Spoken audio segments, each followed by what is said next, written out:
Good morning, ladies and gentlemen. As introduced, I'm Joseph Sembatia. I work with the Ministry of East African Community Affairs here in Uganda, and I coordinate political and legal affairs. I begin by welcoming our Executive Director of the Inter-University Council of East Africa and the representative of the Secretary General. Sir, you are most welcome to this event. I also welcome my colleague, the Director of Political Affairs from the Republic of Burundi.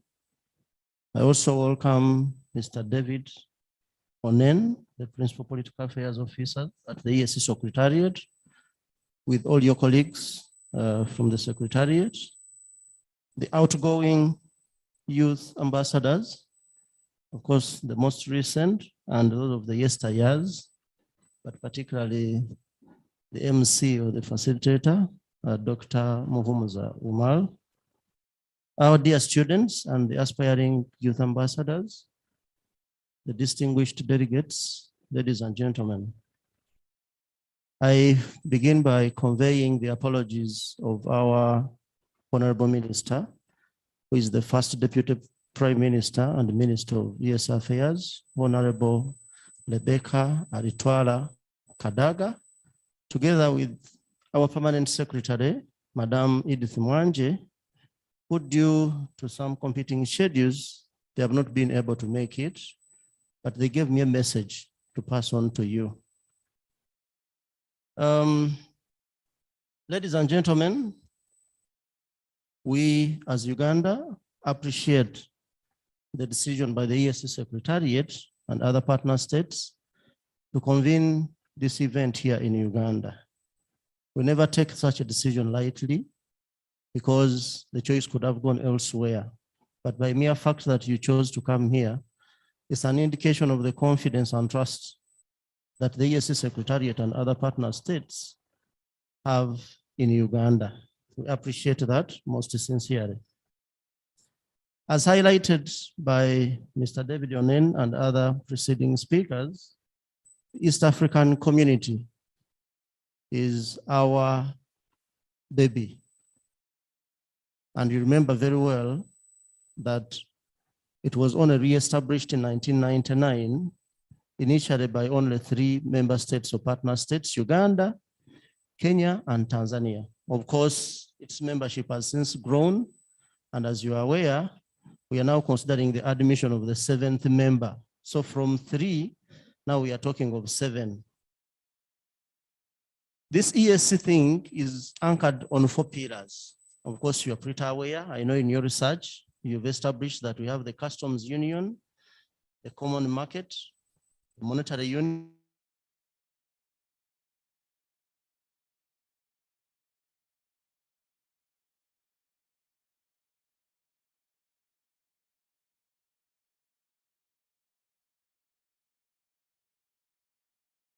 driven. The indication is whatever we do as the community must be grounded or should consider the aspirations of the people. And you're pretty aware that we cannot talk of people without talking of the youth. Here in Uganda, we have a local saying that we cannot talk of a forest without talking of the younger trees. I don't know whether we have any Baganda here. Happen to be coming from this central region, that's where that proverb is very popular, that you cannot talk of a forest without talking of the younger trees. In other words, you'll only have trees. If you don't have the young ones, then you can't claim to be having a forest. And it's on such a basis that we want to continuously engage the youth because you are the younger trees. Some of us are almost retiring.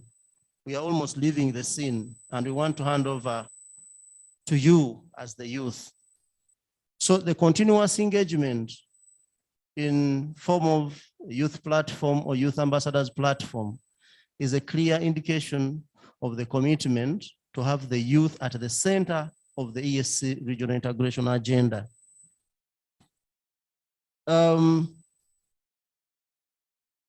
The current debate, the seventh debate, is anchored much on the COVID-19. And I want to believe that we have all been affected in various ways. But specifically, and the major concern of this debate is on the private sector and COVID-19. You have heard that under Article 8, we believe that the EAC can only prosper where we have a vibrant private sector. So we are here today specifically to listen to your views, your ideas, your debate specifically on how COVID-19 has affected the private sector. And members, we are not here to merely take a cup of tea and listen to your good voices and so on and so forth. We are here to pick lessons.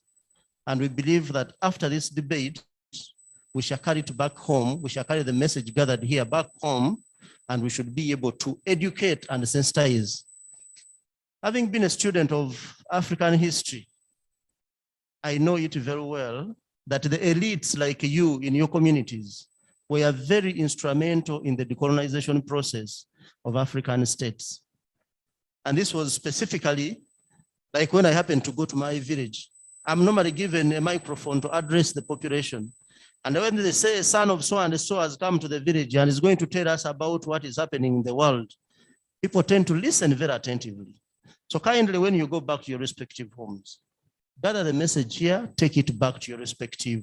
And we are not talking of Nairobi, we are not talking of Bujumbura, we are not talking of Kigali, we are not talking of Dar es Salaam and Kampala, but we expect you to go back. Those from Rwanda, we can talk of Musanze and Gakenka and Rulindo. Those from Kenya, we are talking of Mombasa, we are talking of Malindi, we are talking of Thika, and other further places. So go back to those respective places and educate the masses how it has been like a game changer. How is COVID turning things around, and how can we overcome? Because you should propose recommendations. So this debate is very important in my view. It is very timely, and we should pick very great insights. As I end my remarks, I wish to thank the Secretariat for causing this meeting at the time it has caused it. Specifically because of the COVID, there are so many restrictions that are being imposed left, right, and center. I'm reliably informed that this meeting would have been elsewhere, but because of some restrictions, the protocols, it was not able to take place there, and we are here today. So we appreciate the fact that we have gone ahead to convene this event, notwithstanding the so many challenges that we are encountering. As Uganda, we are fully committed to engaging the youth. And specifically my Department of Political and Legal Affairs, we have had several meetings, more especially with the previous leaders, specifically Mr. Segawa. We have held meetings with the view of seeing how we can entrench your activities.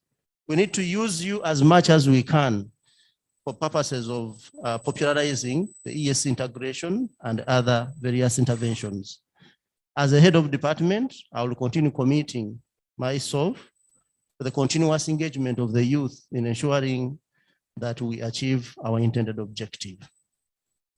Finally, as a host partner state, we commit that we shall make your stay in Uganda as enjoyable as possible. Kindly feel free to go and interact.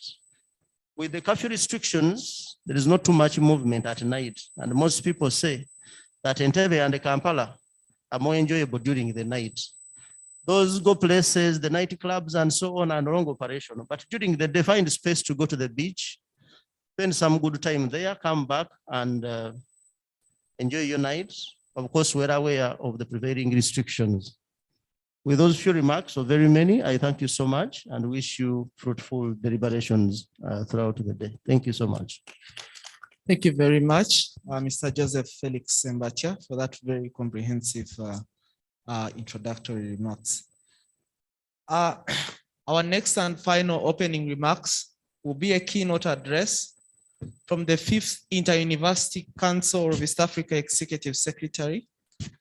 He's a seasoned academician, was the Vice Chancellor of the University of Burundi, is an associate professor of biology, served as the Minister of Higher Education and Scientific Research in the Republic of Burundi, and currently the 5th Inter-University Council of East Africa Executive Secretary, Professor Gaspard Banyakimbona.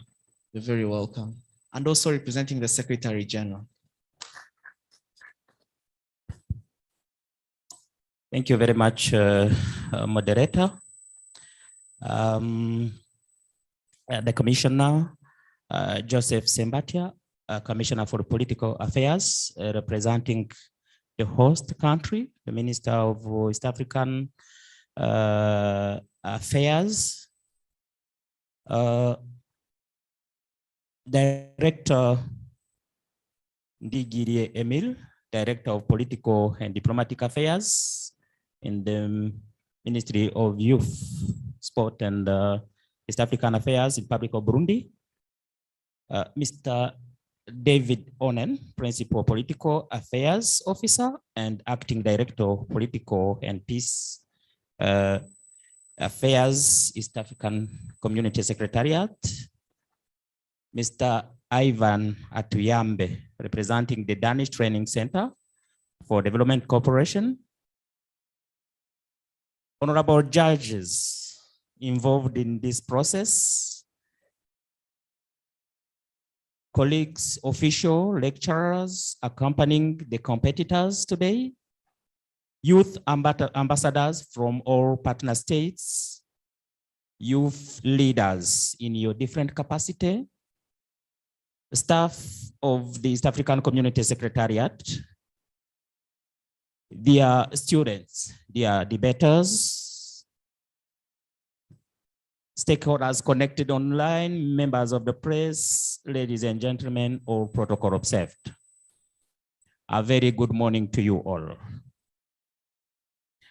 My names are Professor Gaspard Banyakimbona, and I'm the Executive Secretary in the Inter-University Council for East Africa, based in Kampala, Uganda. And I'm greatly honored to be part of this 7th annual East African Community University Student Debate and be given an opportunity to give a few remarks on my behalf and on behalf of the Honorable Peter Matuki, the Secretary General of the East African Community. As it is a university forum, so I will focus on what we do as Inter-University Council for East Africa to engage youth and highlight some of the issues that can help some of you in the debate. So Inter-University Council for East Africa is an institution of the community charged, among others, within advising East African partner states on all matters related to higher education and training, and was directed by the East African Community Council of Ministers to instill East African community ideals into teaching curricula and other extracurricular events like the one happening today. So I feel privileged for the invitation forwarded to me, and I wish to thank the organizers for that. Ladies and gentlemen, the choice of the theme of the day, assessing the impact of COVID-19 of the private sector development in the East African community and the role of youth in paving the way forward, is very commendable. I want to take this opportunity to inform you that Inter-University Council for East Africa, with our mandate, we just carried out a survey on the impact of COVID-19 on higher education, its business implication, and proposed recovery strategy. Among the key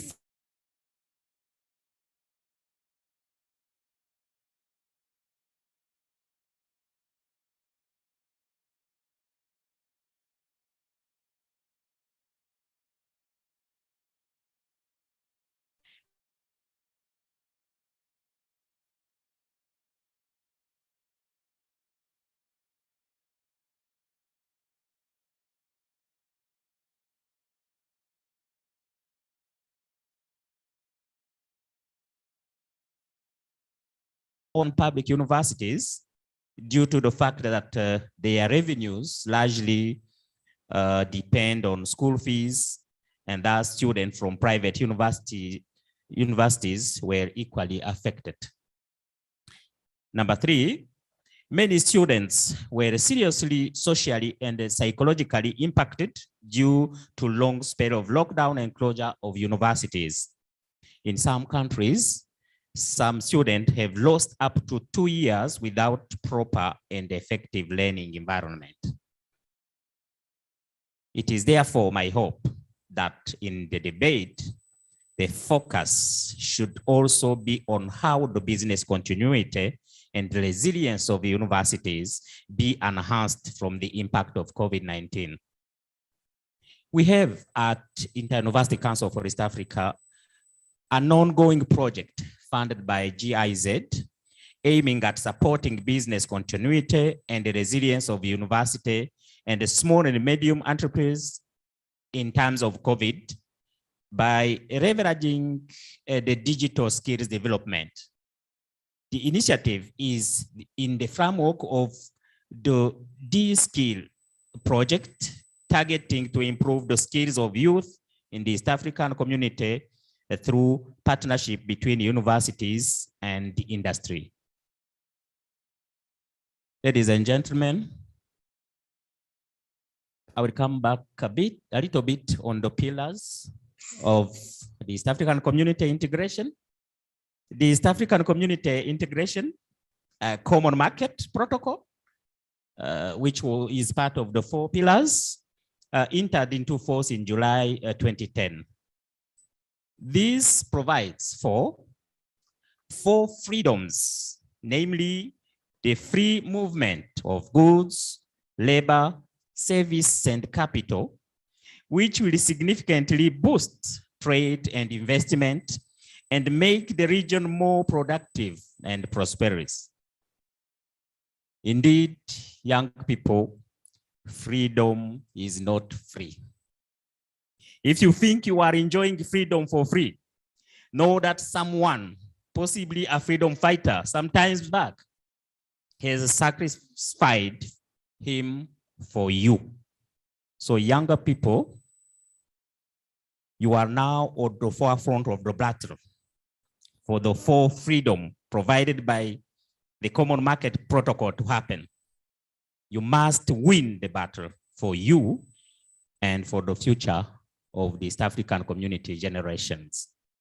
Good enough is that you have the support of the leadership of the East African community. We need your energy and innovative ideas to achieve East African community integration. The East African Common Higher Education Area, probably you've heard about it. It is a directive of the head of state since May 2017. And IUCA is advocating for it to become a reality with all its implication on the East African integration agenda. And it is entirely part of the implementation of the Common Market Protocol. And the attainment of this noble objective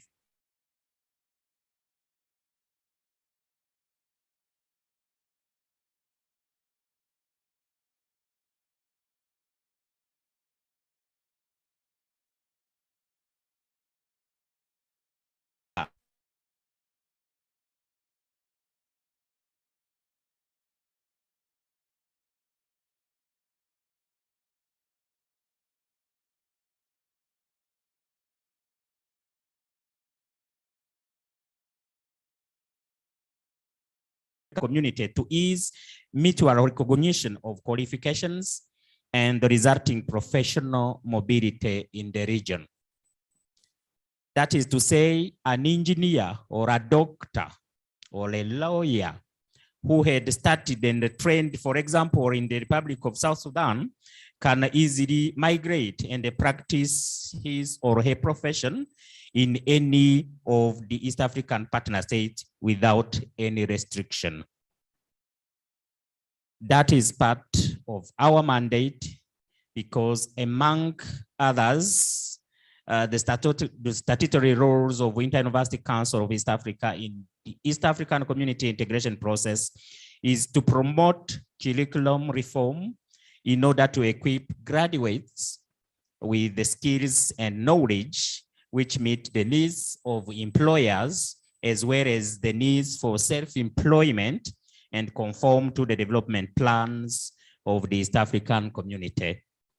We believe that the involvement of youth, especially students, in the whole decision-making process at both national and regional level can help to fast-track the process. So, ladies and gentlemen, last month, I was privileged to attend as a panelist the ULEAD Summit 2021, which presented a good opportunity for Inter-University Council to participate and engage with young people in its effort to promote the development of higher education in the East African community region. IUCA participation raised its profile and awareness among the youth. The observation and the recommendation contained in the report, if implemented, will form a good foundation for the involvement of the youth in the development of higher education in the region. I take this opportunity to inform you that we have just reported on that matter to the board, and we are seeking more direct engagement with youth, mainly students, after we realize that they are not directly involved enough in our regional decision-making process as a regional body, and yet they constitute one of our major stakeholders. The Inter-University Council for East Africa Strategic Plan 2021-2026, just approved last week by the Executive Committee, has been developed to ensure active participation of university students in the matters related to higher education, especially in quality assurance mechanism and EAC integration agenda. The important policy document advocates for inclusion of students in all university governing and decision-making bodies. It takes cognizance of the fact that students are key stakeholders of universities, and therefore the purpose is to provide avenues for the voice of students to be heard in all planning, implementation, and decision-making. As IUCA, we see today's debate forum as one of the invaluable opportunities through which the voice of students from all the East African community partner states can be heard. Ladies and gentlemen, as I conclude, I wish to thank once again the organizers and congratulate them. And I also wish to congratulate all the participants who made it and succeeded to join this forum in big numbers. I want to take this opportunity to extend on behalf of the East African, the Inter-University Council for East Africa, an institution with a total member university of 132, both public and private, our commitment to engage youth and students in our effort to enhance curriculum reform towards curriculum harmonization and in East African awareness by rendering both technical and, if possible, sourcing financially. For that, we are readily available to partner with all actors involved, especially the Nyerere Center for Peace Research and the Danish Training Center for Development Cooperation, formally engaged to support EAC youth policy. Finally, I urge the debaters to use this platform to highlight their passion for East Africanness. And on behalf of the Secretary General of the East African Community, Honorable Peter Mutuku Matuki, I declare open the 7th annual East African Community Student Debate on the theme assessing the impact of COVID-19 on the private sector development in the East African community and the role of youth in paving the way forward. I thank you for your attention.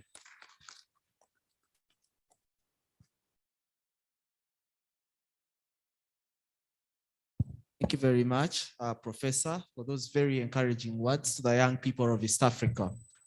Before we go into our group photograph, I'll now have to introduce to you our delegates for the 7th EAC Students Debate.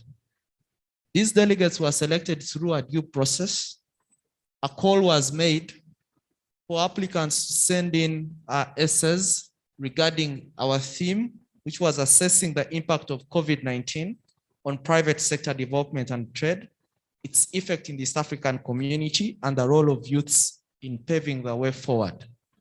We had 687 applicants in the region. Of the 687 applicants in this region, majority of the applicants were from the Republic of Kenya and the Republic of Uganda. 6 applicants were selected from each of the partner states, and a total of 36 then made it, and these are the participants we have here.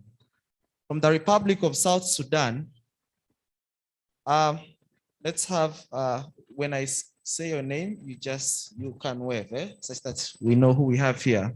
Alec Peter Attar from the University of Juba. Our second applicant, and this is the first debate that houses South Sudan. The previous debates, South Sudan was not yet a member, and this is the first time they are presenting themselves for this debate. The second one is Chris Malek Deng Ring from the Republic of South Sudan and studies at the University of Juba. Ayen Mabeklang from the Republic of South Sudan and studies at Stafford International University. Garang Lester from the Republic of South Sudan, studying in Uganda at the University of Nkumba. Nyibol Kotchain is from the University of Juba, and she's joining us online. She did not travel because of the restrictions of COVID as well, but she's joining us online on our social media. Mabil James Madit from the University of Juba as well. From the Republic of Kenya, we have Ian Ruto, who studies from Moi University. Wairimu Manyara from Strathmore University. Jen Namai Wafula from Kenyatta University.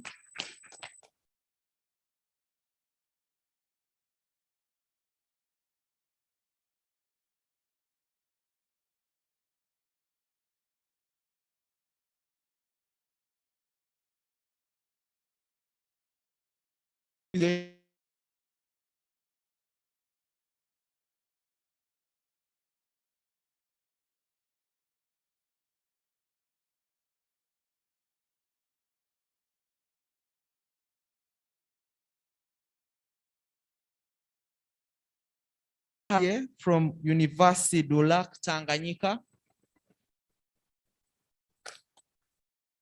Jackson Nkeza Wahizi from University Dulac, Tanganyika is also joining us online.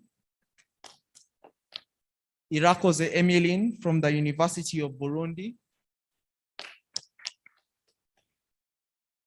Yunguye Tangui Kevin from International Leadership University, he's joining us online. Karikumutima Liz Esther from International University of Burundi, joining us physically. From the Republic of Uganda, Mutungisa Edgar.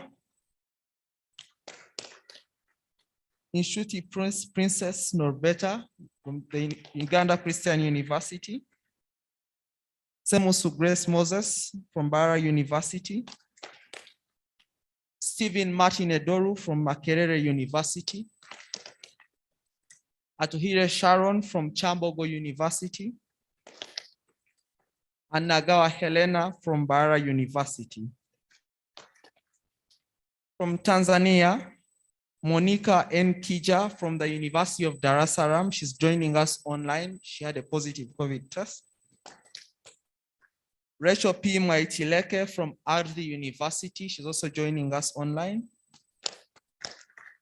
Julius Emmanuel Muhindi from Tumaini University in Makumira. Masawe Bernadette Albert from the University of Dar es Salaam. Eben Muzamva from the University of Dar es Salaam. Stefano J. Mafuta from the University of Dodoma. Yes, and from the Republic of Rwanda, we have Inyumila Charles Baguma from the University of Rwanda. Mutagoma Sarah from Africa Leadership University in Rwanda. Fiona Niwiduhaye from Africa Leadership University. Asen Mugisha from University of Rwanda. Valentine Uwimpuhwe from University of Rwanda. I hope I spelled her name right. Bonimpa Gilbert from Rwanda Polytechnic. And those are our participants in this year's session of the debate. We are going to have a photo moment. And after the photo moment, we'll have a poem about our theme today. And our poem today is going to be read by Miss Aloekin Opoloje Praise. She's a very young lady in high school here in Kampala. She's also a seasoned poet and public speaker. She also does more other things apart from public speech. She does debate. And in the spirit of integration and bringing on young people on board, it's been our culture that we have a poem. So after our photo moment, we're going to have the poem. And then subsequently, I'll introduce to you our jury, our assessors, and then we'll have the first session of the debate. I welcome you to the 7th debate session. Right? And let's prepare now for our photo moment. I've never directed a photo moment, so I'm not sure how it happens. But I believe our guests will be probably at the front and will stand at the back. Yeah. They can say where they are. Okay. Okay, Ivan is going to assist us.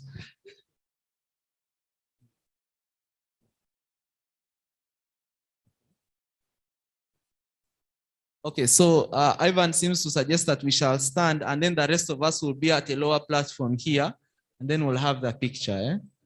Is that okay? Okay. Let's try that out.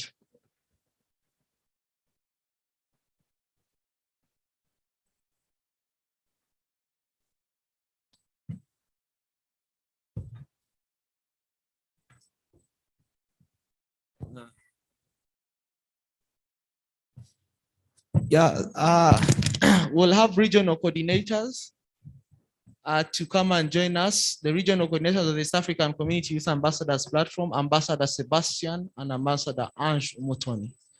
Please come and give us the honors to have you in our photo.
homeless, and lacks a roof for her head. You want to say Corona killed someone. I think hopelessness did. We love to say, where there is a will, there is a way. Somebody had the will, but somebody never lived to find a way. Yes, somehow she had to find a way to pay the debt, and yes, she invested, or should I say, she wasted.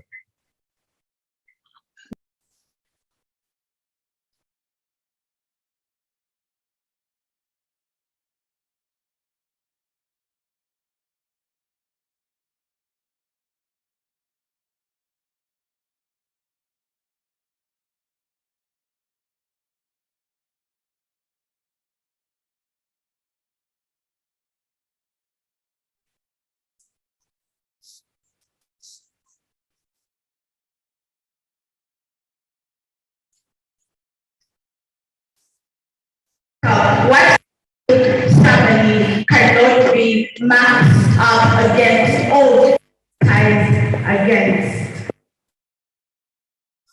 Before somebody lay on that bed,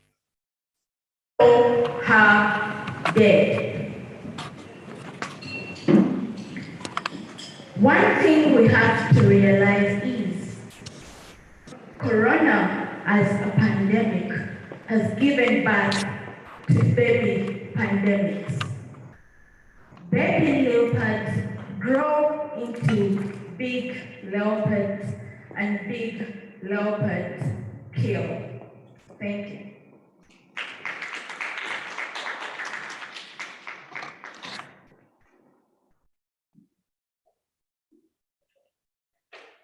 Thank you so much, Ms. Okoroche. That wonderful talk. The moment of truth is here. We need to have our first debate session. We have two sides in this kind of debate format, and I'll guide accordingly. So let's have the first affirmative team to take up their seats on the right.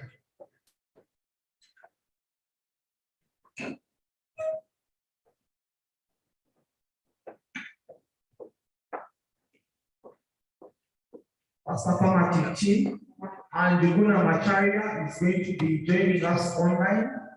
Chris Malek Denby from the Republic of South Sudan is going to be the next speaker. Ebed Muzamba from the Republic of Tanzania. Nagawa Helena Luinda from the Republic of Uganda. Fiona Nyuguhai from the Republic of Rwanda, and Nyokut Ildefonse is going to join online from the Republic of Burundi. Alternate strategy team, Jenda Amai Wafula from the Republic of Kenya, James from the Republic of South Sudan, Masai Bernadette Albert from the Republic of Tanzania, Martin Edo from the Republic of Uganda, Asen Mugisha from the Republic of Rwanda, and Kaikumutima Lis from the Republic of Rwanda.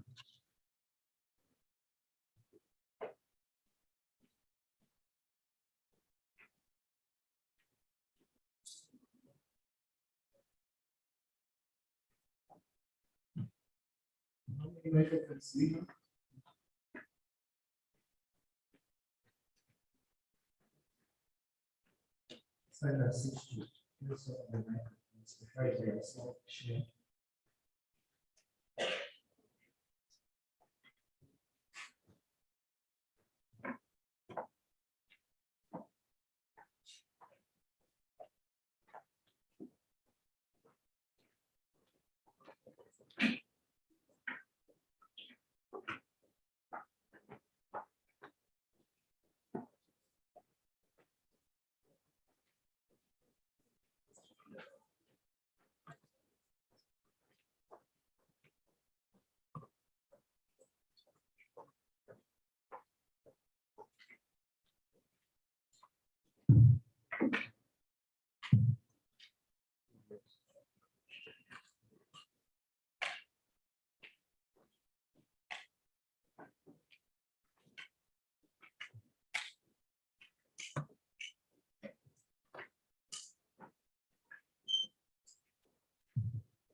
Judges, let's take our seats.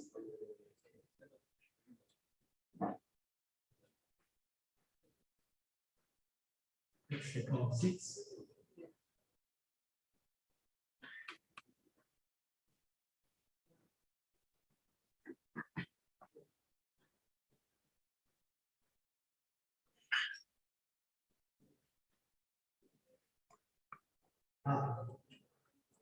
Juna, we can take off this table and sit.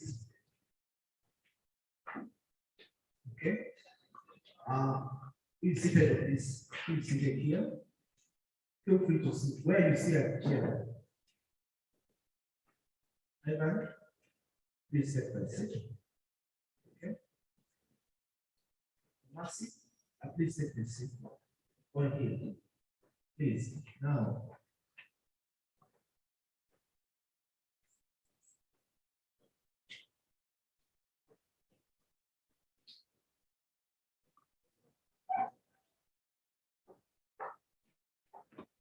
I'll ask our other debaters to have a relax at the website.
Ladies and gentlemen, we are going to start our debates. For conducting the online platform, I hope our speakers online are ready. Now, today's resolution is derived from one of the treaties of the East African community. Just before I give you the resolution, I've already introduced our debaters for the session. We have two teams. We have the affirmative team. The affirmative team normally agrees with the resolution. The alternative strategy team normally gives alternatives to the resolution or what the motion is. We give them a motion which has been read here that is in line with our theme and addresses all the questions within the theme. And they have been organized in a particular fashion that every partner state has one representative on either side. So there's one representative from the Republic of Rwanda, that's on the affirmative side and alternative side, in that particular order. This debate format follows a structured formulation that emulates what happens within the East African community. The affirmative first speaker is called the Secretary General. The next speaker is called the Deputy Secretary General. The first DSG, the other and the second DSG. We have a chairperson of Council of Ministers, the Army Constituent, and the Council of the Community. The speakers on the alternative side are called Attorney Generals. So we have the first, second, third, and the sixth, up to the sixth Attorney General, and they follow in that pattern. Each of them is very aware of their speaker roles, and will commence with the debate. In between the sessions, I moderate by picking points of information. So at times they want to inform each other on some aspects, so we normally pick points of information. Our judges today are going to be the very good professor. He has agreed to assist in listening to very good speeches. He's going to be on our panel today. Mr. Ivan Atuyambe is going to be also on our panel of judges today. Mr. Digirie Emily is going to be on our panel, and we'll have two ladies on the panel, Ms. Awino and Ms. Ange. We have our assessors. Our assessors will be derived from East Africa because these are technical people, and we're going to have Mr. Sembacha Henry, Sembacha Felix, Joseph as an assessor, and Mr. David O'Neill. Okay. Assisted in that platform to take all your very good quotes are a team of our able ambassadors out there, Ms. Kongo Faki and Ms. Njuma Yerasi. Okay. Diplomacy, and let's have the debate show. Okay. Yes. We're going to have our timekeeper. Kamala Dixon is going to do the timekeeping, or Mafunda Komofaki. Speaker, Mafunda Komofaki, please do for us timekeeping. Okay. The motion for this round of debate starts with an information slide. It says Article 104 of the East African Community Treaty Protocols provides for free movement of persons, labor, services, and rights of establishment and residence. The article has been buttressed by Article 7 of the Common Market Protocol, which spells out details of these rights. Due to fear of the spread of COVID-19, partner states tightened controls over their borders.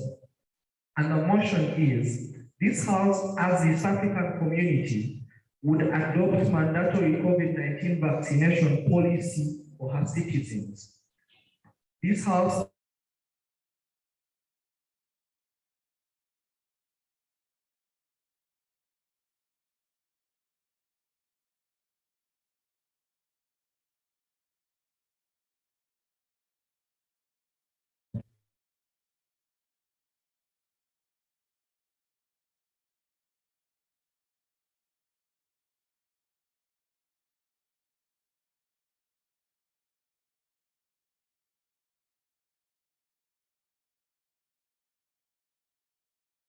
policy for her citizens. Let's have the Secretary General open up this event. The Secretary General is going to be streaming live from Kenya, Njuguna Macharia.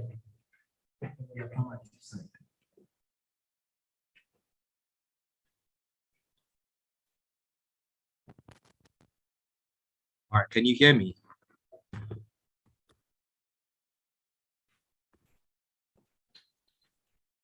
No? Yeah. Macharia, please speak.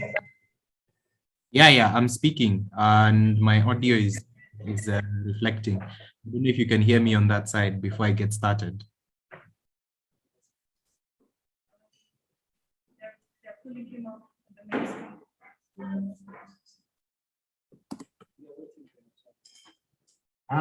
We are waiting for Njuguna Macharia as IT people sort.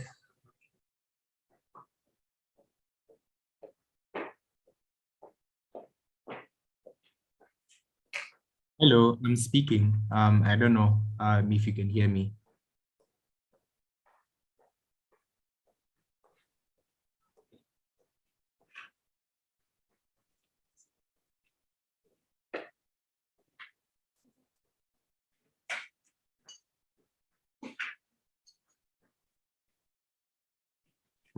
Mic testing 1 2, mic testing 1 2, check mic 1 2.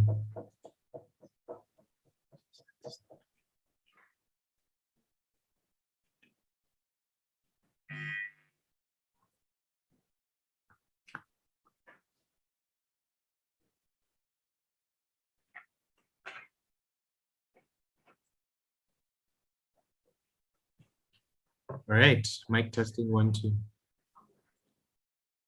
I can see myself on the screen.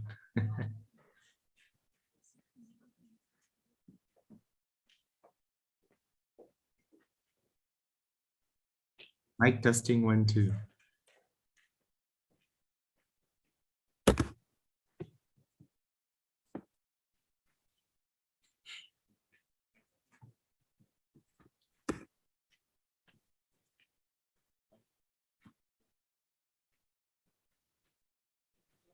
All right. I hope everyone can hear me.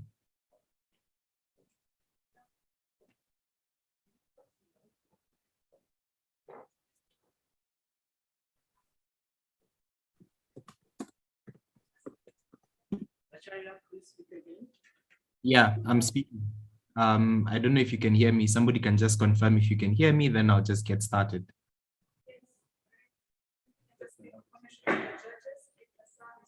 Sound good for us from him?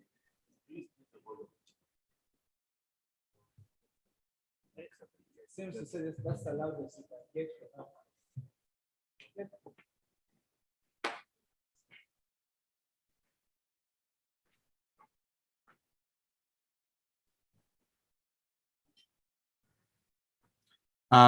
Mic testing 1, 2. Am I audible? Okay, if I am, then I guess I'll get started. All right, thank you so much, first of all, before I get started, for giving me the opportunity to present online. Unfortunately, I tested positive, so I couldn't travel with everyone else, but I do appreciate the diligence of the organizers to at least give us this online opportunity to present. All right, I'm going to start my speech. Let me just set my timer. All right, I'm going to start my speech in 3, 2, 1, and go. President Joe Biden, when speaking about the recently instituted vaccine mandates and mandatory vaccination in the US, said that the vaccines constitute a wider freedom so that everyone in society can feel safer about where they work, learn, worship, and live. It is for this reason that we as the proposition team, we value the majority of society over the individual preference of a few people. My name is Njuguna Macharia, and I am the Secretary General of the Affirmative Team. Macharia, we're losing you. Wow.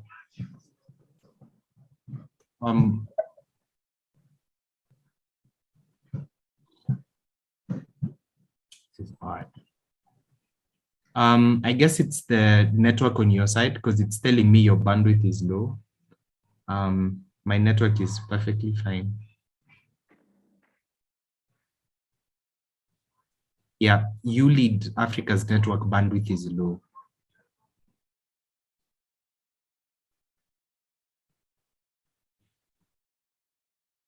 This is going to be tough.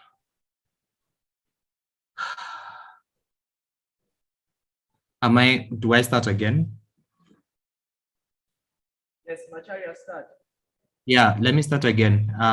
The bandwidth network is low on your end, so I hope it doesn't misbehave again. Okay. Starting in 3, 2, 1, go. All right. President Joe Biden, when speaking about the recently instituted mandatory vaccination in the US, said that the vaccine mandates constitute a wider freedom so that everyone in society can feel safer about where they work, learn, worship, and live. It is for this reason that the proposition values the majority of society over individual preference. My name is Njuguna Macharia, and I'm the Secretary General of the Affirmative Team. Let me start with the definitions of this debate, just so that we have a clear debate. Firstly, what is a mandatory COVID-19 vaccination policy? We say it's 3 things. First, it's likely to be a progressive plan that likely gives member states a certain period of time to ensure that they've vaccinated a majority of their population. So it cannot be done in 6 months or 8 months, likely to be about 2-3 years to ensure that every corner of the East African community is reached by these vaccines. 2, it comes with some level of sanctions, meaning that the East African community will withhold services for those who do not meet these objectives. For example, individuals who are not vaccinated have restricted social movement. You cannot just cross borders, and the common market services and other services that the EAC offers would be restricted to those who have already been vaccinated. And thirdly, the EAC would lobby partner countries to adopt similar policies so that they can act on behalf of the police powers, because we all know the EAC has no police powers and all sanctions will need member countries to adopt this. And by the EAC, we are referring to the East African community. Let me set up about 3 intuitions, because one of the things you'll hear from the alternative strategy team is that this is not East Africa. However, we tell you that this is something that has been tested, tried by the East African community, and has been proven to be effective in 3 ways. The first is the immunization schedule of children. There is currently a mandatory vaccination policy for you to be able to access schools in many East African countries. For example, your ability to have been vaccinated for DPT, BCG, influenza. These are things that are checked by schools before admitting students, and thus also constitutes a mandatory vaccine policy. The yellow fever vaccination that you need in order to travel across any East African country. You cannot enter any country without showing a yellow fever card and your vaccination against it. 3, the African Center for Disease Control advised countries to take up vaccine mandates to improve the uptake. So this is not a new policy and would be an extension of the previous vaccine policies within the EAC and its partner states. What are we going to be telling you in terms of our case split as the affirmative team? The Deputy Secretary General will speak about the principal justification of the EAC taking this position and why we have exhausted alternative measures. The Chairperson of Council will tell you about the policy justification and the efficiency of the policy, speaking about scope, sustainability, and the achievement of EAC objectives. And the amicus curiae will tell you about how this will boost the common market for East Africa. Me, as the Secretary General, will tell you about how this achieves the aim of free movement, how this protects vulnerable populations, and why alternatives do not work. Let me get to my first argument. The first argument I give, because all my arguments will be linked as to how this improves the EAC and how it helps it achieve its most fundamental objective of ease of movement within the East African community. How does this achieve this? First, the EAC integration process has largely been boosted by the free movement policy and the one-stop border crossings that the East African community and the East African youth ambassadors have worked tirelessly on.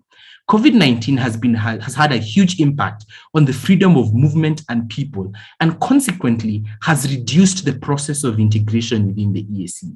Countries have limited movement which has made it very inaccessible for a lot of people from social and lower socioeconomic backgrounds to move.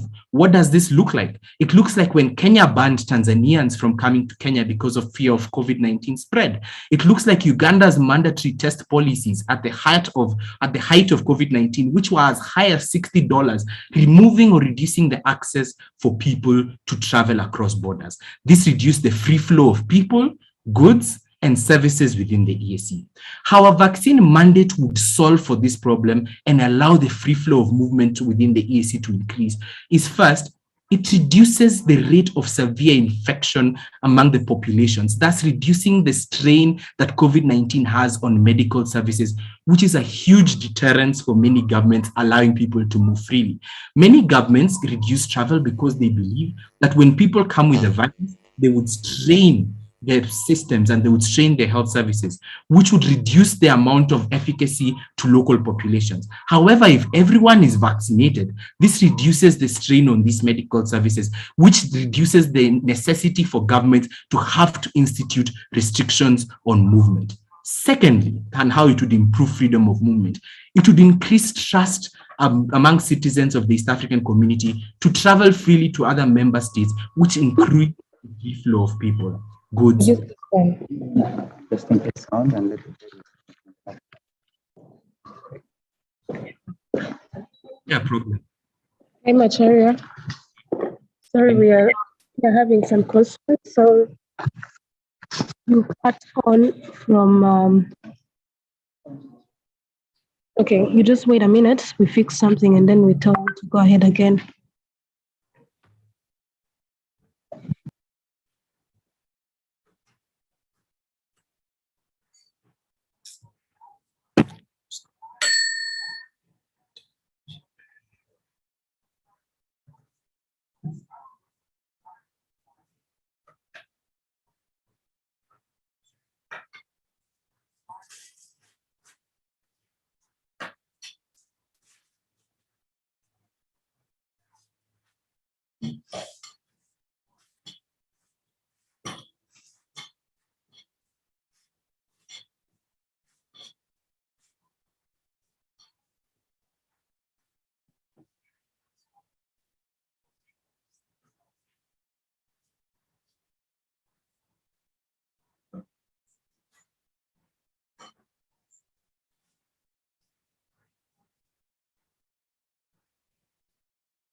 It's not me.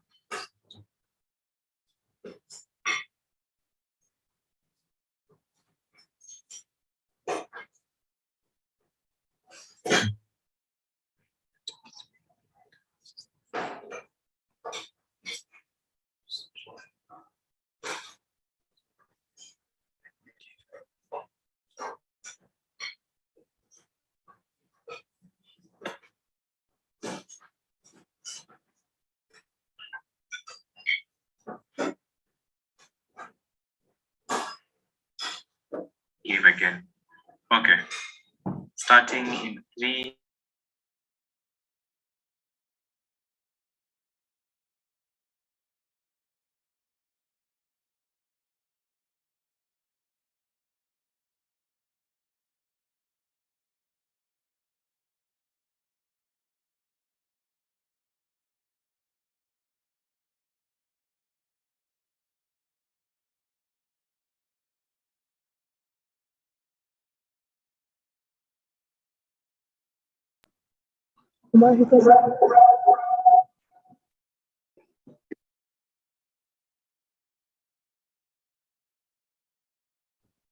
Are you ready? Should I proceed?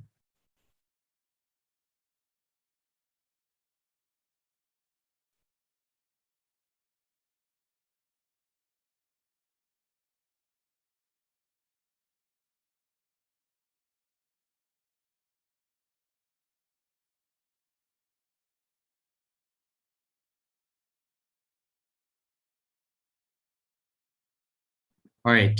I'm hoping, yeah. Is it possible that I know where I should proceed from, or do I start again? I need to know maybe some guidance on this from the moderator.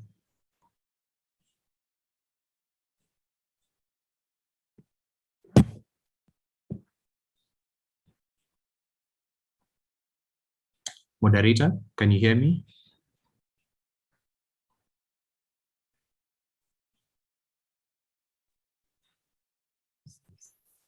David, have we been following from the start, or we suggest that we start afresh? Okay, I'll start again. All right. Yeah. Let's start from where we had stopped. Where is that? While we're talking about the role of the chair comes in this debate. The role of the chair. Yeah. The last segment you told us about the principal justification and the policy justification that will come through, and then how it reduces severe infection. So that's where we should start. So I was doing the key split. I'm going to start from there. Okay. Starting, I'm so sorry for the technology, my friends. I'm really sorry. Hopefully this doesn't cut again. Starting in 3, 2, 1, go. All right, so I was speaking about the key split, and I said that the Deputy Secretary General will speak about the principal justification for the EAC taking this position and why we have exhausted alternative measures. And the Chairperson of Council will talk about the policy justification, its efficiency based on the scope, sustainability, and the achievement of EAC objectives. And the amicus curiae will speak about the common market and how this benefits the common market. Let me start with my first argument, which is going to be about the aims of the EAC, because I believe that this debate must be weighed and judged on which is the best position to achieve the aims and objectives of the EAC. One of the largest aims of the EAC is to allow free movement of persons, goods, and services as stated in Article 104 of the East African Treaty. How does the vaccine mandate or mandatory vaccination help boost the free movement of people? First, the EAC integration process has largely been boosted by the free movement policy and the one-stop border crossings that the EAC and the youth ambassadors have worked tirelessly on. However, COVID-19 has had a huge impact on the freedom of movement of people and consequently the process of integration within the East African community. Countries have limited movement or have made it very inaccessible for people from lower socioeconomic backgrounds to travel across the East African community. This manifested when Kenya banned Tanzanian travelers because of increased COVID-19 rates in their country, or when Uganda instituted a $60 test for anyone coming even from East African countries to access Uganda. This reduced the free flow of people, goods, and services within the EAC. A vaccine mandate would solve the issue of free movement in two ways. First, because vaccination reduces the rate of severe infection among populations, thus reducing the strain on countries' medical services and health protocols, this would reduce the deterrence, or this would reduce the incentive for states to have to institute travel bans, which are usually aimed at protecting the health infrastructure. If people are not getting as sick, then the state doesn't have to have such severe protections and travel bans because they are not afraid of the health services being strained. The second way in which this would reduce the freedom of increase the freedom of movement is that it would increase trust amongst citizens to move through other countries. What this means is that one of the reasons why free flow of people reduced is because people did not trust going to other states. They were afraid of what would happen when they go to other countries and maybe they are very infected. I know very many people avoided traveling because of this fear. But if you know that the person next to you is vaccinated, vaccination also reduces the viral load that a person carries, which reduces transmittability. It doesn't say you can't spread it, but it reduces the rate of transmission. This means that citizens would have increased trust in other member countries and would allow individuals to feel much more free when moving across borders. What this means is that vaccination, mandatory vaccination, is in line with the goals of the EAC and Article 104 of the treaty. This has three impacts on this debate. First, it would boost trade and development in the EAC. How? Let's conclude. Yes? Let's conclude. What are you saying? Let's conclude. Point of information, yes, you can ask. No, we are concluding. Or conclusion. Yes. Three impacts, as I said. The first is that it will boost trade and development because of increased free flow of movement. Two, it would help small and medium enterprises, which were hardest hit. And third, it would help the most vulnerable populations access other markets and access vaccinations. And this would be a benefit for the EAC. Thank you so much for listening to me. And I would like to hand over back to the moderator. Thank you. Thank you, Macharia. Next, we are going to have First Attorney General from the Republic of Uganda, Honorable Martin Edoli.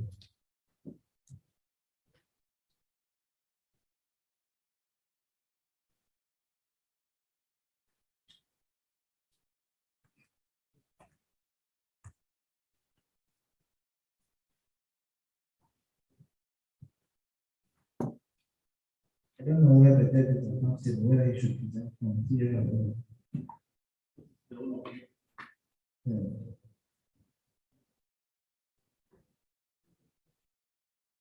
Is it okay to cover him?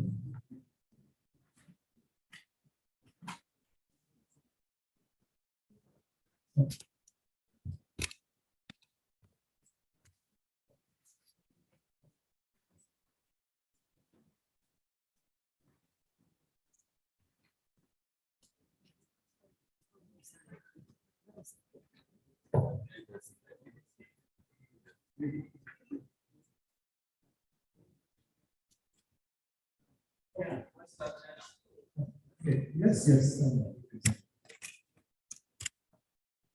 Oh, and social media too.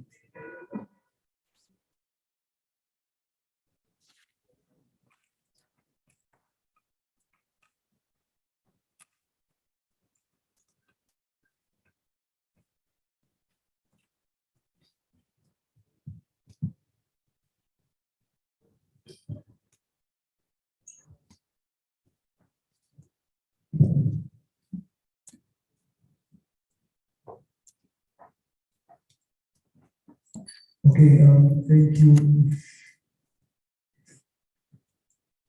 Hello. Okay. Okay, I think this is now okay. Dignitaries in your various capacities, ladies and gentlemen, my name is Stephen Martin Neguru. I will be first Attorney General for the Alternative Strategy team, and I will speak specifically to certain positions from our team. Thereafter, we can expect to hear a couple of arguments from Second Attorney General on matters of accessibility. We can expect to hear arguments on matters of legality. We can expect to hear arguments on economic implication and the implication on the youth within this debate, or at least within the policy structure that has been advocated for by the team of affirmative action. Perhaps for matters of engagement, we shall begin just by considering some of the positions that were made by the Secretary General. We need to understand, especially in this context, that while it is true that COVID-19 does have an impact on the health sector, especially people fall severely ill, the reason countries were closing borders and the reason the common market protocols and customs protocols, as enshrined in 75 and 76 of the Treaty of Establishment of the East African Community, were frustrated was because countries were more intent on preventing youth from entering the country. Very important consideration, because Mr. Secretary General wants us to think that if vaccines are there, then people will just, or nations will just open up their states. That is not true. Nations are still going to close the states or close the borders because they understand that new disease can still enter the country. COVID-19 is not just about protecting health services, it's about preventing the spread of the disease. And to the extent that people can still travel, the spread still exists, and therefore we do not think that that's something that should be pursued. Perhaps thereafter, on addressing the issues of sanction, which has been a very important position from the team of ours, we shall demonstrate at least extensively why this would not be a very good idea in the context of the South African community. So, ladies and gentlemen, what does alternative strategy mean? We think that instead of mandating people to take COVID vaccines, it is important for the South African community to begin to structure the incentives around encouraging people. How does this look like in practice? Rather than saying that you must take a vaccine or we shall sanction you, for example, you cannot move or you cannot access certain services, the EAC should be willing to consolidate under the structures of health. We understand, for example, that the meeting of Ministers of Health and EAC members on 25th of March 2020, which was structured around ensuring a joint and comprehensive action by the EAC on matters of health. What should be considered, therefore, is a position that encourages people to use inspiration and that creates an indirect incentive. For example, if the EAC through our structures were willing to cater for people that take a vaccine and fall severely ill, that is that we have structures within medical facilities that say if you took a COVID-19 vaccine, let's let you are. Okay.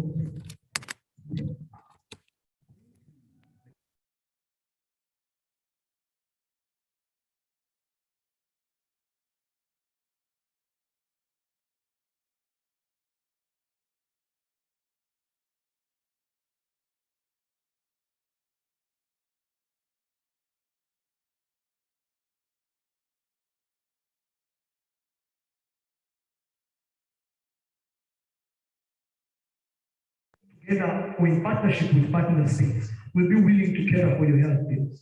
If you refuse to take a vaccine, if you say that I have reservations with vaccines or I doubt vaccines, we say you are free, you retain the freedom not to do that. However, thereafter we say, if you fall sick after refusing to take a vaccine, the EAC will not contribute, or the partner states will not contribute towards putting of medical bills or that type of incentive for people that have fallen severely. Why do we think that that is a better approach? Number one, notice that you still achieve the outcome of people taking vaccines, right? That people at an individual level can do a cost-benefit analysis and say, what is the likelihood that I'm going to fall sick? We know, for example, that the highest uptake of vaccines across the South African region has been especially amongst the elderly population. Young people within the South African community, the majority of whom have not taken the vaccine, have reservations about the vaccination. So people will at an individual level do a cost-benefit analysis and decide whether they want to take the vaccine or not on the basis of the incentive provided by partner states. That if you took a vaccine and fell severely ill, we shall be willing to cater for your bills. Mr. Njuguna Macharia, who was the Secretary General, admits that the vaccines do not prevent you from falling severely ill, nor do they prevent you from spreading the disease, right? So there is still the likelihood that a 75-year-old will take a COVID vaccine and fall sick. But we are saying if you took the vaccine and you're 75 years old and you fall sick, the EAC through consolidated structures will be able to help you foot the bills, which come normally to about 60 million Ugandan shillings, right? The alternative that is being suggested is that if you either take the vaccine or we sanction it, that's a very bad approach, and we do not think that that is something that should be considerably in this debate.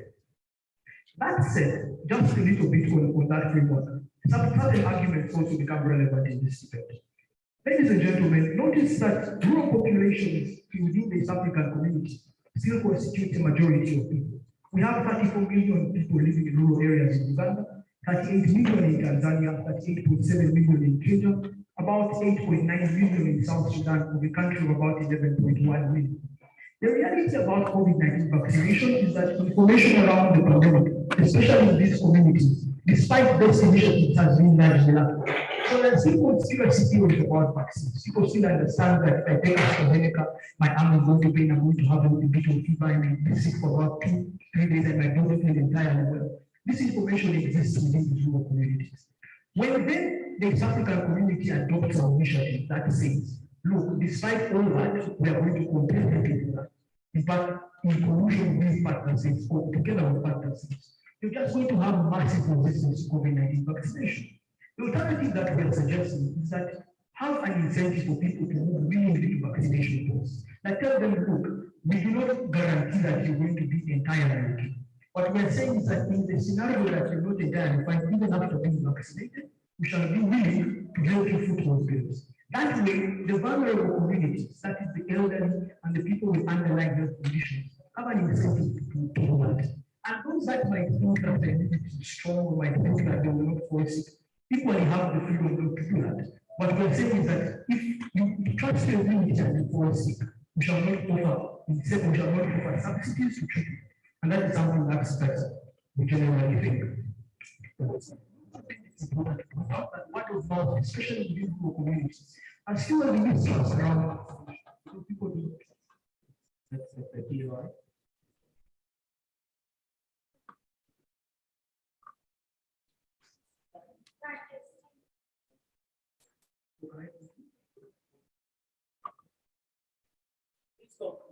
Okay. So generally, we think that what is going to happen, especially within this policy, is it will not be uptaken within rural communities, which rural communities constitute the majority of people within the South African community. And that is something that we generally think would not be a good initiative, especially if pursued at the regional and South African level. We think that that is something to consider in this debate and something that warrants and demands due consideration.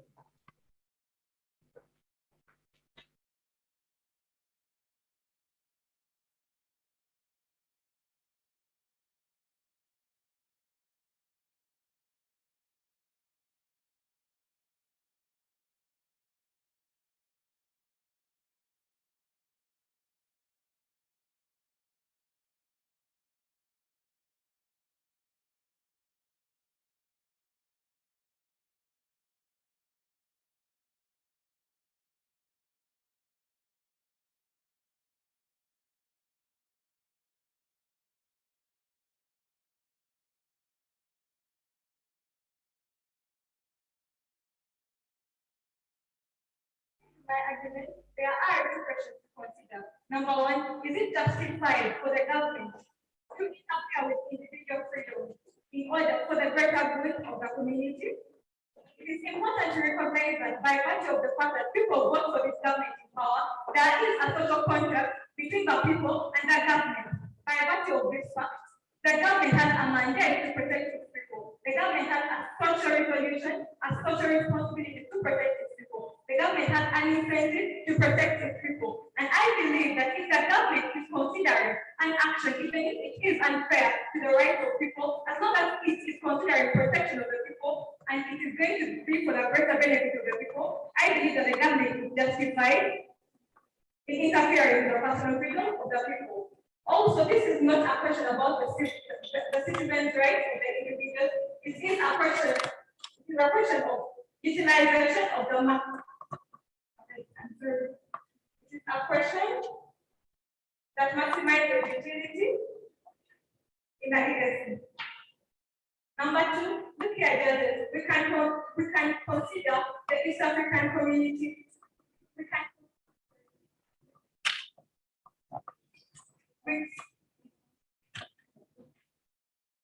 We can consider the impact of the COVID-19 on the East African community, considering the fact that the pandemic was characterized by restrictions to trade, restrictions to importation and exportation of goods, restrictions to business. I believe that the East African community common market was markedly distorted. And I believe people died, people lost jobs, people were banned from travel, airports were temporarily closed. Because of this argument, I believe that this highlights a sense of urgency. It is a situation of urgency, and I believe that the government needs to consider an incentive that makes sure that everyone gets vaccinated for the protection of their own good. Yeah, thank you. How do we deal with situations, say, in foreign countries like Australia or New Zealand, where people have massively protested the recently instituted COVID-19 mandates? I believe we can introduce a policy whereby someone needs a vaccine passport to be able to access services such as health services or education services. In that way, they will be straight and they will have no option, and they will only have an option going for the vaccination. Yes. Also, my second question of the argument is, has government exhausted alternative measures to get all their citizens vaccinated? Well, I believe that the government have done everything possible to get their citizens to get vaccinated. I believe that the government has promoted massive sensitization. I believe that the government has fueled vaccination by donations. We have received many donations of vaccines from other countries. And I believe that there is a COVAX facility at the AU for East Africa, for Africans. So we have been given a few vaccines. But why isn't this working? I believe that we need another.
For one destiny, which is eradicating COVID-19. Also, if we do not consider mandatory COVID-19 vaccination, we are going to have different destinations. So one of those destinations, I'm afraid, might be death, and that will be sad for the East African community. So in conclusion, my argument is we must embrace mandatory vaccination because it is a critical situation of urgency. And I believe that vaccination is going to be the light at the end of the tunnel. Thank you very much.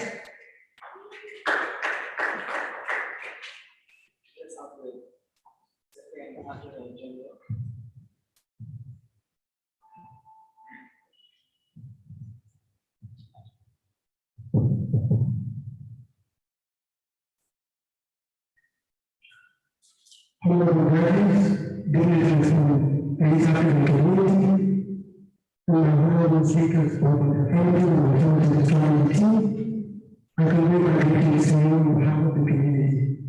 My name is Mabidi Ismail. I represent South Sudan, and I am the second Deputy Attorney General on the alternative strategy team. I will give an argument from the position of the mandate of the East African African community. The position of the East African community is a joint and comprehensive strategy that can be used to address pandemics, communicable diseases like COVID-19 and other viruses that are already in the community. My team and I will prove to the pathology strategy team that mandatory vaccination is not actually something that the government of the East African community should be able to adopt right now because of certain circumstances that do not allow us. And before I make my argument over that, I would like to mention something that the second Secretary General of the Community team has spoken before. She mentioned, Honorable Secretary General, Deputy Secretary General, you mentioned that the government has the mandate to protect civilians because it's a social contract between the people and the government. I would like to inform you that the same government is guided by the Constitution, which has the Bills of Rights. The Bills of Rights includes rights to personal liberty, freedom to choice, and by imposing vaccination on the people, how are you not violating the rights that are set out in the Constitution? I think the government of East African community should not do mandatory vaccination. Ladies and gentlemen, countries like Uganda, South Sudan, and Tanzania, when COVID-19 came, some countries became quite vulnerable. But then again, countries like South Sudan did not register a lot of cases. The reason as to why these cases were not registered is because East African communities is an entirely different geographical situation than other places in the world. Because first of all, we are not populated. The East African community is almost 75% of the people in the region are young people, and they are not exposed to COVID-19 effects like it is in the West. So what I'm trying to say here is our region is not compromised like it is in the Western world, countries like Australia, in the US, and in Italy, because only a young population. So what I'm trying to say here is East African community should mandate is to join the mandate of the East African community is a joint and comprehensive strategy. When you implement such policies, how will countries like Tanzania that already pulled out of the COVID-19 response of the East African community, how will they adopt? Countries like South Sudan are struggling to pay their membership obligation financial fees. So if you are to adopt a policy that everyone in the community should be vaccinated, how do you guarantee that a country like South Sudan is struggling to pay its regional financial obligations can actually accept such policy?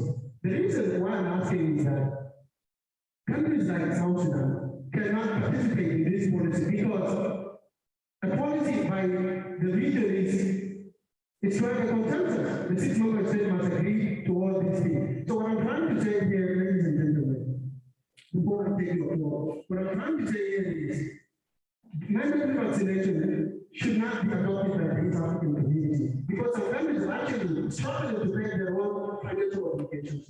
We need to have some time before we can adopt this policy. Thank you. Speaker, in 2020, the GDP of the EAC decreased from 6.1% in 2019 to 2%. So in your model, what do you say about the GDP and what are you saying about the minority of vulnerable people, which was mentioned by Mashari, which you think that is major? Thank you so much. What we are saying is, why the GDP of East African communities might have reduced due to COVID-19 vaccination. It is also important that the most important thing as a community right now is to exercise our freedom of support as a community, get all the member states to express their conditions, and then we can speak about what you mentioned, after some time, because it's not a necessity. You know very well that it's only to a smaller extent that the community GDP has been reduced. So what I'm saying here is, as the alternative strategy, we recognize that mandatory vaccination can be a policy that we can. I know we are not right now is to get the region to adopt most policies that are not yet taken. Ladies and gentlemen, bring my another argument. I would like to Article 1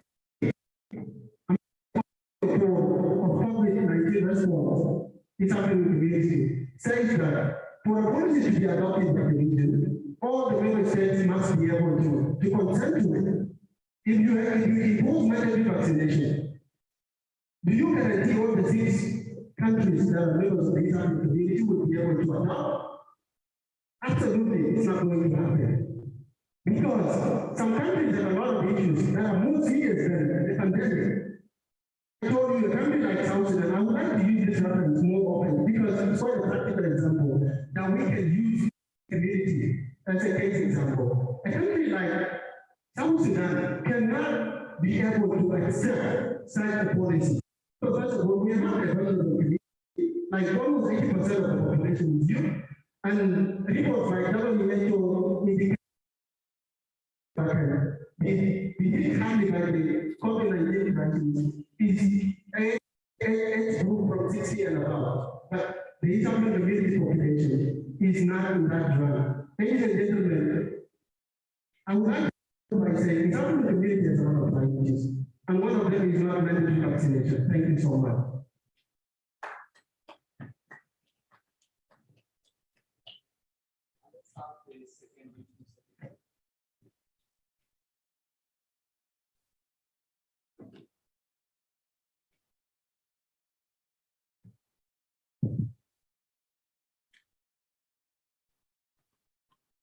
Thank you,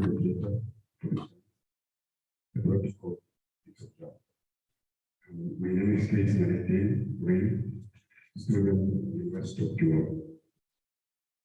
I will be focusing on, as the third speaker, and Ron will be giving the policies as why people should be vaccinated. My policies will be the free and adaptable choice towards why people should be vaccinated. But before I go to the policies, I want first to answer my brother. There was something he talked about because he had no evidence. He said because he came from South Sudan, that's why South Sudan is not participating. I want to ask, if we are not accepting vaccination in South Sudan, how do we manage to come? We need to come together because we have been vaccinated. You can't leave your international airport if you're not vaccinated. That is a guarantee that Sudanese have agreed to be vaccinated, and that's why we are here to participate in this forum. The second thing will be for one Western, I mean, another people response. For example, why do we have more than that EAC debates? For example, he talked about you resisting the money. EAC protocol, it says you are the stakeholders, meaning obviously you will be engaged in making they participate to make sure the agenda of EAC is to continue its objection. If you are not engaged, if you are not vaccinated, how can we participate? We cannot participate. We have to first the policy in order to be objective. So to me, I don't even use I resist to what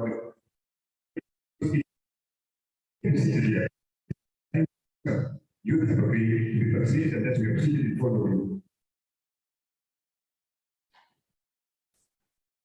The other part of it will be it's not for no that we have found. How is it? Because there are two ways you can know that the vaccine is safe. It's recommended by the WHO.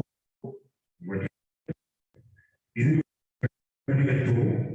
a advisory committee on safety of vaccine.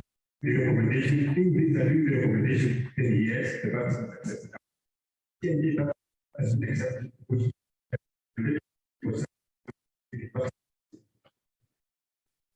the second thing when we talk about the vaccine is the vaccine the trial recommendation. How to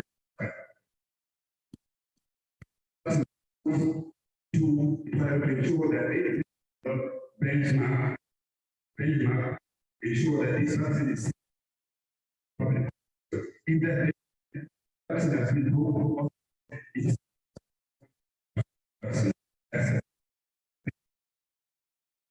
the global advisory concept of vaccine. So there are things.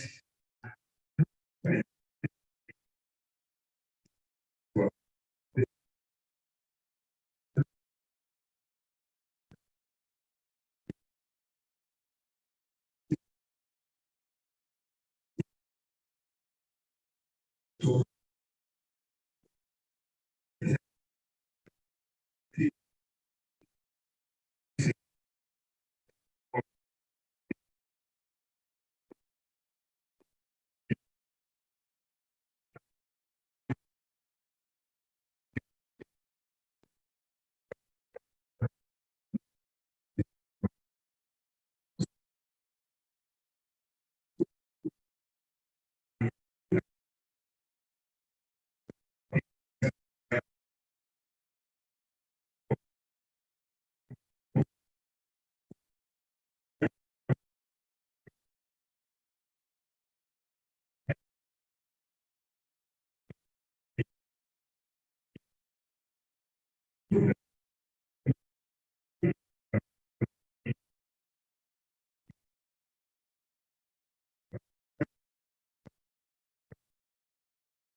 you have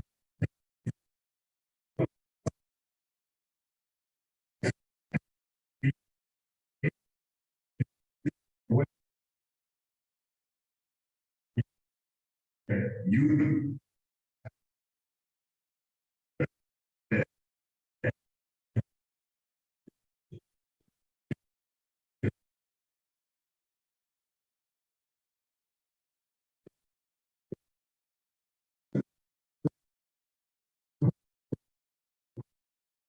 I did not take the vaccination. We have informed the organization organizing this debate that we have not been vaccinated, so they had to even shift the venue. So do you realize that we can actually participate without necessarily being not vaccinated?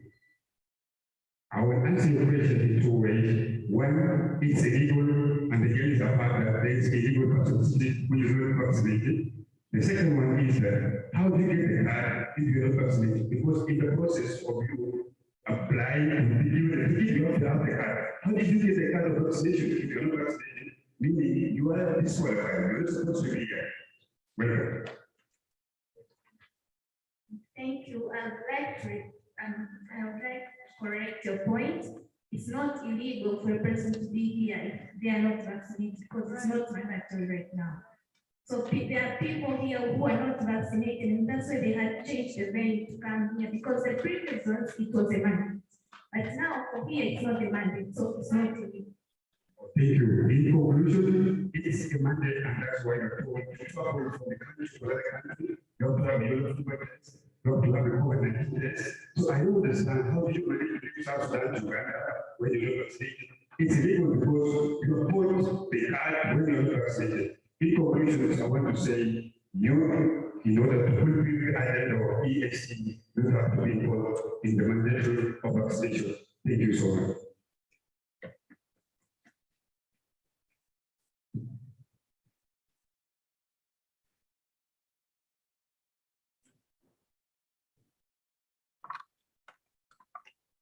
My name is I'm the third Attorney General for Burundi. Before getting to my point, I would like to underline that vaccination does not stop the virus from circulating. A person who has been fully immunized can contract COVID and spread it to others, even those who are vaccinated. Also, travel bans have not been shown to prevent the spread of disease or spot new variants early. What would be helpful instead? It's increasing access of cheap rapid tests.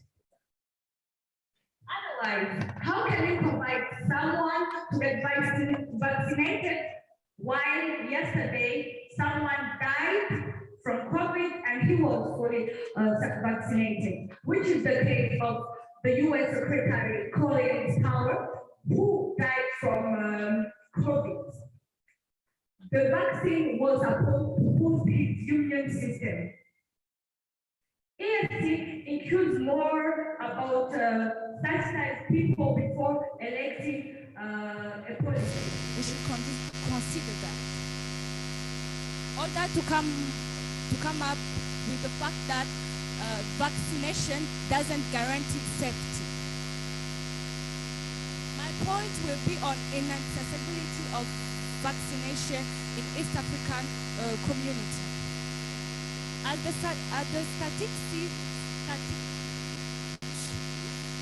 statistics shows, we have now around 196 million of citizens in East African community. We are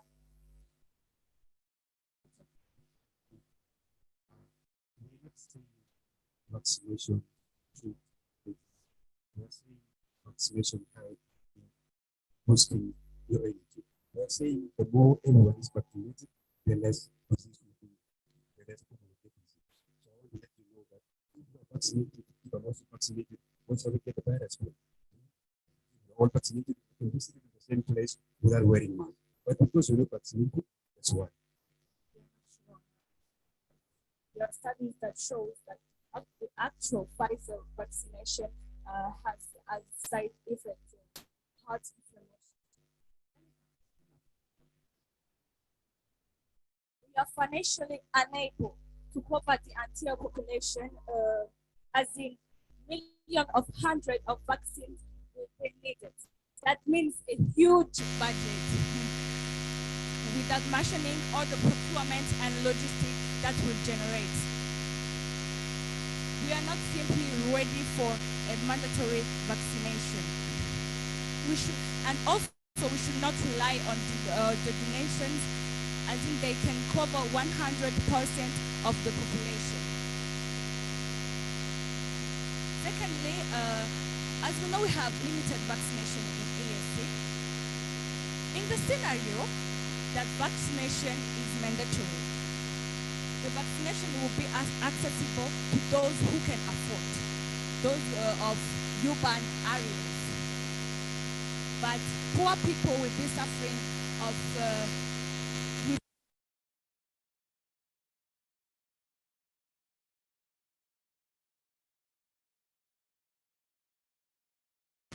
this goes against the EAC value, unity in diversity, because not every of such state or sense have access. As our conclusion that look or to have what will not make any sense out of this crisis.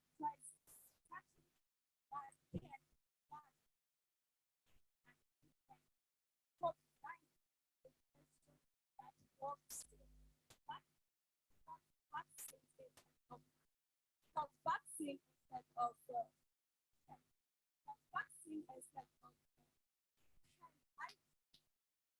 this deserves a reflection. Truly vaccination the burden on our health system.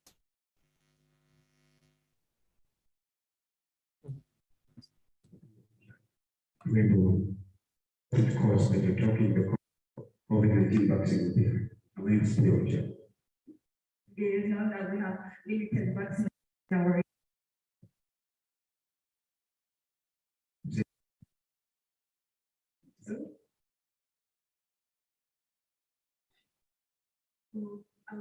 what do you mean by limited vaccination?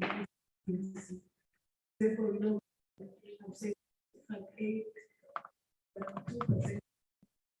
One population is what do you mean by limited? You know, what's my that's vaccination? You vaccination, but for us in Burundi, it's not mandatory to get vaccinated, and we still afraid of that vaccination because we do not know really the side effects, and we don't see the difference between get vaccinated or not get vaccinated. According to the experts, we'll be having other new variants of COVID-19. So as we get other variants,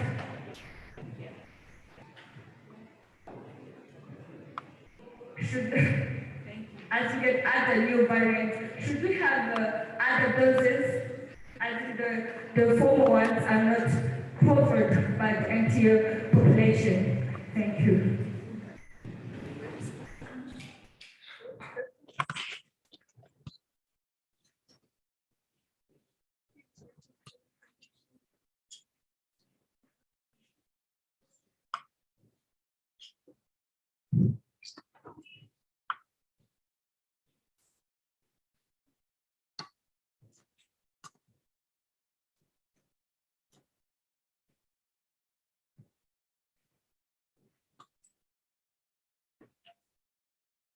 Ladies and gentlemen, the COVID-19 pandemic has regressed the EAC agenda of integration through limiting of freedom of movement, as is seen in Article 104, which is the heart of the EAC agenda. Continuation of the status quo, as been proposed by the alternative team, does not solve the problem, as has been seen through the policies. Current strategies, such as awareness campaigns and sensitization efforts, aren't enough. This is why we believe that mandatory vaccination is the solution, and I will show you how. My name is Abdul from Tanzania, and I am the chairperson of the Council of Ministers. Now, before I get into my substantive, let me first start by recharacterizing the motion as been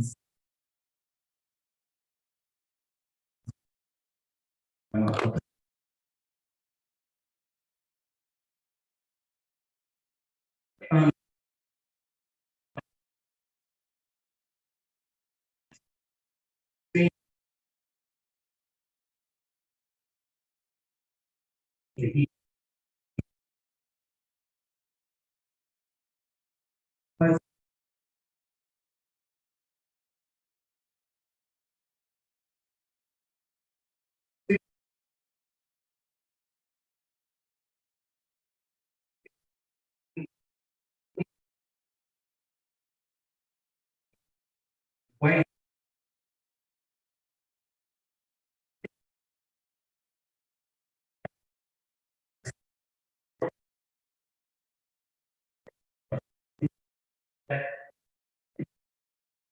of the people that this is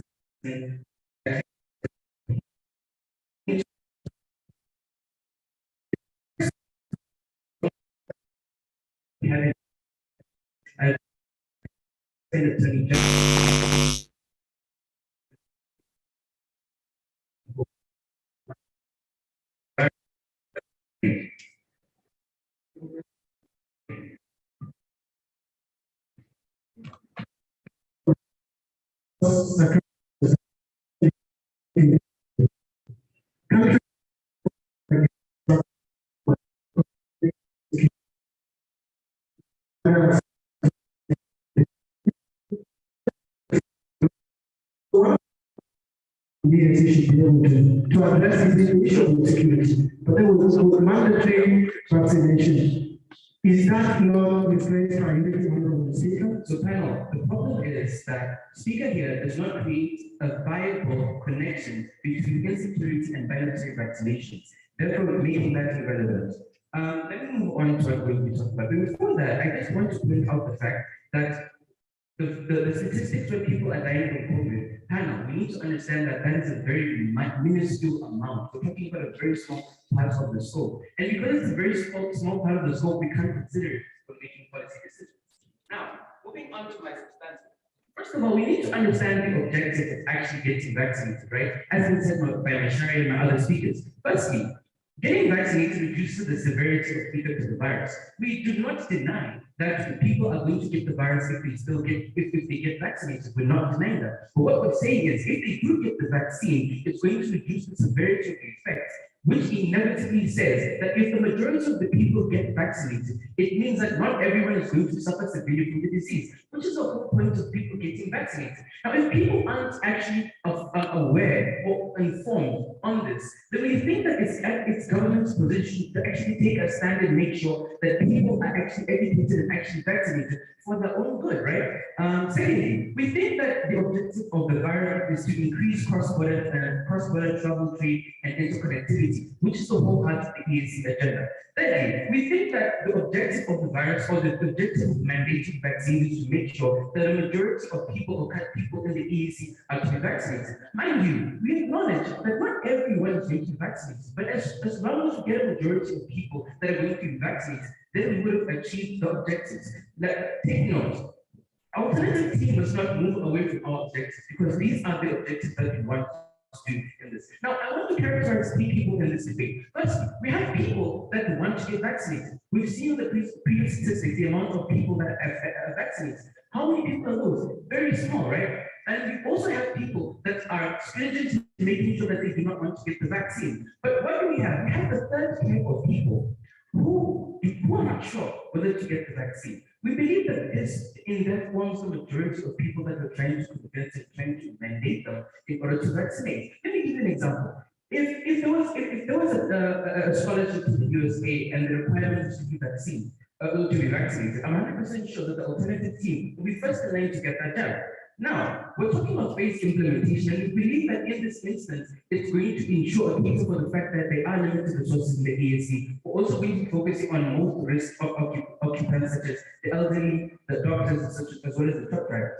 Now, as Mr. talked about, I'm going to focus on three things. Well, firstly, talking about the scope, sustainability, as well as the EAC objectives. Firstly, we already gauged in how this is going to encourage or talk about the whole scope. But sustainability, we think that because the EAC Secretariat has already decided to prioritize strengthening prioritization of the private sector, and it is, as been said by the Honorable Peter Tuki, whereby he actually said that there is going to be a coordinated response. We believe that this is the effort, and this is where we see the sustainability of the policy. Therefore, increasing the EAC objectives, which is more prosperity, competitivity. Article 104,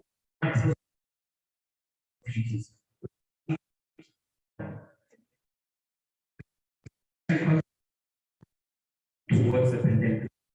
With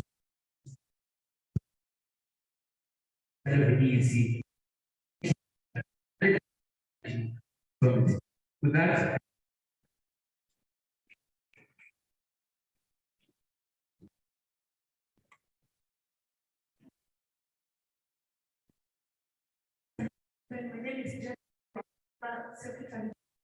my name is Secretary.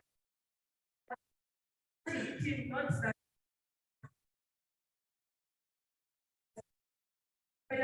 various legal debates, and here I will manifest on it qualifies mandatory vaccination.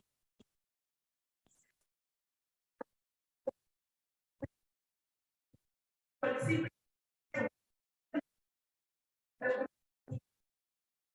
states shall and as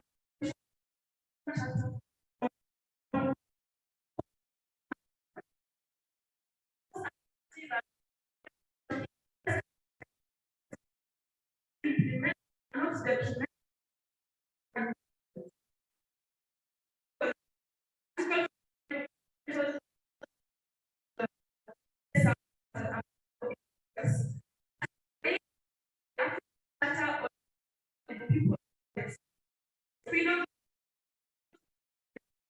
We should certain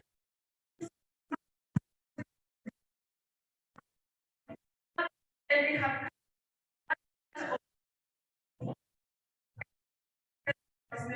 and so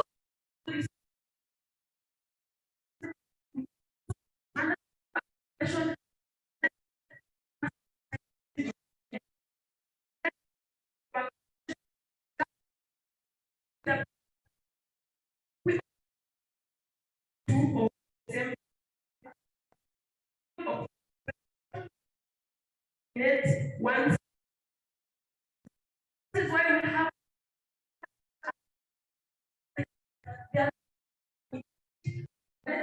operate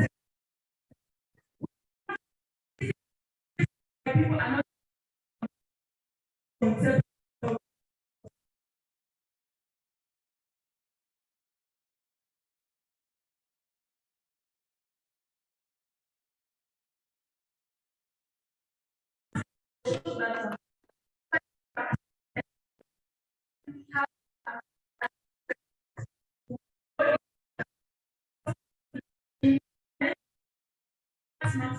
and with such a risk, we cannot guarantee that someone is safe when they take such a vaccine. I remember the second Attorney General and the first Attorney General and also the chair say that one is guaranteed of their safety. It is not concerning having mentioned that Moderna and Pfizer vaccine are so detrimental to the human organs. That cannot say that we guarantee the safety of someone's health. And also we have Article 4 of the same charter provides for entitlement to respect of life and integrity of a person. One must consent to something before you give it to them. There's something called medical ethics and also legal ethics. They must be considered. Consent cannot be obtained through coercion. One must give consent voluntarily for them to get vaccination. In that, because when they consider that it is so detrimental, of course, someone won't consent to such act.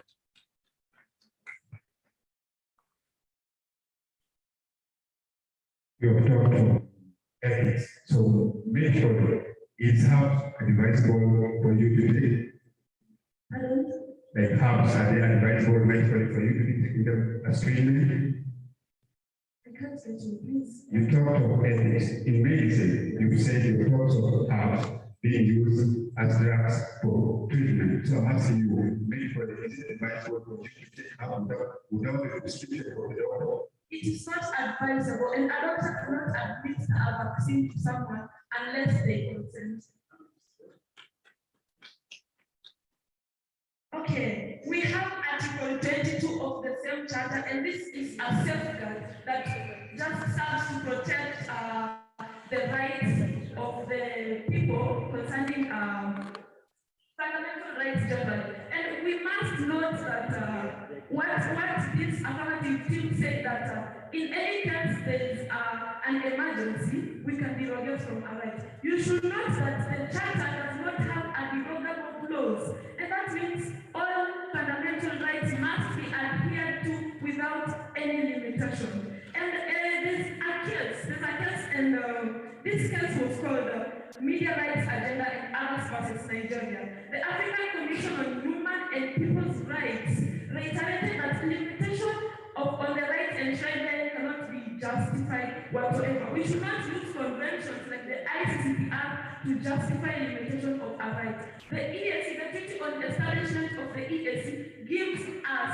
that we will use the African Charter on People's and Human Rights in administration of fundamental rights, and that is the law. We cannot run away from it. We have Article 118F of the treaty establishing EAC, and it gives partner states an option to cooperate and promote research and adopt of traditional alternate or carbon medicine. This is because it recognizes that not every vaccination will serve the purpose, the intended purpose. There can be challenges that might arise in the administration, and that means that the purpose might not be achieved. So it has recognized that limitation and gives us an option to do something that can serve the same purpose. It does not matter about the path we take. What matters is the goal. Thank you.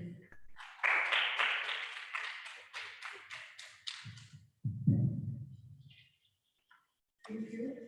My name is Fiona Shridhar. I'm from Rwanda. I'm from the Atlantic Strategy team. So first of all, really first thing is I have to answer you about the future. The government is trying to implement this vaccination policy to protect their people. Because me, I'm vaccinated. Also, the people around me have to be vaccinated for me to be safe. It's not that if I'm vaccinated, I'm not safe until the people around me have also vaccinated. Thank you. Just a point of information, the guiding law on EAC is the African Charter, and it does not enshrine any derogable clause. That means that we cannot make our own laws to execute. We should adhere to what the law provides us. So So we cannot limit our rights and invoke another provision outside our community. Okay. About that, when we are talking about mandatory vaccination, we're not talking about force. No, like there will be some promises which are going to limit you from getting it. For example, in schools. For example, in my school, I'm a student at African Leadership University. There is no one who are allowed to come in campus yet they have vaccinated card. But also there is another option, getting vaccination test every day. Would you rather go to take a test every day? It's not sustainable. And then you pay that every day, you go to school, or you can get vaccinated and you be safe at that moment. Mandatory means you have to take it. You have no option. You have to pick whatever is there. No, it does not. We are not first option. We are not forcing people to take vaccine, but there will be like some services you're not going to access. For example, maybe you will be allowed to go and get healthcare services, but maybe there will be a limitation of getting insurance until you have vaccination card. Thank you. Just one last point of information. There's a ruling from the High Court of Kenya recently where Judge Anthony Mrima dismissed a petition that was championing for mandatory vaccination, and he noted that mandatory vaccination and the fact that you can't access government services in Kenya having not been vaccinated was discriminatory. And because the High Court is the constitutional court, whatever it says on infringement of people's rights, it is final. Thank you. But it's up to you whether you will choose to get the service or get vaccination. Thank you. And also another thing I'm going to talk about is that we are trying to raise awareness for the members of EAC so that they can get mandatory vaccination, because we want to allow the movement between the EAC teams. Like we have said that 92% of tourism and hospitality among the Pastor State was affected due to the COVID. You want us to still get these effects, like our GDP of many countries still go down because many people want to be vaccinated? No, we shall take vaccination and then life continue and then increase GDP so that the life of the people will continue as it was before. Like I was like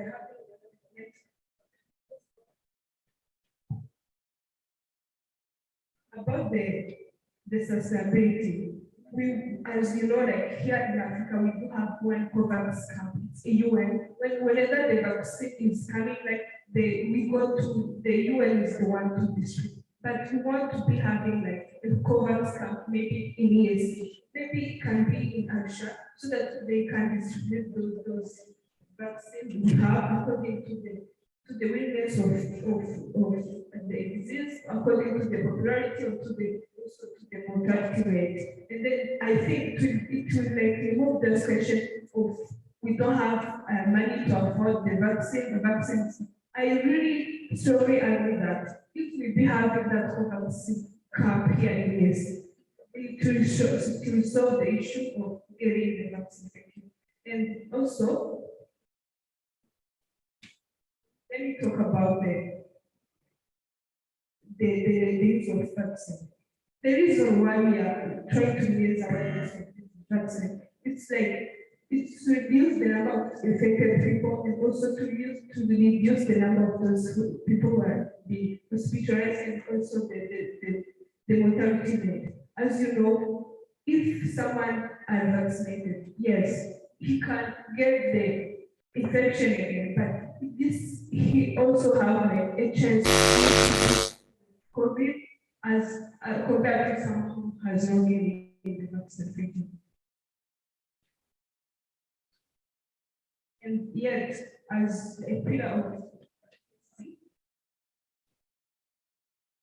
we want to release free movement of people and labor. As you know, like most of the people have affected due to the lockdown and what. Most of the people lose their jobs. There are a lot of people who have degree who are sitting at their home because maybe before I was like free to move from Rwanda and maybe come here to Uganda to do a job because there is free movement of people in labor here. And then now, whenever you are not vaccinated, I'm here because I'm vaccinated. That's why I'm here in Uganda. And then yet you will, when you are not vaccinated, you're not going to move from one country to another. And then yet you have, like before you was having like a right, and then you was trying to come and get a job. Before it was allowed, but now it's not allowed. Thank you.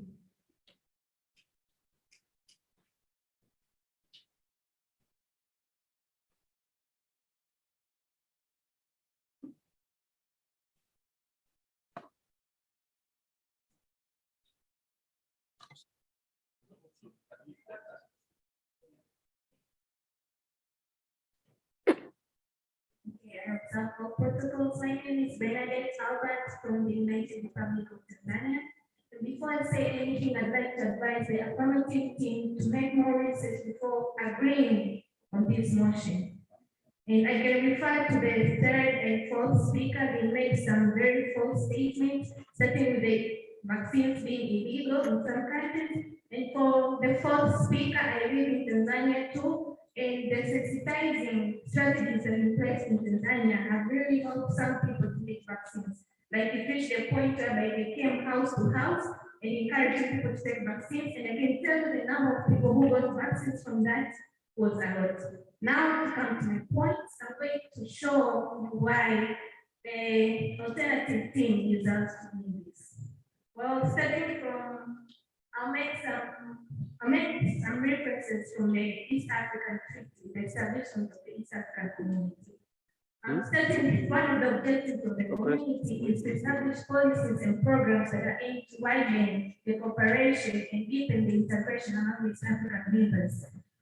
And this is established in the Article 5 of this policy. Now, making the vaccines mandatory, it means you're going to act contrary to this established objective. Like, you want to meet this objective because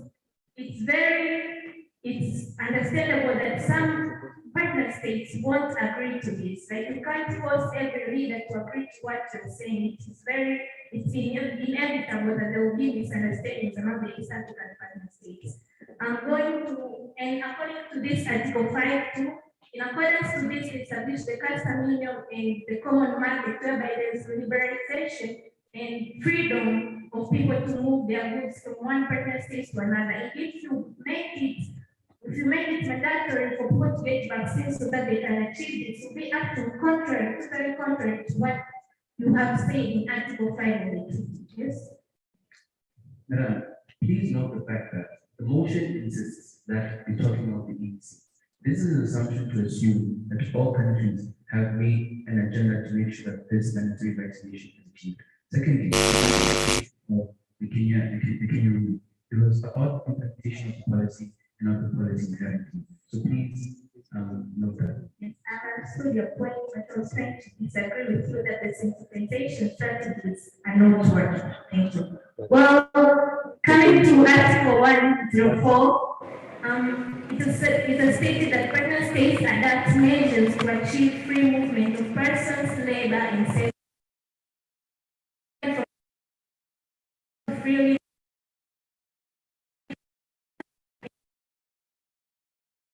by the country and vaccine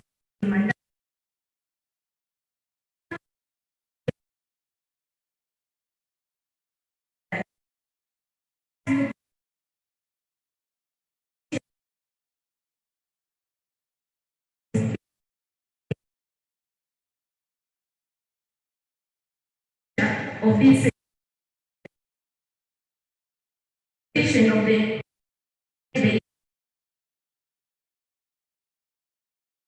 of the key issues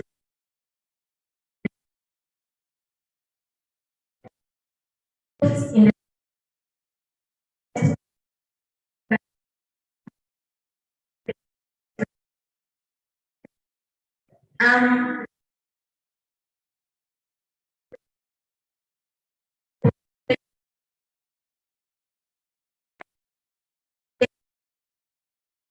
feel comfortable the East African to make to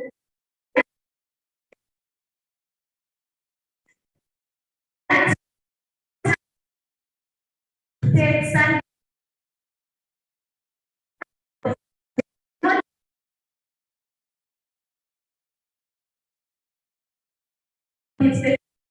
is not right. And that's why one of the approach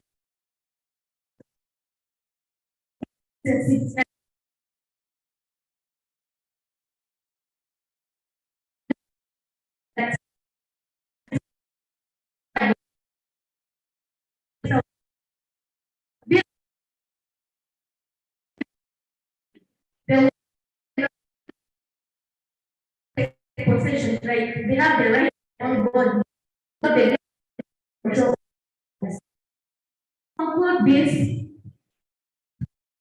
Thank you. All personnel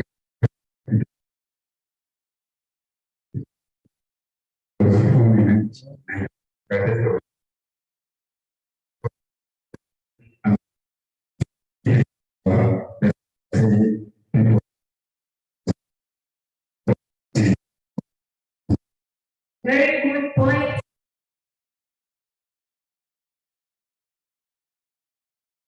But one of the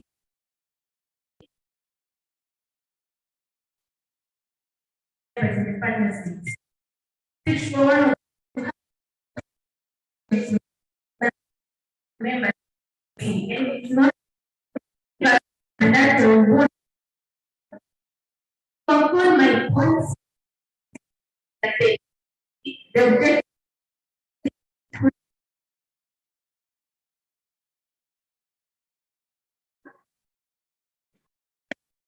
was created not sure that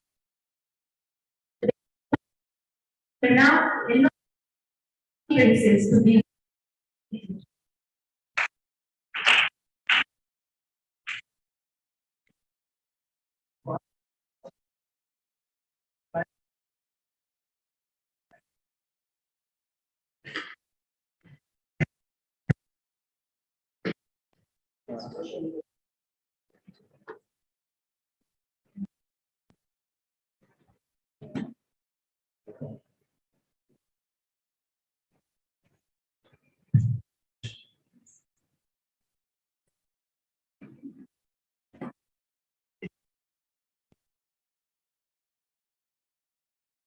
What's the name of your teammate?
Please, can I speak?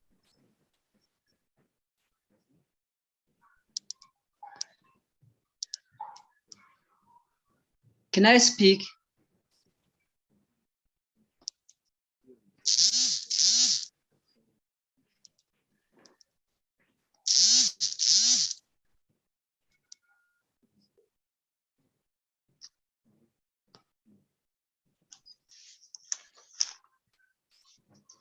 Ildefonso, you're very welcome. I think we can get you now. Ildefonso is streaming live from Republic of Burundi. Can you hear me?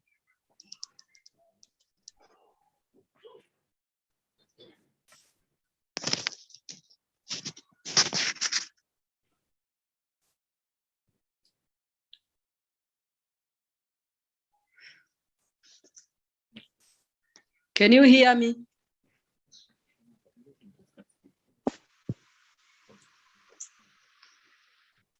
Okay, let's begin. We can have you. Yes, I can start. Yes, you can.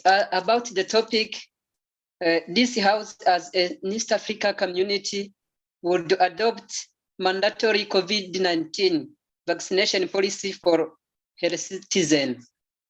I'm totally agree with Adia, and we are late to adopt it.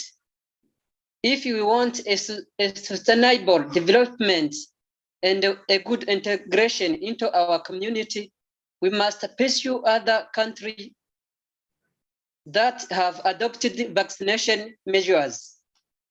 Vaccination remains 30% or more effective against the most serious forms against the pandemic of COVID-19. Imposing vaccination helps to prevent the most serious cases, the engagement, resuscitation services, the deaths caused by the pandemic of COVID-19. If we want really to allow citizens to move freely and boost our economy, we have to take the vaccine mandatory to follow the other countries that have taken these measures. We will not be allowed to travel into their country without vaccine. And when we are not allowed to travel, we can't reach to the development. That is my idea.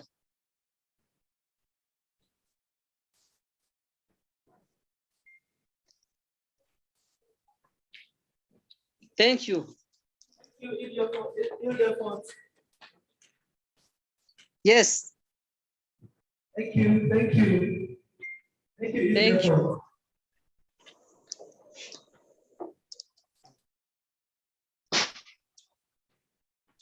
And let's have the last and close one session of this event.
That's why we are not to allow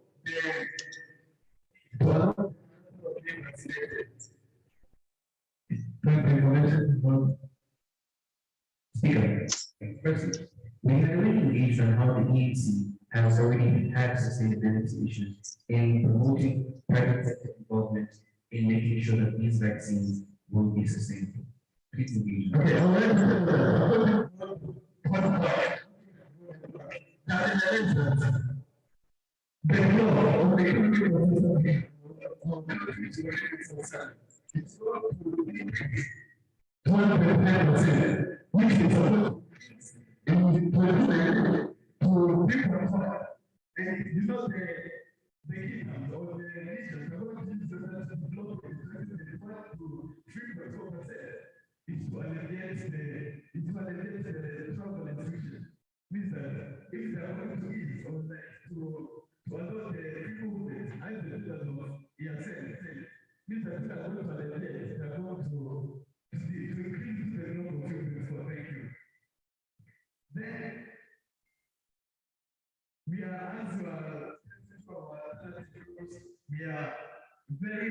we are strongly encouraged to come to outside because like we have been highlighted how what will happen or what will happen after the relation of cancer and what the argument inside didn't show us what will happen after the relation of cancer because they are already insist on the vaccinated by the show us what will happen after the relation cancer. Even in our EAC, we are fighting for EAC security. If we cannot like fulfill our wish, and we are still like depending on the others, then what will happen if they stop that? About? Thank you. If the parliament agree across the board, vaccination should be given. Usually, it's a right to everybody vaccination. I'm asking if the government, I mean the parliament, are given country as a that every citizen of our country should be vaccinated. If the people is the right for vaccination, employment vaccination, okay, thank you. But mostly, I would like to tell you that if you want to choose to make vaccination, we are not here as an alternative to tell you that vaccination is bad. Of course, we are aware that everyone must be vaccinated, but let's make it mandatory. Because we are not capable of making those vaccines, as I said, then what will happen? What happens to the nation jobs? Because of the people you're just basic on the nation. But for that, we said that we can make vaccination, but that's what I want to say. Then finally, I want to invite all of us to come to ourselves because like they are not like advising the yes, we are not to make vaccination mandatory, but to adopt the right consistent issues. Thank you.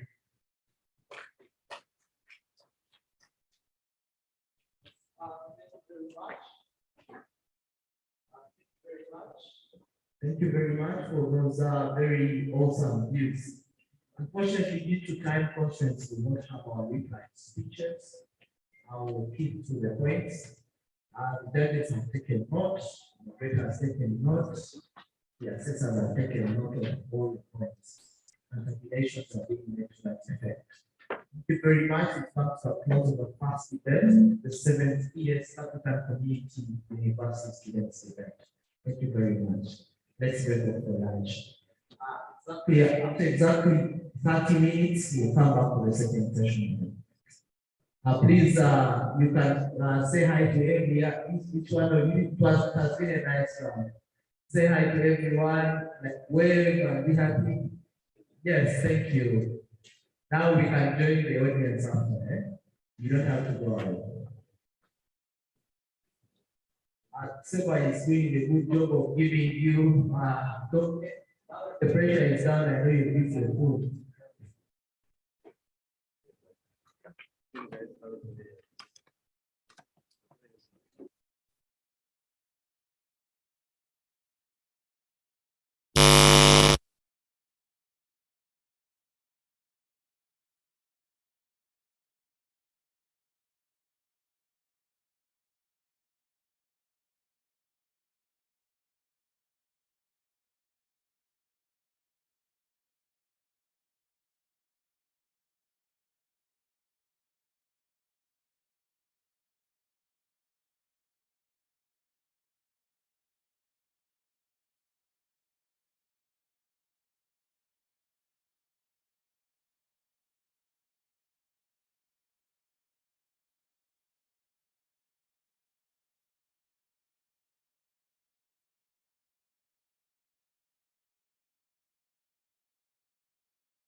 Okay.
HDMI.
failed to get the laptop.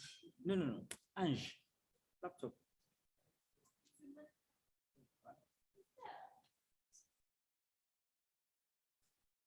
So Zoom, there's some for one. Okay, Monica is here joining. That's a good thing.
please consult them. And so, as the motion states, this house is the East African community with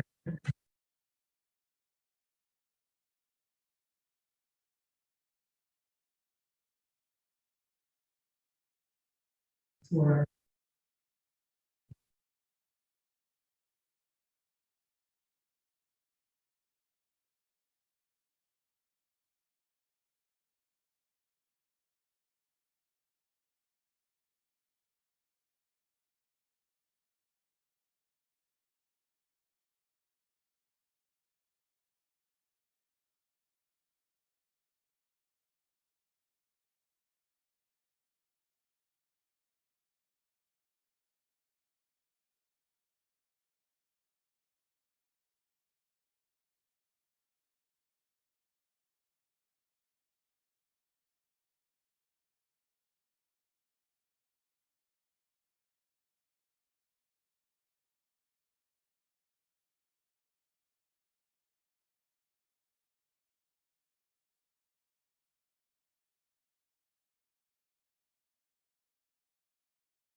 so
COVID will be less than the original one. And because we know how many people have been dying because of COVID in the region, the ones that have been infected, the traumas that have caused within us. So when we have a vaccination, at least there's something in our bodies that is going to work against the disease.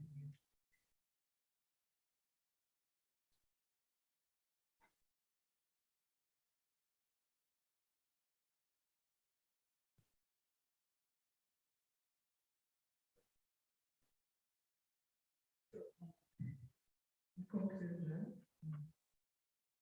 I believe if we all take COVID-19 vaccination as a second community as a mandatory policy, we will be able to get back to our goals and achieve the same goals that we had already started and the projects that were stopped by COVID-19 and the decision 16.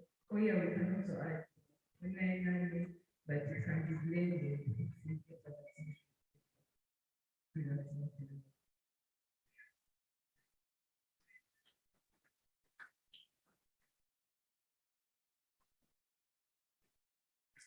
Good afternoon, everyone.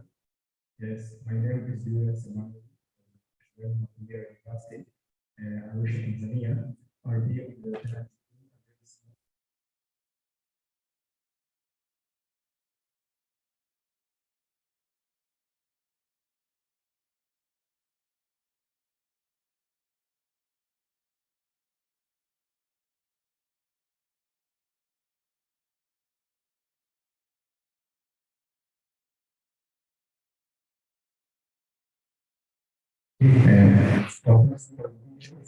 for one should be for option. When watch speaker will be is coming from that.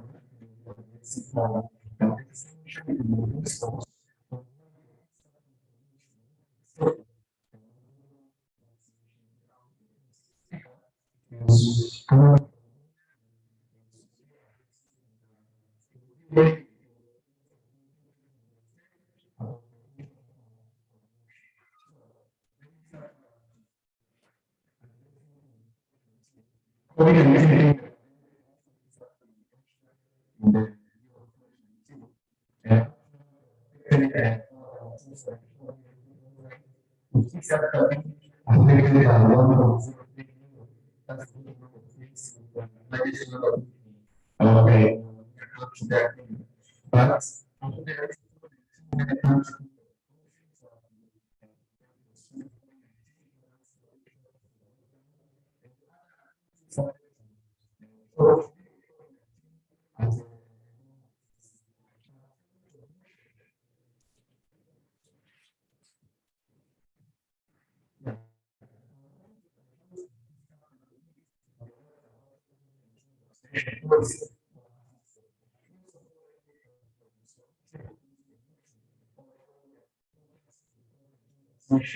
we all know COVID-19 pass.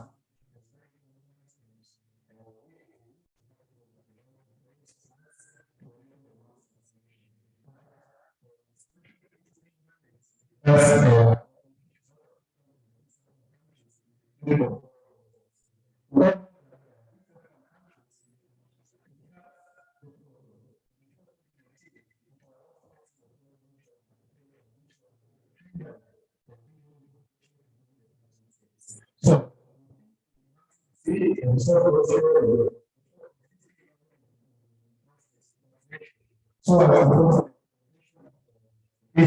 appearance of the global 104. We share the relation among the country members, and some of them being the foreign restriction among the country members, and the other one being the diversity in the currency among the EAC, as well as the amount of the EAC figures is based on the monetary union, which means that we must have so we can enable the common market and the common among the parties. For example, you can trade without any charges. For example, I can give you the example. Yes. Do you have any other solution way to solve this other than the vaccine? Yes, I have a solution, and they mentioned like the foreign speakers, they will be talking about the solution that will be given. And the other thing that different employment policies among the partner states, for example, the person who started in Tanzania, or Uganda, is not easy. He or she must pass a process for being qualified as a person being able to be employed in one of the countries. So we as the East African country, we should focus on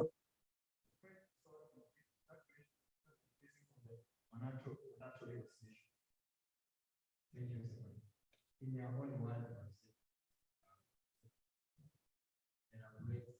shows that it's important rather than saying government programs. yeah, the vaccine is very important for acute, but its applicability in East African countries currently, I see, is not feasible due to different circumstances that will be mentioned by the foreign speakers. And another part, could you give us an example in which state where they have lack of vaccine? in which state they are having a lack of vaccine. The issue is not a lack of vaccine, but the fact is that the community, there is community access to vaccination. So first of all, we have solved the community access that the challenge that encourage the community access to vaccine before we do that issue of the mandatory vaccination. In which I see sometimes the issue of mandatory vaccination. It's not applicable. We in certain countries are still young in terms of different aspects. So once we put the issue of mandatory vaccination, sometimes it can put out some members who disagree with this policy on the issue of integration. So according to the application made by the government, they say that the major challenge of regional integration in East Africa is for trade, law of competitive, a position of countries, supply goods in the region, institutional capacity, whether to advance regional integration and failure to address social issues related to regional integration. So we have seen that the real problem of East African countries is not about devastation. We are having the problem that we are addressing. So putting vaccine as a mandatory, I see it cannot solve those challenges. So we as the EAC regional members, we now to seek first and address those challenges, they so we can move forward. So I'm having the question that I want to be asked. The first question, if we decided to adapt the issue of mandatory vaccination, what should you do if the individual doesn't respond well to this issue? Will you use them or what will you do? Coming to the point that currently the total number of vaccinated people in South Africa is less than 50%, with the highest country being Rwanda, whose they are the total number of vaccinated people is 14%, and the other countries are ranging from less than 50%. So, what should we do if the people do not accept the vaccine? What will we do there? The other issue is about what if the president of the partner state disagree with that policy? What shall you do as the EAC secretary? And the last one, arise of the COVID-19 variants, which are not treated by the vaccination, for example, how are you going to convince the people to accept the vaccine if some variants are not treated by the vaccine that you take it as mandatory? Thank you so much.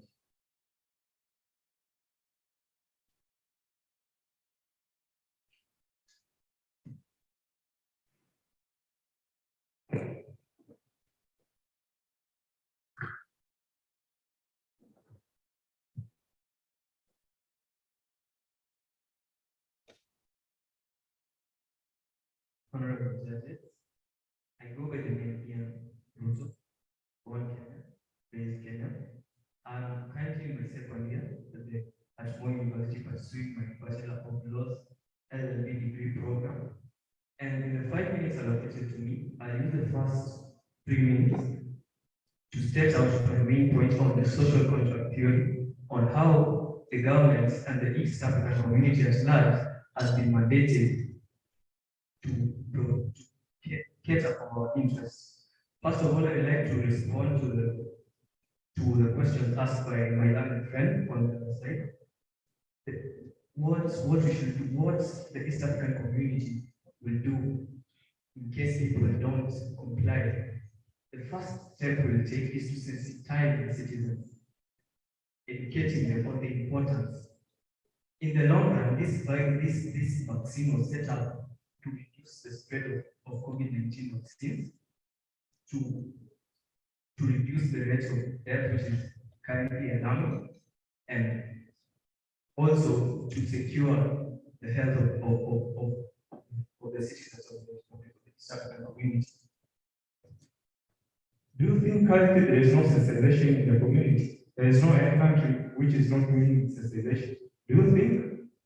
Again, no, in the community, specifically in Kenya, sensitization has not reached the grassroots level. Sensitization in Kenya has not reached the grassroots level. That is what we need. Is what's the policies adopted in the reference to Article 5 of the East African Community Treaty. Then these are the steps that the East African Community should take. Yes. Barriers, I think we need to figure out the barriers to trade exist even before contract, even without government. So how are we making vaccination mandatory for this?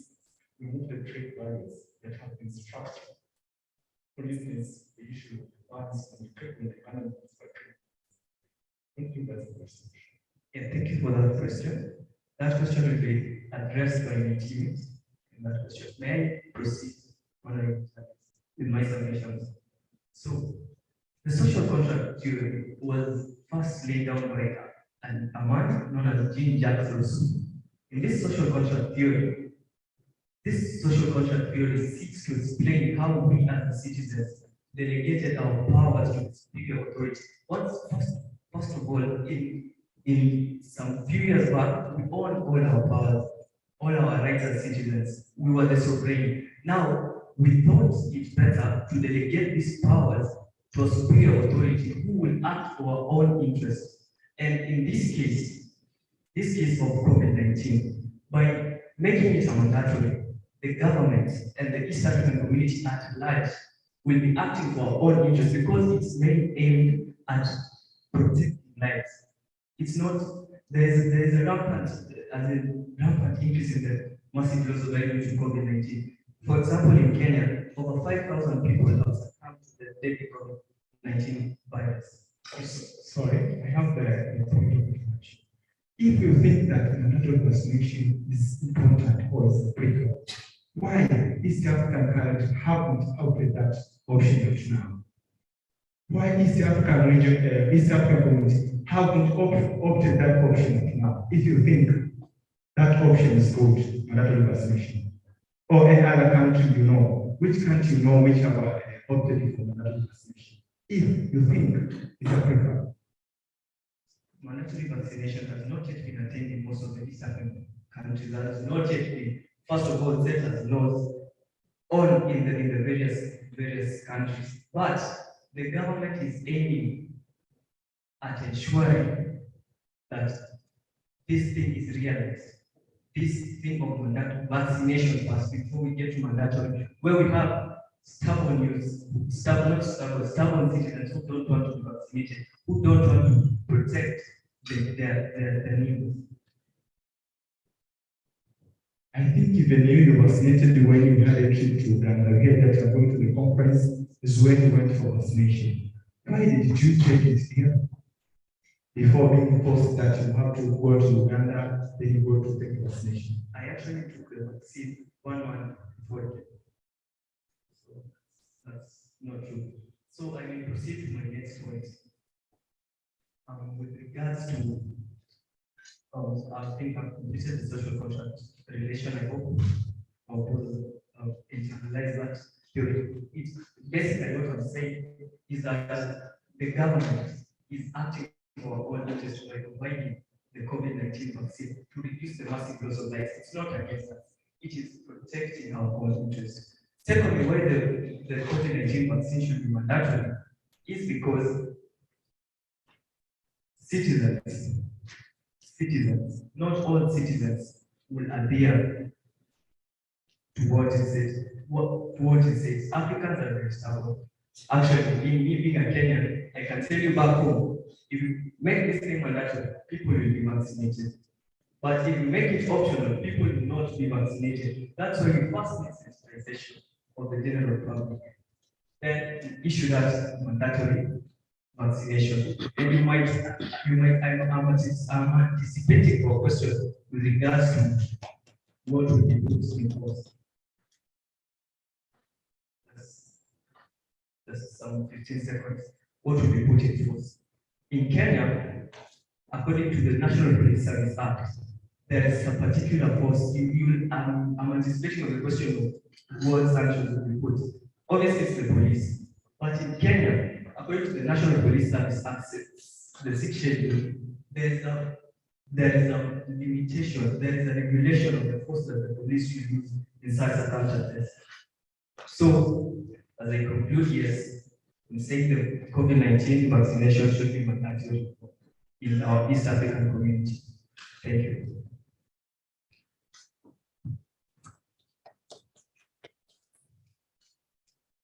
Good afternoon, everyone. I'm appointed from Burundi. I study at University of Burundi. So I'm going to explain why not mandatory vaccination of COVID-19.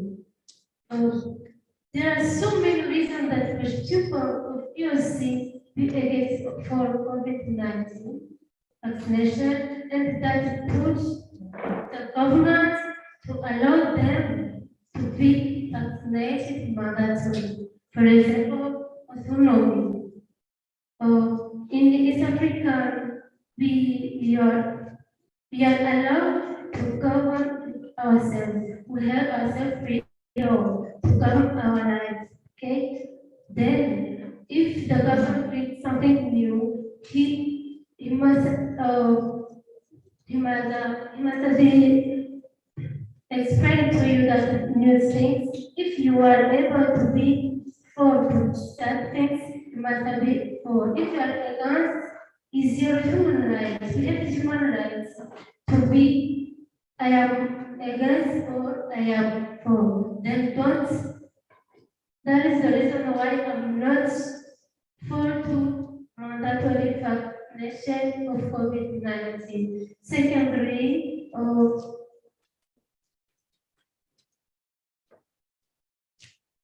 is efficacy. So many people see that even though you are vaccinated, you can be tested positively. So you must think. I would like to ask you a question. If you find someone is going to do you like to be committed? Because this is my Okay, thank you. But he is not able to commit suicide, but be sure that the vaccination Even someone the reason why he can be arrested without vaccination is because he saw someone who has been vaccinated, but after he tested why he can be banned from vaccine. Also, I've taught someone who said that in your book. the revaccination of COVID-19 protecting people. Yes, it's good, but it's like masking a mouth, because if you mask your mouth, you can protect yourself as you take that vaccination. Because if you mask your mouth, you can also be positive, tested positive. And also, if you are vaccinated, before you can be tested positive. That is the reason why we put people to be against for that COVID-19. Another thing we put them to be against is they believe. There's some people who think that that vaccination is like a navy. It's Satan who brings this in the way, and we come to see that the people is writing that we will see the disease like COVID-19, you see, and people will be mandatory obliged to take that the vaccination like that vaccination of COVID-19, and they began to think that if I take it, am I going to be agree with God? And they can think they can be vaccination. Then as conclusion, in this house as East African community, we do not adopt mandatory COVID vaccination policy for this citizens because there are so many reasons that push them to be against them. Instead of adopting it mandatory, you have to convince them not to block our rights of freedom. And I see that human COVID-19 is people using mandatory.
Hello.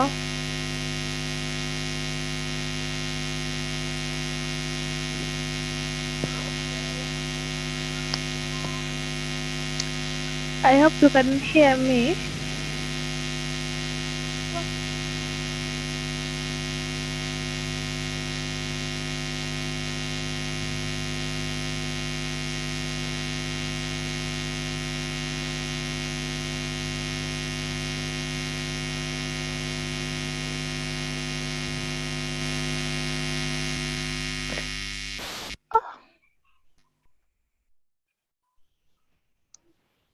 I hope you can hear me.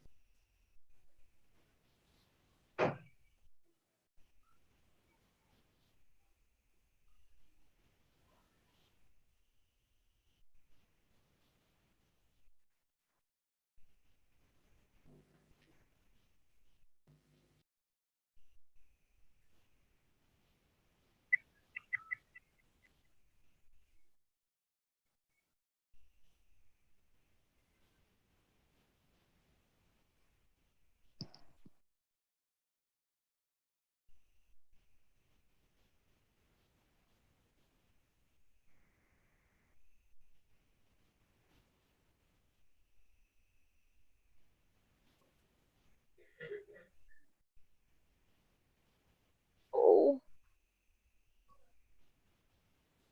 I am Monica from the United Republic of Tanzania.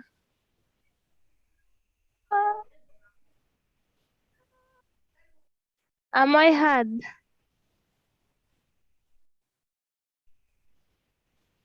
Yes, Monica, you're being heard loud and clear. Please go ahead. Okay.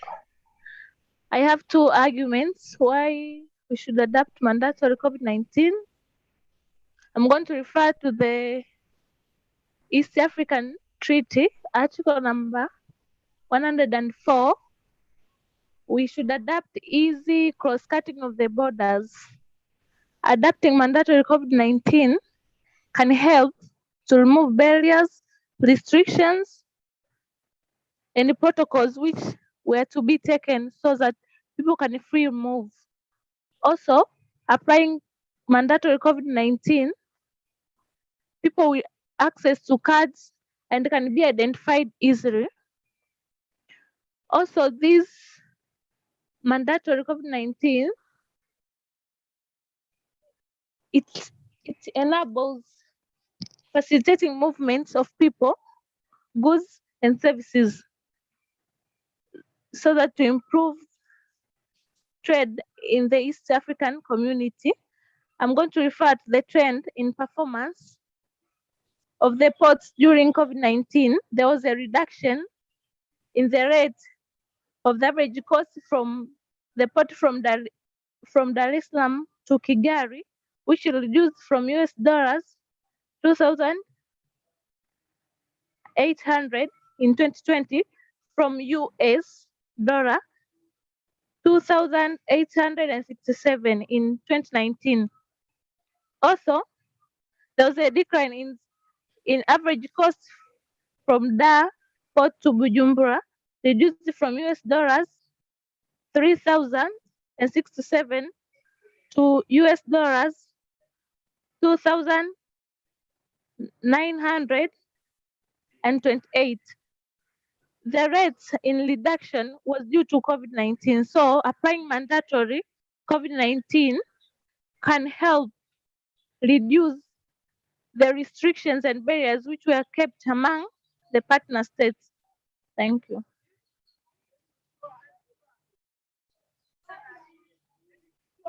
Monica for that presentation. And let's have the next secretary agenda.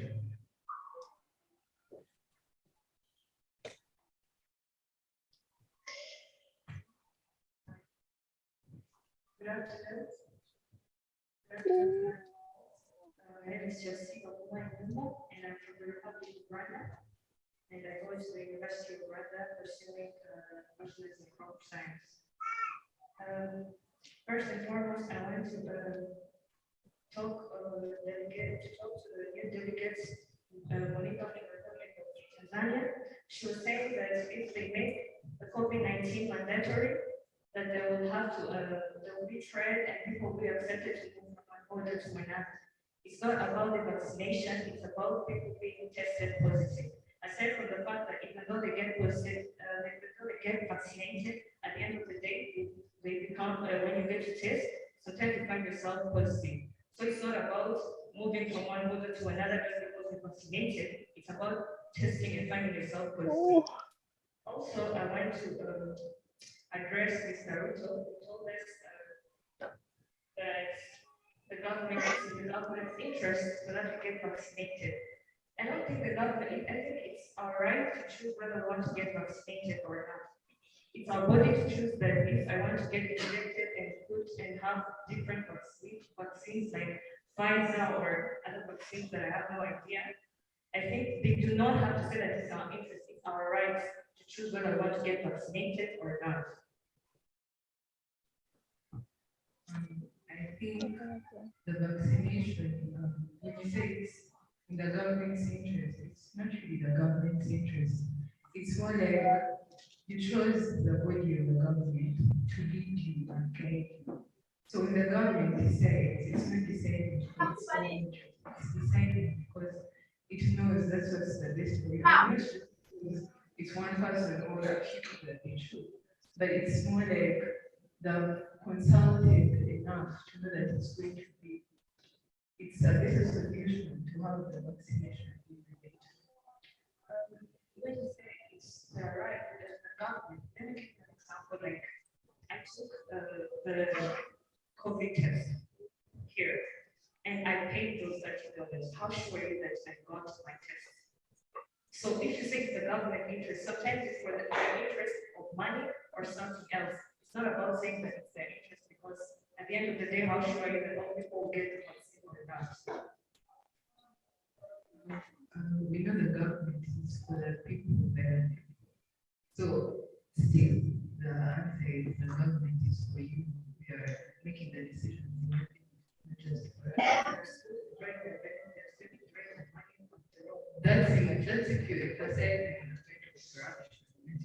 corruption, which is going on.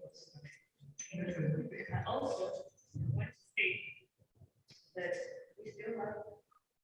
I mean, it's going to see that money is just to pay for the devil, not actually for their own selfish gains. Really? That money is actually feeding someone.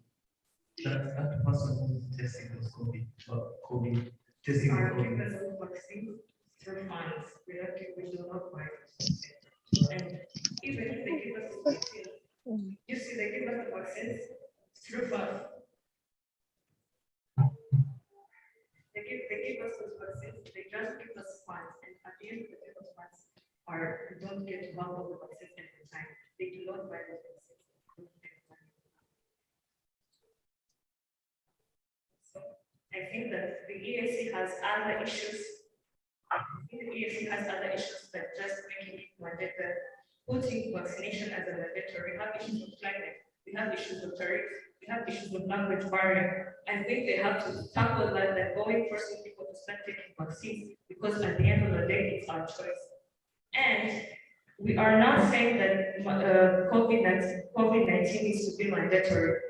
We are not saying that COVID-19 has to be mandatory. We are saying that people can take vaccines at their own right and choice by sensitizing them, by taking the youth and going to the local areas and explaining to them why they need the vaccine. They do not have to force them to go and take the vaccine. And also, I think the youth can go and talk to religious people and explain to them why they need the vaccine. Because if you force people to take the vaccine, those that have religious beliefs will also refuse to take the vaccine. Thank you.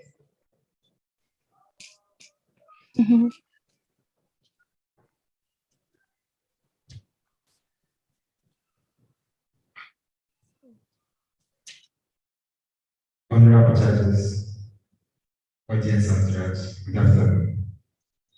By the name of Gilbert Mwima, I'm coming from Rwanda, and I'm students in Rwanda Polytechnic.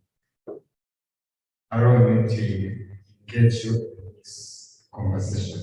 I would like to ask you in the honor to have. I want to see anybody who took vaccination in this house. Please, let's go. If you took any vaccination. Thank you so much for coming on the side. You're on the right side. I would like to come back towards the alternative suggested. You highlight that it's not a matter of being suggested, which is not making us is our movement, it's a matter of just question. But they are forgetting that if you want to remove anything or to remove a trees, you start in the roots, right? The roots of this COVID-19, it's not being tested first. If you want to remove it completely, we have to start boosting our immune. If you boost our immune system, that it means that our body are able to fight against it. Excuse me, I will take your eyes. And I want to show you that also taking the vaccine, it reduces spread of this COVID-19, which is very contrary to what you have said that vaccine is not important. I'm going to give you, I'm going to refer to Rwanda. Go to handle of Rwanda Medical Fair.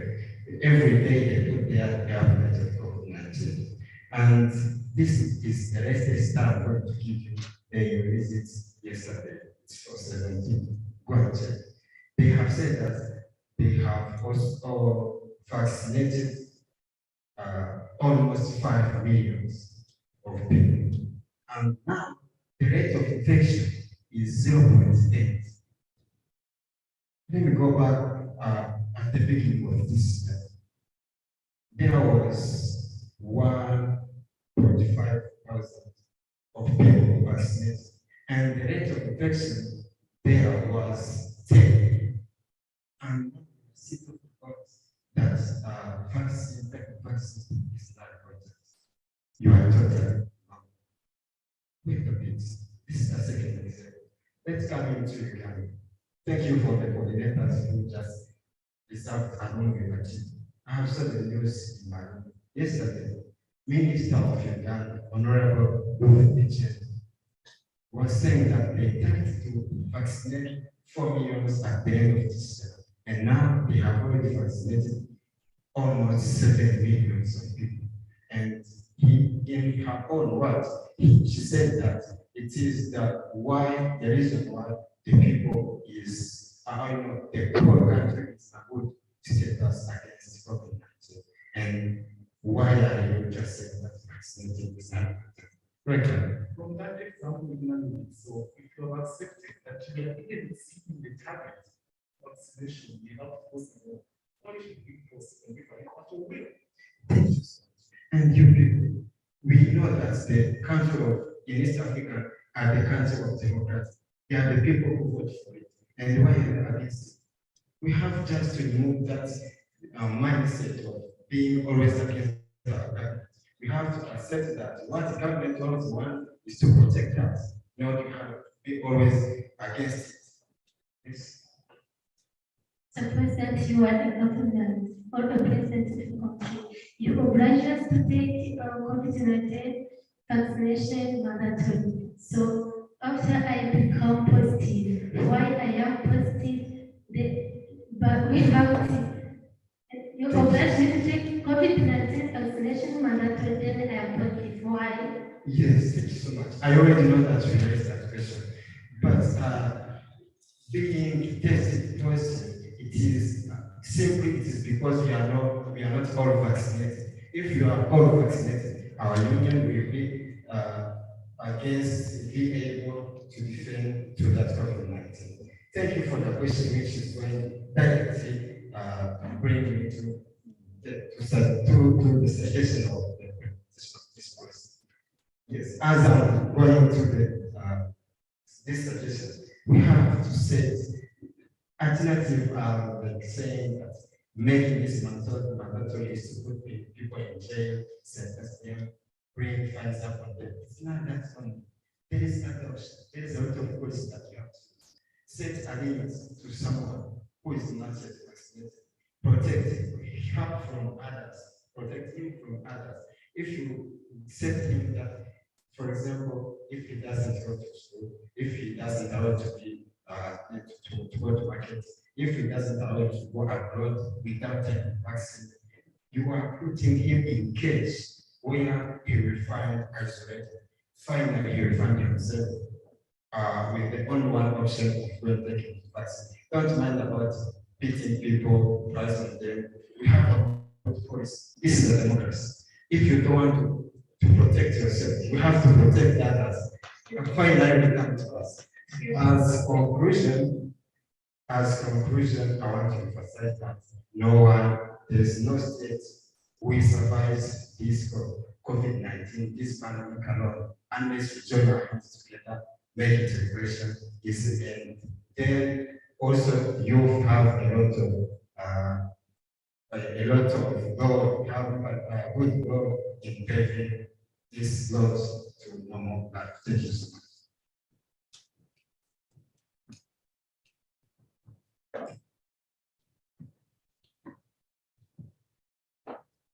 Thank you. Let's start the message.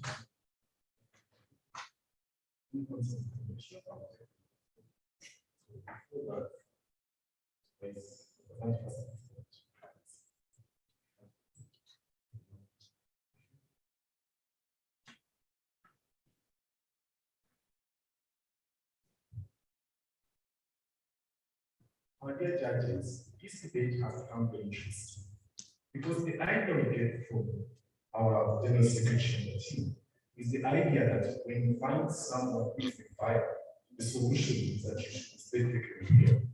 Because at a point when they tell us that the unvaccinated are very vulnerable, yet at the same time they starting to put more tariffs on them, it's like an endangered, already endangered person. We don't think that was very something very important. But beyond that, this debate doesn't just happen on issues just vaccination rights. we ought to interrogate the idea of private sector and trade and how it is strategic. So two things need to recognize that the East African community is very progressive.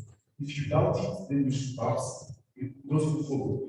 One of the reasons why like you need business study that you started just within the East African community, now it's almost going to region of Africa, is because we attract, that is to say, the nature of the community is one that is not going to use force, but it's one that places diplomatic means to engage people, sensitize them, and make the agendas that we all have to be people-driven. What that means, therefore, is that it will not be strategic for us at this point to start forcing the things, right? Start forcing people to vaccine. Believe that what we value, we think this time and still achieve all this benefits. There's any vaccination. So we think on strategy, it would strategically disastrous for East African community that has that reputation of being that nice, now to turn into those citizens that have trusted it because it's that good, it's that appealing, and people have started to enjoy and feel like they are driving it. So we think strategically that would be very, very disastrous. It's a policy we cannot adopt. But beyond that, we need to interrogate the idea. Is it true that we have barriers because of COVID-19? We don't think that's the case. We should attempt strategically that these barriers used to exist before COVID-19. We have trade barriers. We've had this discussion for over almost a decade on how we can remove these trade barriers and somehow make them better. We had issues with the private sector, where we have issues of gender, where the women in these businesses are less. And what happens on such grounds is that when the vaccination comes in, when COVID comes, but it does, it only exacerbates the already existing problems that we are new. Whatever that means is that the solution is not simply to look in the short-term effects of COVID, but rather solve our structures, because our structures are already problematic, and that's simply COVID perhaps exposed. So what this means, for instance, just to give you one very simple example, is that say, before COVID there was not a few, but then because most women who are in the private sector in business, they are simply doing these small, informal businesses of selling tea and or selling tea and all that comes a few. What that means that when the problem happens, of course, but these women become more affected, they want to make because they can figure out if there's more business. So therefore, the question then becomes that if you're to argue on grounds of sustainability, how do you solve this problem? Do you solve this problem by simply queuing and saying, okay, let's assume you can afford it and make the East African community all be vaccinated? Those solutions should come. Now, the different variants are coming on board, right? So the next variant comes and you find it's true that this vaccine cannot work on it. So should we continue, let's say, with fear that, oh, now when any variant comes, so we shall go back, we must lock down economies and still advertise more people? Or should we make interventions that are so structured in that if another shock came, our systems are strong to witness and be resilient within those shocks? So how would you do that? I'm going to give solutions perhaps. Now, you can look at things. The first thing you can do at the top, increase the women getting incentives so they can be compete in the food sector. That means even when the pandemic happened, there was so much right? But beyond that, there's an engagement. And this is just like because it's food. This is very important because even our policies, the establishment of the second community, we have the full chapter talking about the role of women in business. Articles 121, 122 emphasize the same. Now let's talk about even on the regional level of the FCTA, where we have workers who are countries ratified the same center. Article 3 goes, it emphasizes the same role of women with the issues of gender mainstream are very important. Otherwise, it has to go patches down, right? But beyond that, all things political, that for us to be crying about COVID-19 as a short situation about COVID-19, which is structures. So the next pandemic with the climate change, this is realistic. The sea temperatures go over. There was something just a fortnight ago about how there should be more investment in climate change. We are seeing progress in Kenya and Uganda. That means another pandemic is almost in space. Yes, sir. Have you ever heard of the ancient saying prevention is better than cure? Exactly. Now that is exactly what you do. So you don't simply focus on COVID-19. So you prevent by blocking the structures. So that is exactly what you think about. So how do you block the structures? That is to say, an example is that so. Ian, we have one question. Okay, I'll take this way. Thank you so much. Just tell us how we are going to achieve this common market. If you don't vaccine people, if you actually being in quarantine, how are you going to achieve this common market? Thank you so much. This was a very interesting question. It brings me a simple idea of how we are making African community. recognize one thing, that at least in all regions, beyond us being the most the best and being only country in the region, we also have the best kind of climate. That is to say, it exists in the tropics, where this vaccine really does not kill our people that much as we kill perhaps the whites, we are used to these normal flus. So that's one advantage. But beyond that, so when you have this structure, the idea of free movement of goods and goods, so when we empower businesses, for instance, to help the private sector to diversify and leave the other primitive ways of simply doing business physically, but now it happens stricter. That means if there's any other pandemic, we shall still be able to achieve our aspirations and as consumers, we are able to still transform borders. You can do online trading with your colleagues in Kenya. That's why we want to take that direction and not simply like cowards. So when another pandemic comes back, we are in long again, the first vaccination. We think the provinces going to this structure, and it's just focusing on one problem that's happening today. Very proud of this time.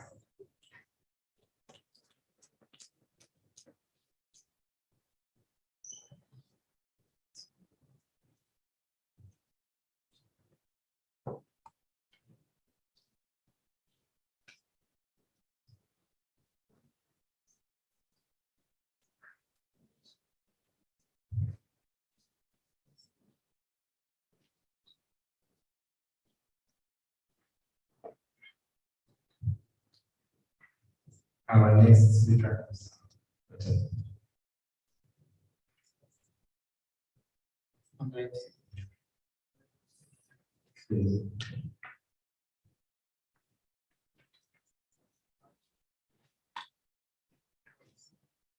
and start please on your voice. No,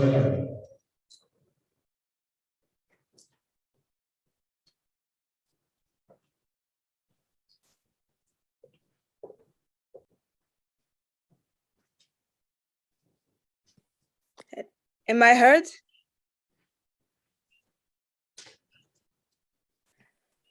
Hey, am I heard? No, we can't hear you now.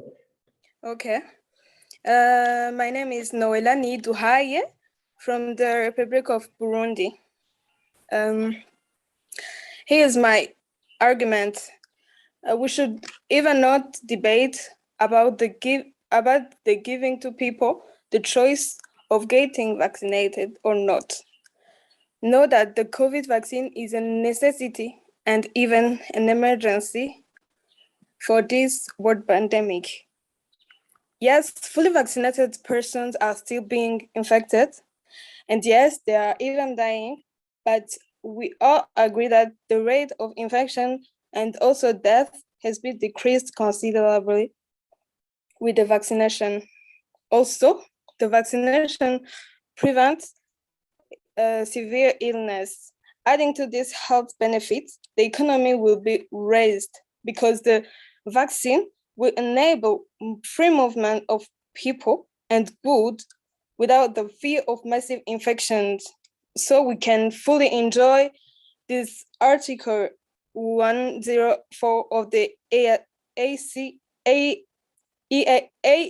Treaty, which states the adoptions by the partner states of the achievements of free movements of people, labor, and services, and also ensure the enjoyment of the right of establishments and the residence of their citizens within the community. I would like to conclude by saying that the mandatory COVID vaccine will facilitate the unity of the EAC. Thank you.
process. And I have a perception that I have a celebrity who said that this thing is going to kind of affect me in this way, and I don't believe it with all myself. Like I can't go for this thing. I can't go for it. Like, so why should I believe and trust the government or the community and accept the mandatory test? Yet these things they're not strict. Like the way that they're trying to argue with me, like they're trying to give the options for us. So the government, not only the government, the community, we should consider the choice of the people. Like I can't do it myself. Even I can't do it myself if I can't. If they don't know the long-term effects that are going to come from this vaccine, I can't do it. These things, it doesn't last for even the vaccines that are there. They don't last for 2 years. So I don't know what's going to do to my next generation. So if I take it now, how will I know if I'm going to destroy my future, or there's a kind of system that I'm building inside me that's going to kind of affect you? From Kenya.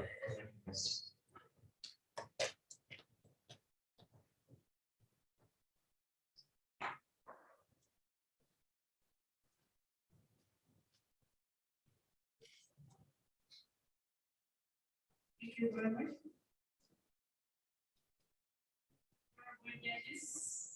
Good afternoon. I'm Colette Peter from South Sudan University of Juba. Bachelor degree of Business and Management Science. I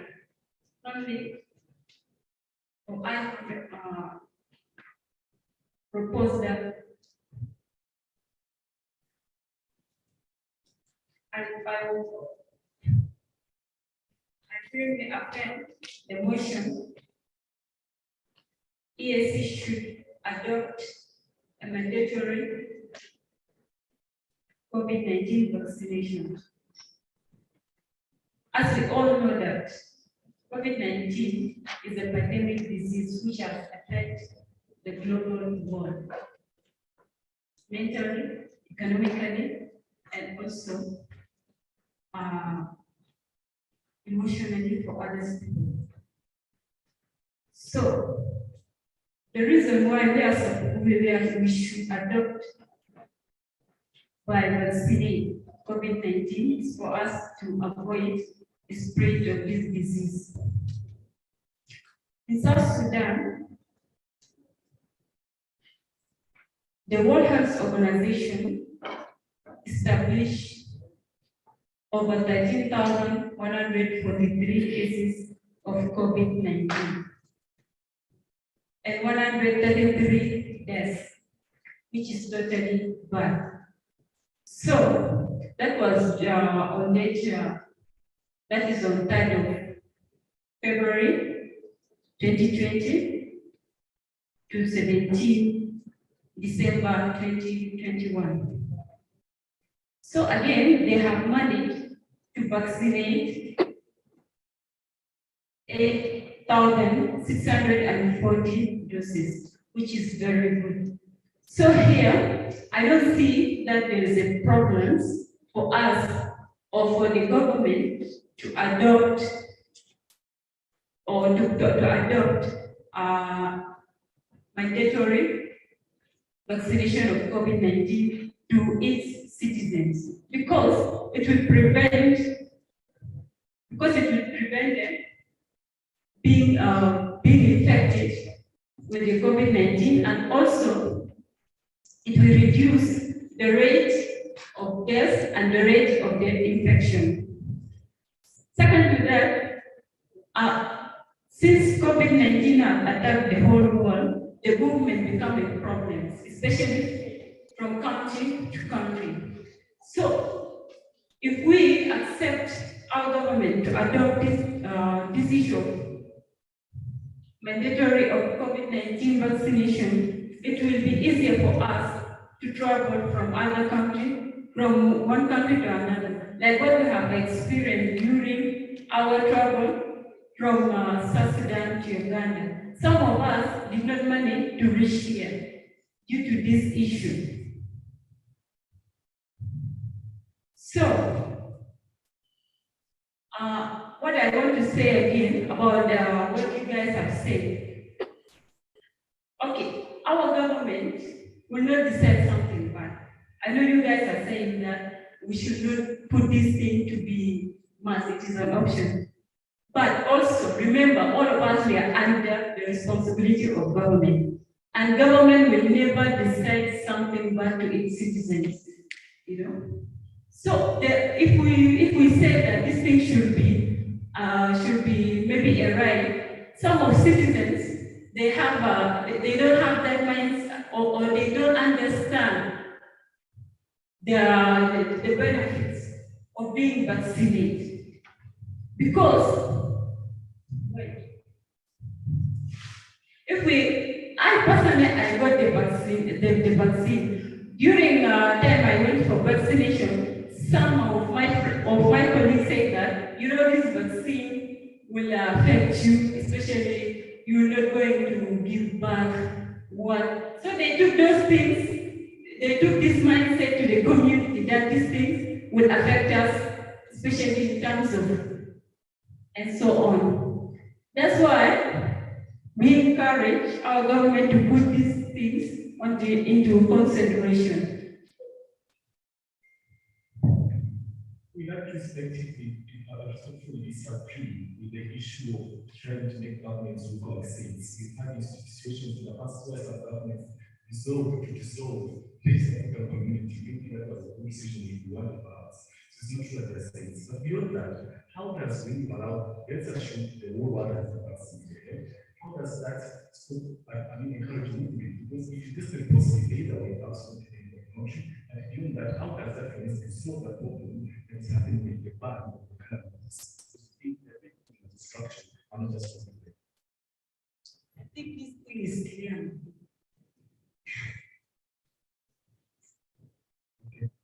I'm having another POI so that you can answer the thing.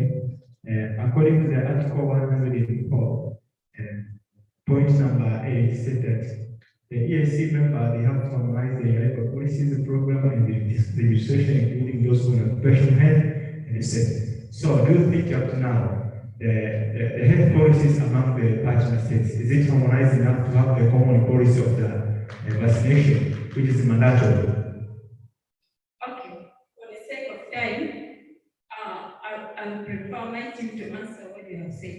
So, here, I will come again and say our government must put this into consideration for us to adopt a mandatory vaccination of COVID-19 so that for us to fulfill the mission and the vision of East African community. Thank you.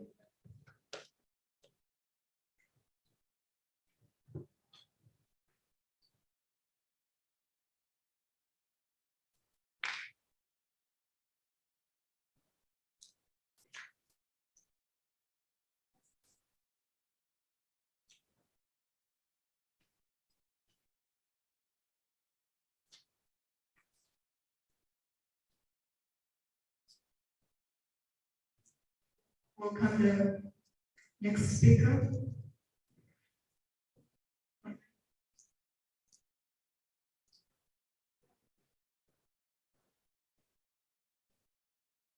All right, the final speaker is unavailable and do our second session of debate. Thank you very much for the brilliant presentations. You can take your seats now.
I think it's always good practice to clean up yourself. So as the sitting out here, please come and each collect your water that you have against your chair.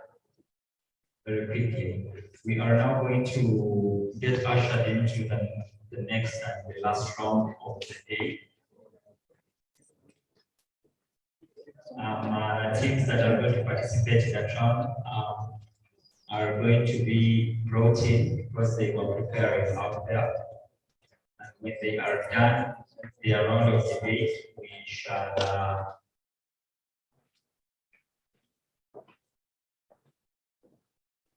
we shall retire for the day.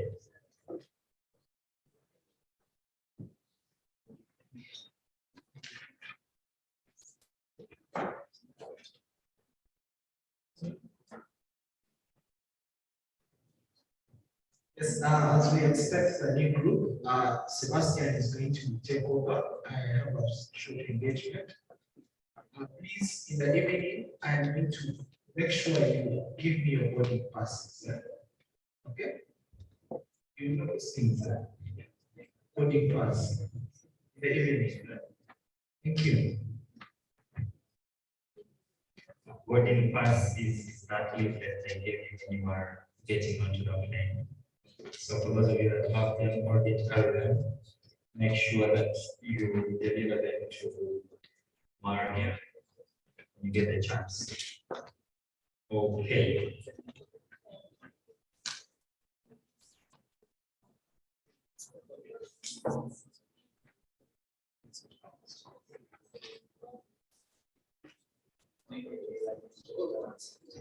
Ambassador Juma is going to make an administrative announcement.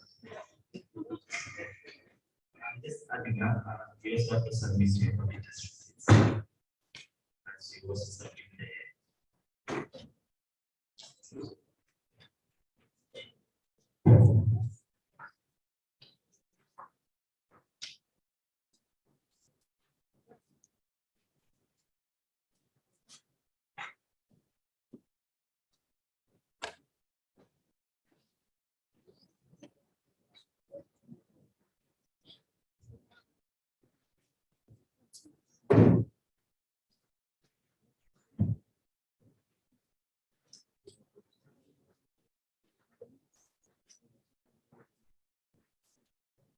Great. So the teams are here. We are already behind schedule. So as you come in, you just step to the podium. The affirmative team will be on the extreme right, and then the alternate team will be seated next to me.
So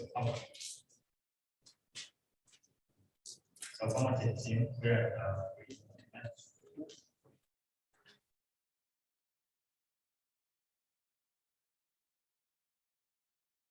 and it's not necessarily board. Which position are they playing? One. Secretary General that is missing. None.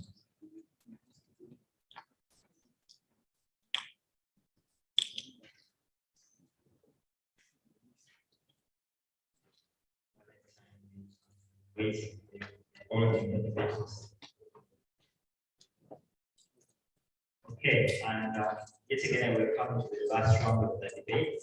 And because I have it of authority that you people have been streaming other rounds, I therefore want to believe that you know the rules. And if you don't know the rules, then I don't know where you did that playing yesterday. But the rules are very clear. First, two speakers will have 6 minutes and the rest 5 minutes. Ambassador Mapunda from the United Republic of Tanzania will be managing time for us.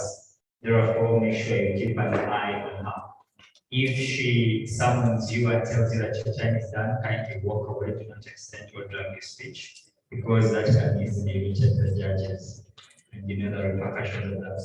Also, for those that are asking points of information, make sure you're not being argumentative, just ask a point, and you only have 15 seconds to do that. More than that, we shall withdraw the microphone from you. I now want to take the opportunity to invite the Secretary General to introduce the case for the affirmative team.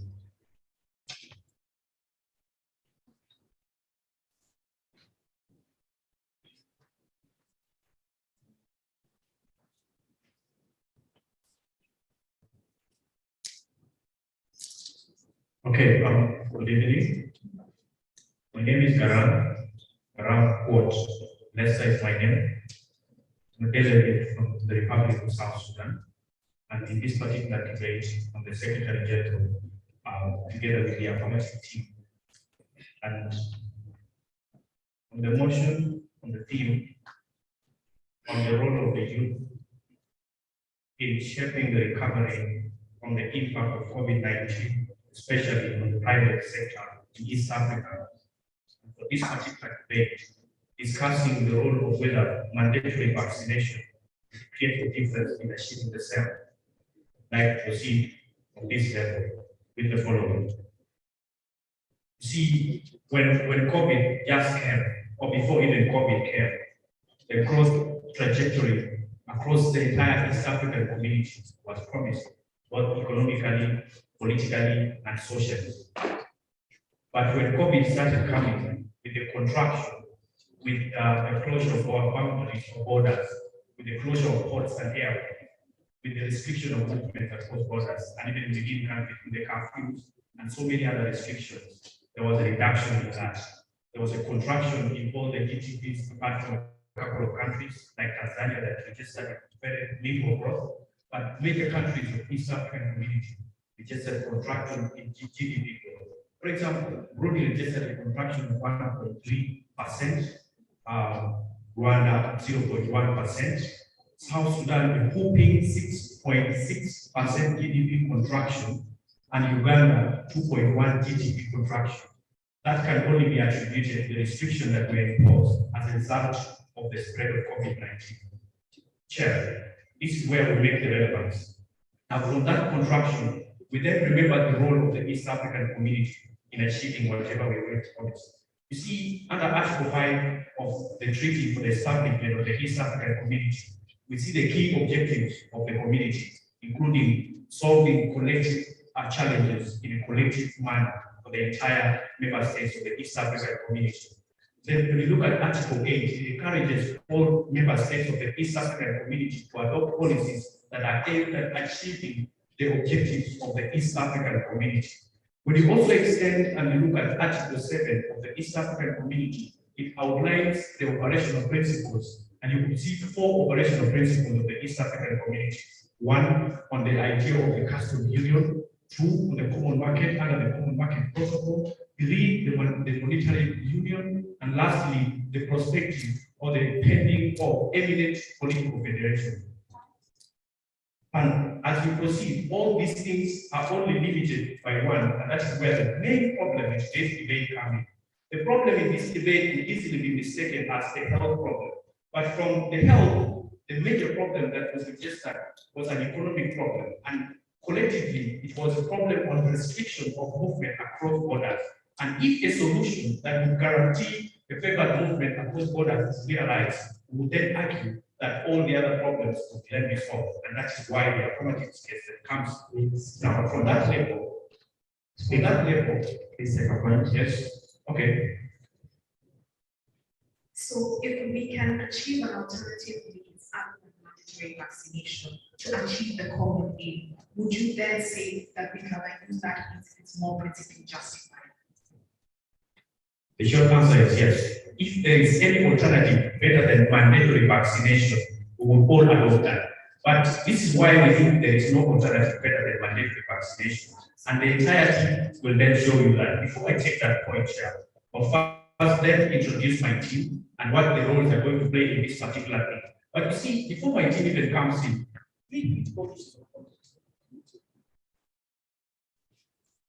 three critical issues of context are very important. The scheme might argue, or the honorable members from the West may argue that mandatory vaccination is not a guarantee that movement are going to be happening. We shall have a response to that. We may also talk about the implications of that, the reason to respond for that. And we also talk about that. They may also talk about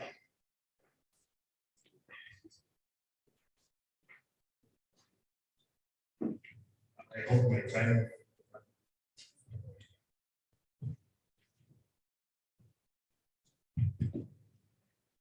Okay, the human rights question. The alternative team believes that human rights are not absolute, and in a situation where rights can be limited for the greater good, we are justified to adopt a policy that has likely implications for human rights. And then also the alternative team believes that if we can protect the right to life, all other rights can then accrue under that right.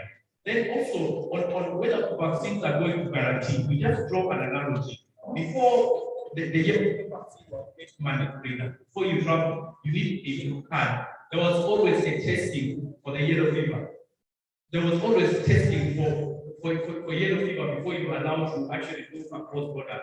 But after the yellow card became a mandate, now nobody tests. You just have to present your yellow card and you are able to move. So if the policy of mandatory vaccination is adopted like it is going to be adopted, we then see that after the adoption of that policy, you will not need to test before you can board a plane. Some of our members have not been here because they tested positive or because they were not vaccinated. So if the policy of mandatory vaccination is adopted, that will be guaranteed. So with that issue of context in place, with that frame in place, my team will then have program argue the following. I'm going to be the two deputy secretary generals are going to come and tell you the clear arguments and justification for why we should adopt mandatory vaccination.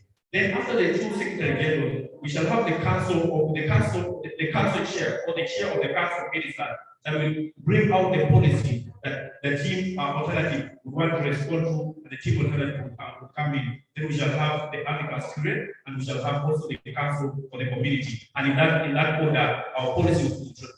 And that policy will be better than any other alternative that will come. Thank you.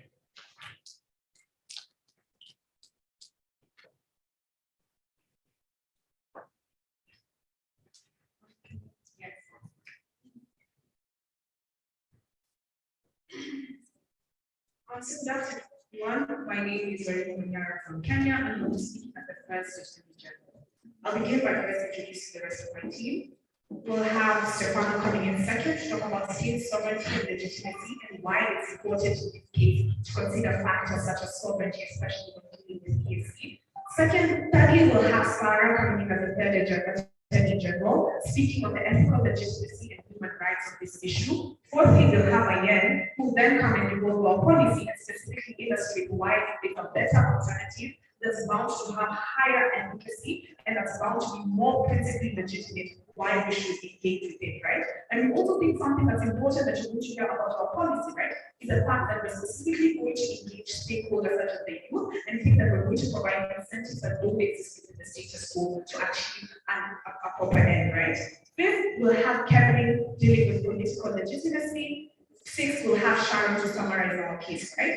So just to contextualize what this debate is about, right? I think sadly, Garam is a bit off tangent here, but I think we're going to try and contextualize what the debate is about, right? So we think that both sides here agree that we both want vaccines, right? We both want fully vaccinated EAC, right? I think that the question here is how to achieve a fully vaccinated EAC, right? But at the end of the day, right, we think that on our end you get people opting into vaccines as opposed to non-mandatory vaccination, because non-mandatory vaccination is bound to have certain horrible impacts, right? What do we think these are, right? We think that first, mandatory vaccination looks like 5 things, right? We think that firstly, it looks highly exclusionary. We think secondly, it's highly forceful. We think thirdly, it's highly restrictive, right? And we think fourthly, it's inefficient. Why do we think it's these things, right? When speaking about efficiency, we see states that have employed mandatory vaccination, right? States such as Israel only having 46.6 level of vaccination within their total population, right? That have imposed mandatory vaccination, right? But we also see those states in themselves having massive backlash, having massive anti-vax sentiment, and we see them having massive vaccine resistance, right? We think that at this point in time, it's not in the interest of a post-COVID economic recovery society, right, to have a non-integrated or to have an EAC in this case with that amount of backlash. I'll take you now, Gara.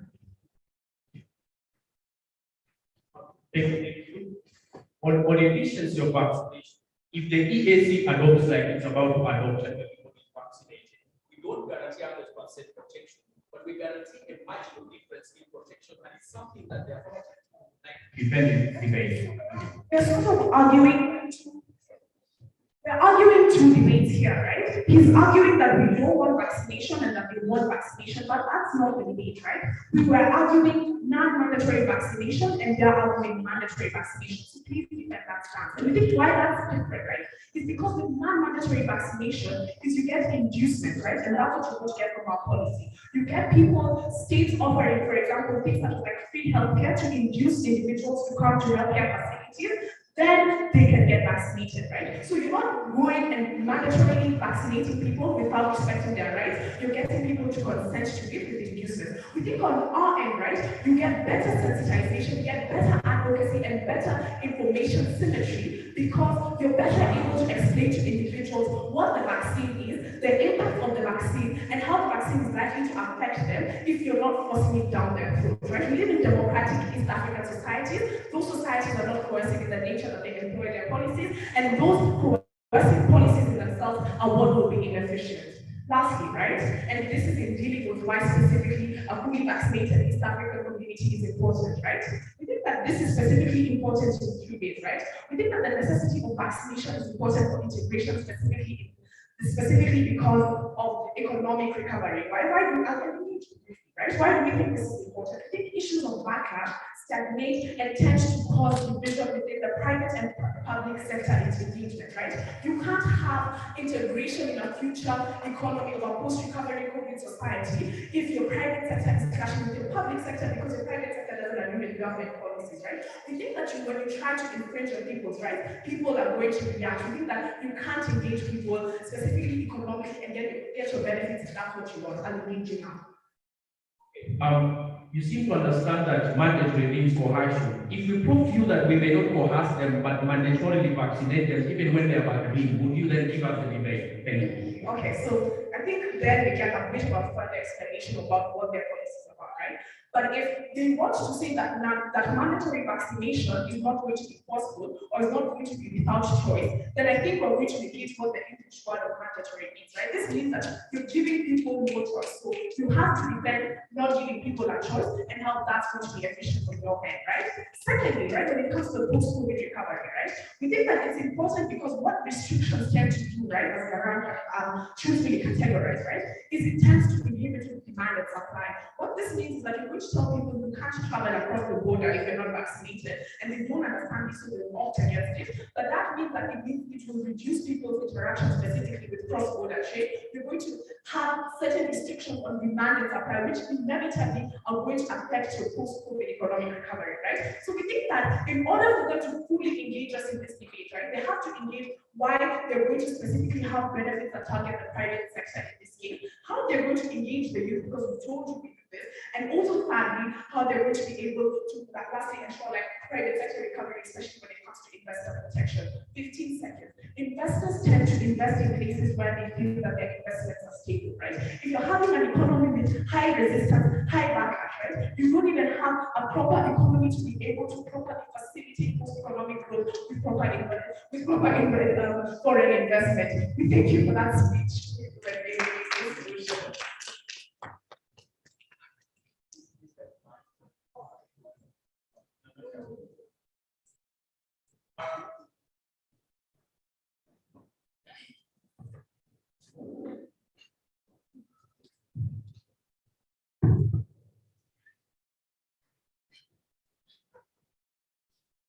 It is often said that it is not the strongest that survive, nor the most intelligent, but the one who's the most adaptable to change.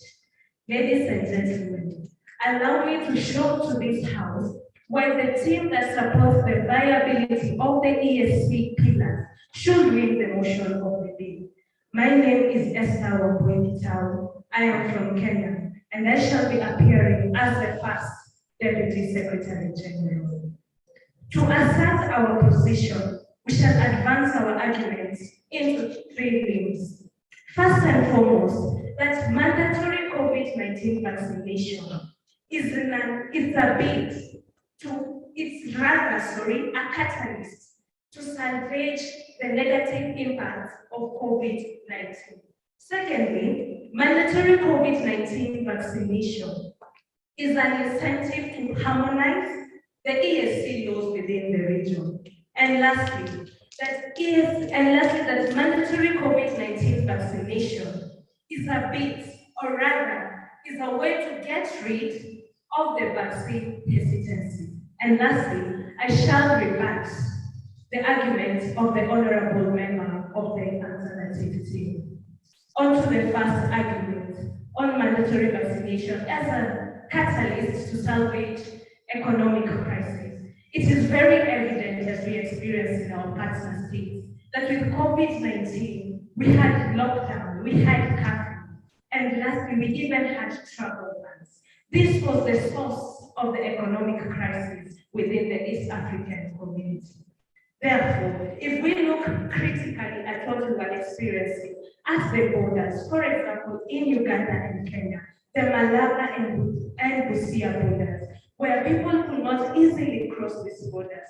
It means that if Uganda is a landlocked country where we cannot easily take goods, then what is happening at the port regions in the coast? We are having concentration of goods otherwise. Yes. Sorry, Mr. Speaker, I have a question. Now, what do you think would be a good way of enforcing mandatory vaccination to those that affect Article 5 of the Constitution of the country? Thank you very much for that question. If I am not wrong, Article 5 of the EAC Treaty provides on the rights and freedoms. No. What does it provide? It provides for objectives of this country. Thank you very much for that. I believe that the pillars of the EAC are in line with the objectives. Therefore, if we want to fulfill these objectives, I'll take you after. If we want to fulfill these objectives, then we have to support everything in a bid to support the pillars that are already existing. Your question. So getting away from resistance, how feasible is that? Pardon? Getting away from resistance with mandatory vaccination, how feasible is that? Getting away from resistance? Yes. What I understand as human beings, that means you and I here. We have a natural inherent resistance to something new, something we do not understand. And COVID-19 is full of uncertainties. Therefore, if it is fear of something I do not know, it means I am basically going to run away from the vaccine because it's a pandemic. We have had other pandemics, but COVID-19 is new to us. Therefore, the more need to take a mandatory COVID-19 vaccination so that we do not succumb. I believe I've taken 2 POIs. Thank you.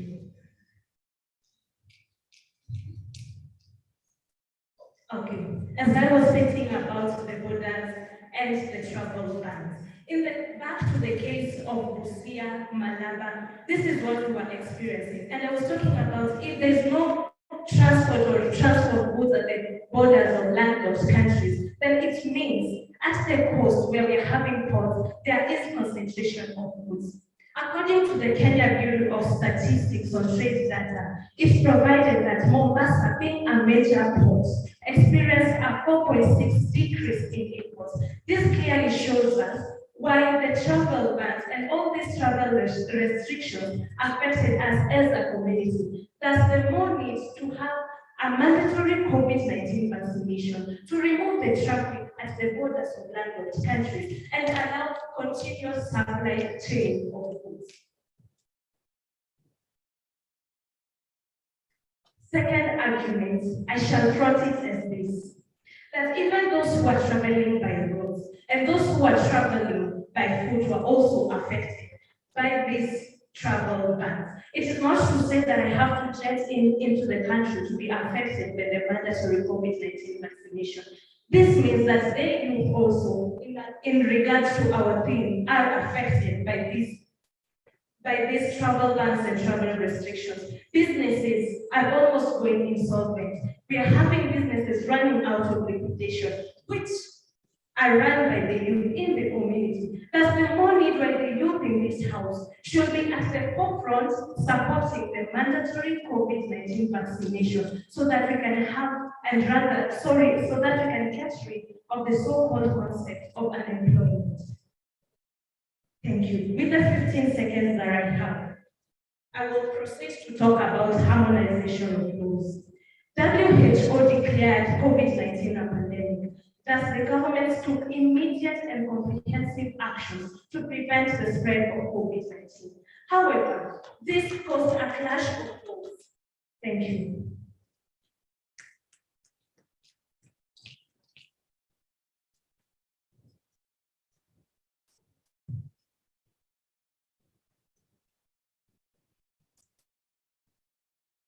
Thank you very much, honorable judges, affirmative team, and the audience in general. My name is Stefan James Mafuta from Alternative Strategies team. And here I'm going to address the issue of sovereignty and illegitimate. By starting with the issue of sovereignty, mandatory vaccination of this COVID-19, it looks like it's going to take the freedom, the power of the country, partner states, to decide their own matters. This has been provided under Article 6, Sub-Article A of the Treaty for the Establishment of East African Treaty, which is act as the constitution of the East African Treaty. But also, in addressing the issue of illegitimate, here I'm going to show you how this mandatory vaccination is against various rights which have been provided by various laws governing East African integration. We know the East African integration is all about movement of the people from one place to another, from one partner state to another, from Kenya, Burundi, South Sudan, and other partner states. Now, adopting this mandatory COVID vaccination, it means that the way of enforcing it, you are going to put restrictions to those who are not vaccinated. By doing so, you are limiting the movement of those people. This will be against our law. This will be against, and outside here, I have the case of Samuel Mukila versus AG of Uganda. In this case, it was decided that any law, any policy which is against the article, which is against the treaty for the establishment of the East Africa, is invalid. Now, this policy will be against First, Article 104 of the Treaty for the Establishment of East Africa. This article provides for the free movement of the people from one place to another. But also, I would like to take your attention into Article 7 of Common Market Protocol. This also provides. Would you take a point? This also provides. Yes.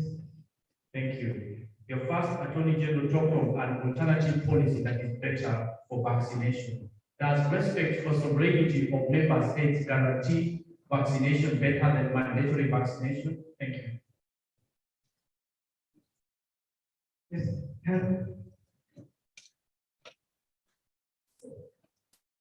So I think that at the end of the day, mandatory vaccination, one not only preserves sovereignty, right, but it also preserves human rights. So yes, it is an alternative that's more politically legitimate. That's what we're implementing. Thank you.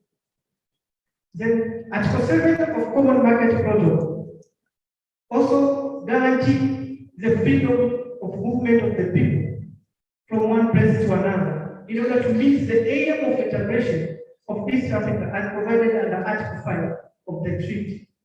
Now, when you impose this mandatory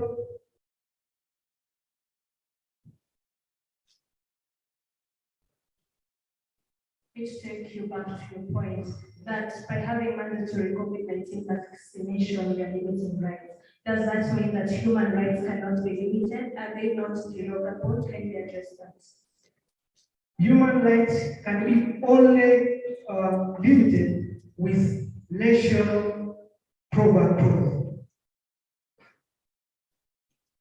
Now, I'll also take you into the youth policy of East African Community of 2013, which also guarantees the freedom of movement of youth. The policy tried to recognize that youth are the dominant population in East Africa. So their right of movement is to be guaranteed in order to enhance the economic growth of East Africa. But also, this has been addressed under Article 713 of EAC policy of 2013. But also by virtue of Article 7.2, I'll take you into international instruments which also address the issue of free movement of the people. This is allowed because the article tries to show that East Africa community also should follow the principle of human rights as declared under the Universal Declaration of Human Rights. So, by saying so also, I would like to conclude by saying that we can have vaccination, but not mandatory vaccination. By mandatory vaccination will be against our laws governing East African community. Thank you.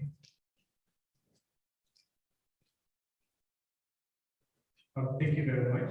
My second deputy is going to join us via video conferencing, and is the speaker we're going to have now. Thank you.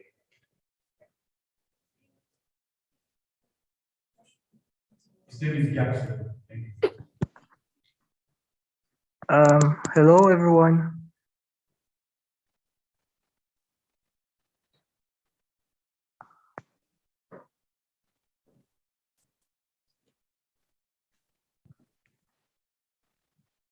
Hi, everyone. I don't get any feedback. I don't know if you can hear me or not.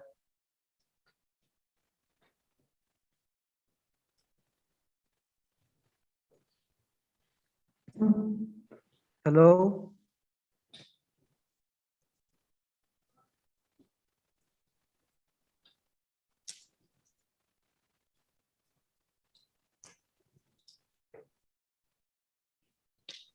We can hear you. We can hear you. All right. Okay. My name is Jackson Hedzabahidzi from Burundi. And first of all, I'd like to thank the organizing community and the members of the jury. Thanks for having me. To the alternative team, I have I don't know how to describe it, but words fail me to describe what I have heard the last 10 to 8 minutes, because a lot of the arguments they proposed were a little bit I don't know how to emphasize on how much as a law student it hurt me. So to start, as I understand the alternative team, the alternative team is skeptical of COVID and its vaccines. So a question comes to mind. Do you still think COVID-19 doesn't exist, or the vaccines are a conspiracy? But don't worry, I think I can answer some of your questions and maybe later argue about what you have talked about the last 10 to 8 minutes, I think. First of all, COVID-19 exists. It is real. It caused a serious health crisis. It is so real that in our capitalist world, one of the first measures taken by the governments were to restrict cross-border movement, flight travel, and quarantine measures in order to reduce the rate of the spread. So they were basically asking people to step away from the economy, of their jobs, their social lives, to no longer participate, and in the process, impacting the economy. Because, as you know, a steady cash flow of money, goods, services, and the people to make them flow is essential to a healthy economy. And that flow was severed by the life-saving orders to contain the spread of the virus. I think we should all keep in mind that this economic downturn was spawned by a health crisis, not by an unhealthy economy. i.e., there was no fundamental problem with the economy when the virus hit. I think the Secretary General mentioned some statistics about the economic impact, and the first deputy also did. So I think it's an important point that we need to focus on. On vaccines now. I have a quote and a statistic for you. So, a quote from President Joe Biden about the COVID surge. Quote, "This is a pandemic of the vaccinated." And the statistic from the CDC, Centers for Disease Control and Prevention, shows that in the US, in its most recent calculation in the end of October, say that unvaccinated people are over the age of 18 were being hospitalized at rates around 8 times higher than vaccinated people. So I think it's a number that we should keep in mind when we say that we want to fight against this pandemic. So for me, this is an obvious decision to get vaccinated. As for the argument, maybe I don't think you have mentioned it yet, because I haven't heard it, but as for the argument, it is a personal choice. I have to say that it's not merely a personal choice. It's a personal choice affecting other people's lives. So as a team and as a community, we should only think about this as purely a health crisis, not a political issue. It's all about saving our lives, saving all those people's lives and our families. So now let's talk about what I don't get from the last speaker. I don't remember his name, sorry, but he was saying that basically, if the EAC mandate vaccination, it will be against national laws. So I have an answer for you, and it's called. 15 seconds to conclude. Okay, so but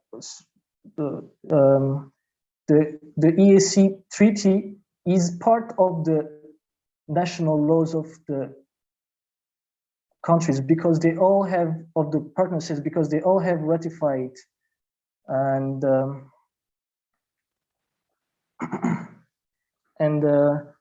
I think so. To make it fast, I think there might still be a question.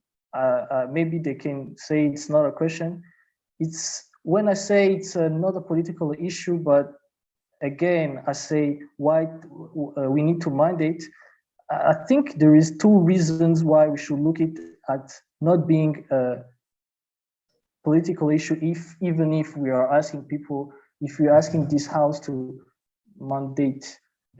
First of all, this is a health crisis, and this has been around 2 years.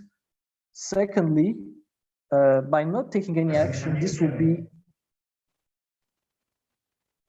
Unfortunately, Yes, that's I'm all the finished. time I'm we finished. have for you. Thank you so much for making the time to join us. We shall now move on to the next speaker. Okay, okay.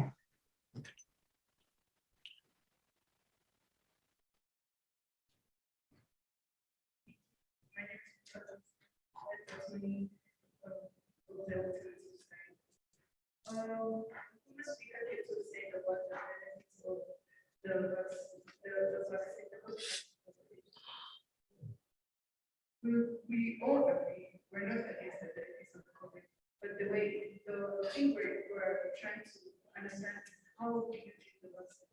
How do you make people want to get the vaccine? Mostly human nature is that when you impose mostly they're likely to resist. An example I would give is Italy, France. You can see that they made a mandate, they made it mandatory to take COVID-19 vaccine. But what is happening? They're doing strikes. They're trying to fight for their rights, which is something that I feel like the government should write a more better way. They can educate people, more of inform people how this vaccine is really. I think my points. The African Charter of Human and People's Rights relates that freedom, justice, and are the essential objectives of the achievement and aspirations of African people. This is where the point of body autonomy comes in. People have the right to make decisions over what happens to their right. At least in this point, I would say that we've all seen patients, we've all seen people go to the hospital. When you're going to be operated or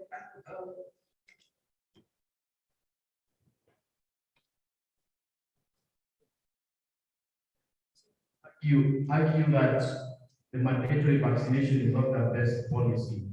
What happened when the yellow fever vaccination was made mandatory? Did it succeed? Thank you.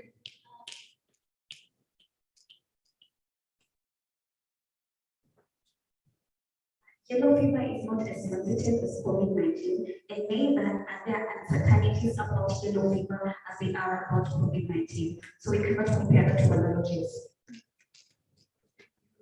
I'll continue with my point where I was saying how when a person is sick, the doctor first would ask how are we going to go about this issue? This is going to help. Yes, the doctor is more educated about the benefits the patient is going to have, but he has to first make sure that the person is going to operate has more knowledge of what's going to happen and a risk of what's going to happen to it. This can be compared to the government, where they can educate people give them more knowledge of what's happening so that they can be able to increase the vaccine, and people will either choose to take the vaccine or not take it. Well, my second point is about Article 6E of the East African Treaty under the fundamental principles that states that there should be equitable distribution of benefits in the East African Treaty. How would I would explain this how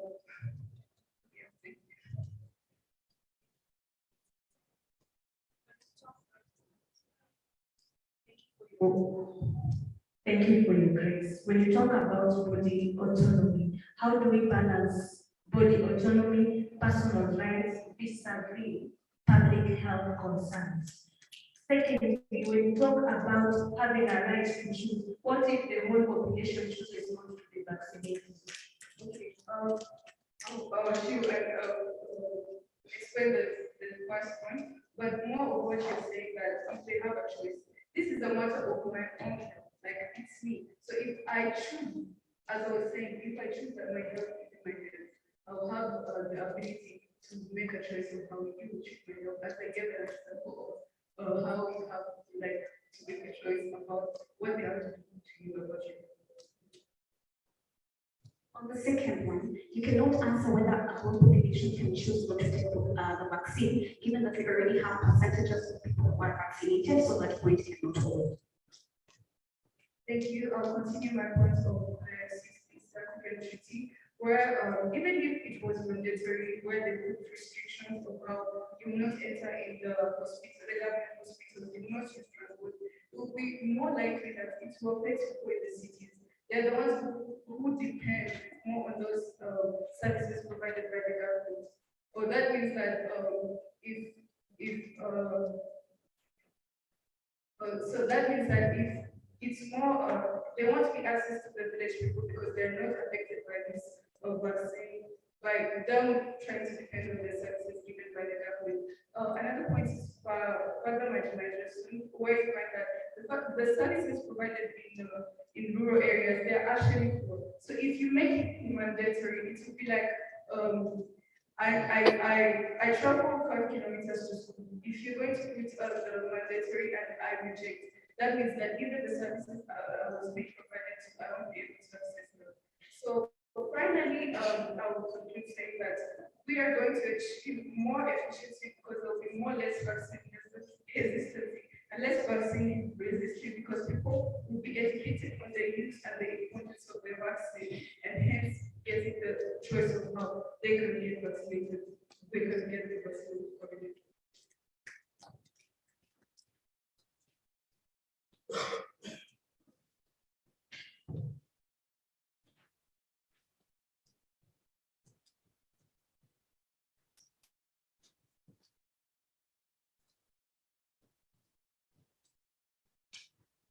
I greet you all, sense members from Uganda. And with today's motion, we are required to formulate a policy. And there were things that we put into consideration as we formulated this policy. Because as the East African community, we understand that the population, and we need to safeguard our population. Since it's one of the mandates for every single partner state in the East African community. So when you're mandated to safeguard your population, certain times you have to take stringent measures to ensure the safety of the general population. And if this is counted to be stringent, as the opposition sees, yet it is actually not, then so be it. So, before I can bring the policy, what has the opposition had to offer so far? The alternative. You see, they think that our means is exclusion, that is non-involving for the youth. As I proceed, I'm going to show that the East African community taking on the hand to make sure that every single person that is supposed to acquire a vaccine is vaccinated. In a way, popularizes the East African community. And with popularization of the East African community, it means that the youth are going to know their role in the East African community. And at the end of the day, they're going to participate. In other words, it's being inclusional that whatever they are supposed to offer, the alternative that they are going to give until this moment. Then they say that they note that the human nature is likely to resist something that they don't know. It's in their particular speech. And still, they say that we want to give these people a choice. So if the human nature by itself is likely to resist something that they don't not know, or something that is new to them. We definitely know that even when we give them a choice, this is just by human nature. They are going to resist what we are offering. Now you see, they say that yellow fever is not as sensitive. This was just an example. But now they say that yellow fever is not as sensitive as COVID-19. So now, if yellow fever is not as sensitive as COVID-19, and we have to make it mandatory disease to be vaccinated against, then one that is very sensitive, that is COVID-19, does it require us to make it mandatory? It's not yes, and what is required. You see, they say that it's about somebody's autonomy to use their body. But you see, right, you have a regulation. You can't use your right in a wrongful way. Now, when people are not vaccinated, they put, like they say, there's a percentage that is already vaccinated. Now, when you're vaccinated, you have a certain resistance more than a person who is not vaccinated. But that does not mean you don't have a chance of acquiring the infection. So these people who are not vaccinated actually are putting the people who are vaccinated at risk. So if you're giving people a choice, you're giving people who are not vaccinated and continue to give the people who are vaccinated to a chance to be affected. With that, I know they don't have any minutes but now. I will continue to give what we have in our policy. Like I said, we consider several factors. First, we know that it's very important to consider the rights and freedoms of the people. And we know that it's still very important to maintain what we stand for as the East African community as the pillars that are for us said. Then we also know that with us vaccinating, there are other benefits that are going to come with us setting up a mandatory vaccination and carrying it out as the East African community, not just a single state, but as a whole body. There are human opportunities that are going to come. And as I outline the policy that we have, then you're going to see how this is actually attained. Now, you see, our policy is a very kind of policy. First, we are starting the whole process of making it mandatory with sensitization. Not the kind of sensitization that we've been having. Yes, you're going to teach them about the vaccine. But now, as you're teaching them about the vaccine, you're creating the trust and removing the bias that they already have about the vaccination. So if the people are quiet with the truth, we know that by the time we tell them that it's mandatory, they already know that the vaccine is good for them. But we also say we are teaching them what is important for them to be vaccinated. But it is your responsibility as a citizen. Okay, I'll take it. Okay, so logically speaking, right, states that have had mandatory vaccination, Israel and all that have low vaccination rates, how are you going to ensure, even with sensitization, that you get people to believe in the vaccine? Now you see, they are reporting as single states, but now several states are coming together to assure you of what is happening. This shows the trust that we have, that if we are unified, then people are most certainly to believe. As I continue, like I told you, they had something anything to say. Why is it important for us to vaccinate as the East African community? Now you see, we tell the people that you see, it's your mandate as a citizen to protect not only yourself, but also the several citizens. So now, if you're not vaccinated, in a way, you not only hinder your own life, and remember, as a state or as a East African community member state, we are supposed to make sure that our members are protected. So you're being unprotected yourself, but also to protect your fellow citizens of the nation. Yes, I'll take it. One of the principles of EAC integration is people-centered. Yes. Now, how this mandatory vaccination is going to put this principle into consideration? Oh, okay. Now you already see that the integration of East Africa, like we're going to see further, is people-centered. And there are certain things that people are supposed to be able to enjoy so that they can respect the East African community. Things like free movement and others. So if they cannot attain them because they're not vaccinated, then most likely we're not going to be able to acquire the people-centered kind of East African community that we want. So like I said, we are going to avail the vaccines that the East African community have. But we have better lobbying capacity than the East African community. Like we have said, we have partnering with the states like the EU, where they already have means that partner in other several areas. So it already shows that the East African community has a means to have better lobbying capacity than a single nation. So if we combine that East African community to set up a law, then most likely we're going to acquire it. Then also the East African community, if we combine together to formulate. It's interesting, guys.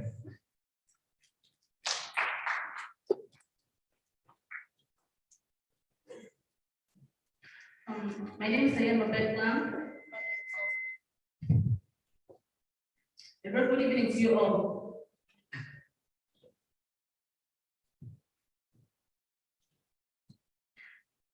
In order to understand the perfect means to achieve the higher or the highest vaccination rate in East African community, we need to contextualize the nature of East African community. This is to say, when we look at the states of the East African community, this is to say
highly legitimate, and so that's like for them to even be more resistant towards vaccine. We thank you for that stance. Thank you for that. And the question. Okay, thank you very much. The Council for our Community is going to join us via video conferencing, and that's Honorable Rachel. Wait, thank you.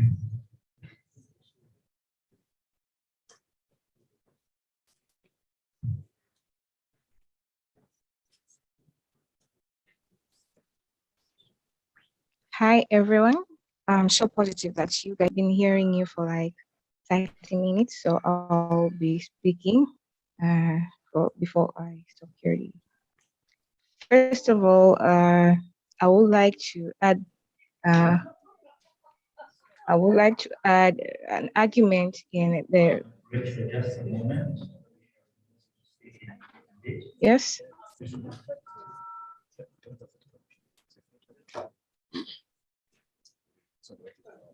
My name is Rachel Maiteleke, speaking from Tanzania. Unfortunately, I have not been hearing you for like 30 minutes, so that was that. I would like, first of all, to clarify the points that from alternative side on one spoke of limitation of people and restriction. It has to be known that the restriction to move from one country to another, or all the restriction of movement, are not the lifetime restrictions. There are restrictions for the time being, just to help us. And right to life is the most important right that each and every person has to get. And everyone has the right over his own body, but not over somebody's body. And as long as you are not safe, that means nobody is safe. We can only be safe when we are all safe. So if I am vaccinated and you are not vaccinated, that means I am still in danger.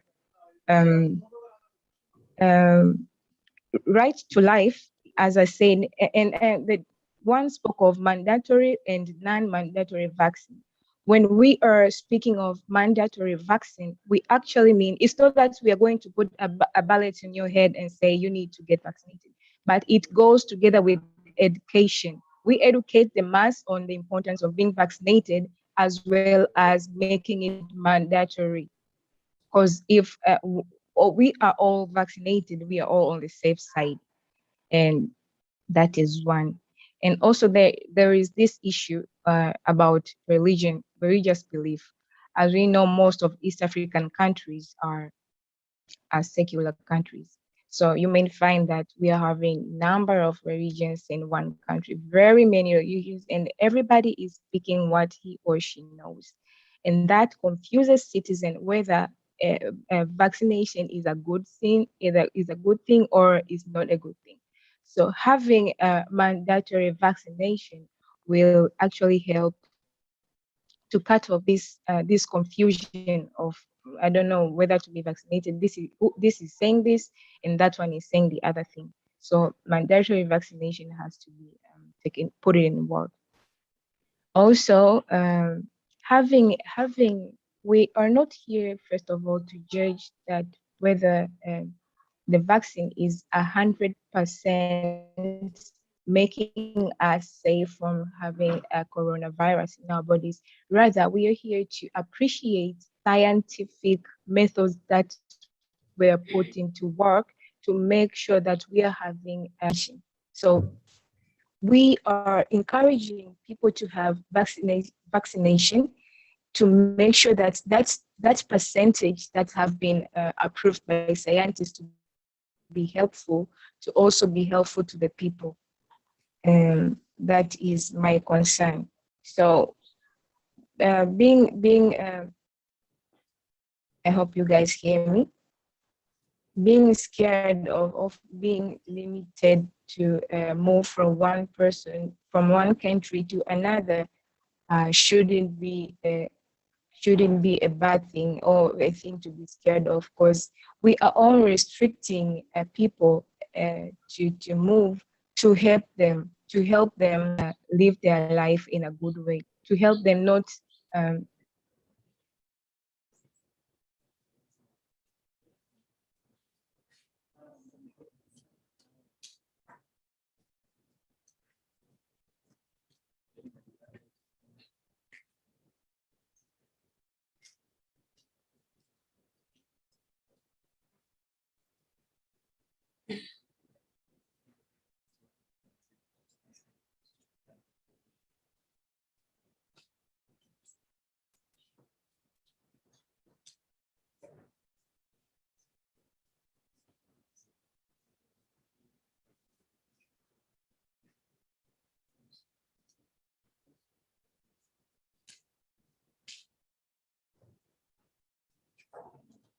Precious, are you done? Your microphone is muted.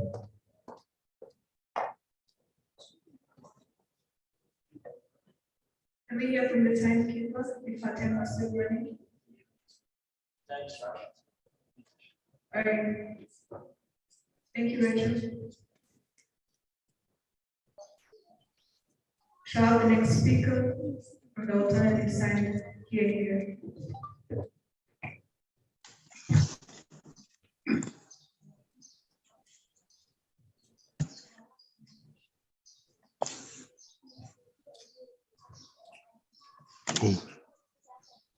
Hello. I think the affirmative team fails on principle, but it also failed on the basics of this motion on providing the habit of enforcement of the mandatory COVID-19 vaccination. And without that, we feel they fail at the basics of the same. You know, you're going to hear from exclusively about vaccination. You get exclusively one, that you're going to have the youth included throughout the process in a more feasible way to your panel. The second is that you're going to have a more post-COVID economy recovery of the EAC that is sustainable. Why? Because you're going to have stability where you don't have protests in Italy and France of anti-vaccines or people protesting against vaccination. But thirdly and most importantly, you're going to have premium investment and integration. Why when people are going to get vaccinated in a shorter period of time to facilitate movement without stringent, all this stringent restrictions via panel, and therefore you're going to achieve integration that they are fighting, but they have flawed ways of getting it. And also, you're going to have a stronger unified private and public sector because we are not having backlash from resistance of having the same policies being implemented. Panel, what do they tell us today? What do we bring to this house? Honorable Garam was very elaborate on the objectives. Objective of solving challenges collectively. Oh yeah, we're solving COVID-19 collectively, but the how bit of it is where we get the best efficiency. And we're saying if, collectively is vaccination in all East Africa, and the other bit is we are not saying a mandatory, that is our stand, and theirs is mandatory and this one is more effective. And another thing, we talk about popularization of the EAC. I mean, how does making the EAC as a body, making it mandatory, making it popular? I mean, it doesn't make sense. What makes sense is having debates like this one, having ambassadors from different countries to represent the EAC, that is popularizing it. When you say that you're utilizing EAC via vaccination, mandatory to be very elaborate, it means that people are going to doubt its efficacy. People are going to doubt its intentions as the EAC, and therefore there will be lesser and lesser integration. We are going to tell you here, panel, that when you have a mandatory vaccination, it is against our principles. I will tell you in Article 6 and Article 7, because we have sovereignty of sex, sovereign equality here, panel, that when you have this continuously, you're going to have the principles on which EAC operates broken. What does that mean? That states like Tanzania can decide to break off, meaning that in the long run, we are going to even break the little integration that we have. So we therefore feel that that extent they are flawed. Garam. The affirmative team told you that a policy that comes from the EAC popularizes the EAC because it will be adopted uniformly. Secondly, we told you that an harmonizing policy is the policy that every country will implement, other than the status quo where Uganda locks down, Tanzania is free, Rwanda is testing, the other is not. That is what we want to solve. Thank you. What is the problem with what he's saying is that he runs out of time. We tell you that even when we fall under the EAC umbrella, we still have sovereignty as different states to have different implementations or different policies in our different countries. We do not lose that because we simply subscribe to EAC apparel. If it means losing our sovereignty, it therefore means that some states are therefore going to fall out of the same umbrella, and we do not want that for integration. In the apparel, we also tell you that in France, where you have mandatory vaccination, in Israel, we give you EAC where you have 99 vaccinations, but it is not mandatory. It is because people have been sensitized. People have been asked to go and take the vaccination, and that is why we have 99% and not what they are seeming to say, dear brother. We tell you that in our policy, there is need to provide incentives that is absent in the status. We tell you about the political leaders, we tell you about the religious leaders, and we also tell you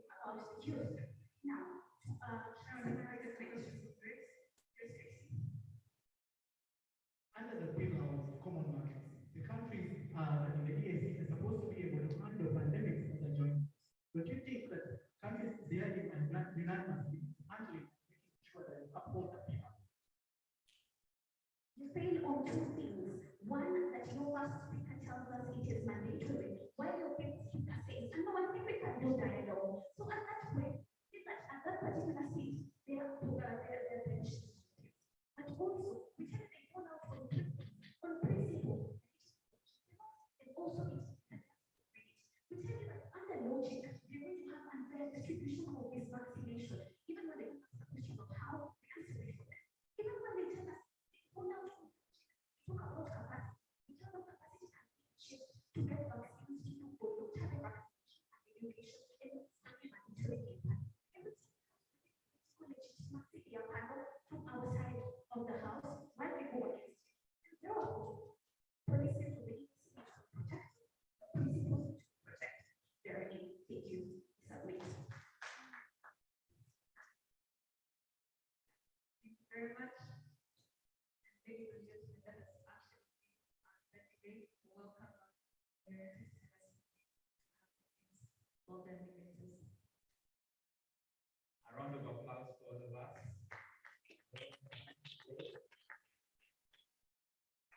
Not to sound biased, but it was a good time. Yes or no? Yeah.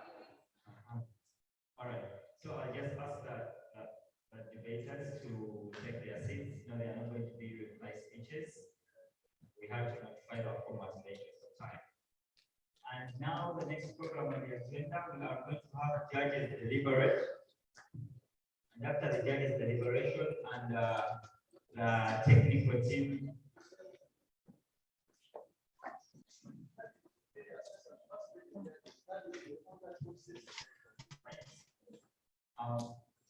judges' deliberation is not going to be on the microphone. They are just going to set aside and agree on who they think ranked how. And then definitely we are going to have reactions from assessors, and because they are technical people, we are going to get mostly guidance. Some of us are reporting things today, and I think it's in a good spirit that we learn.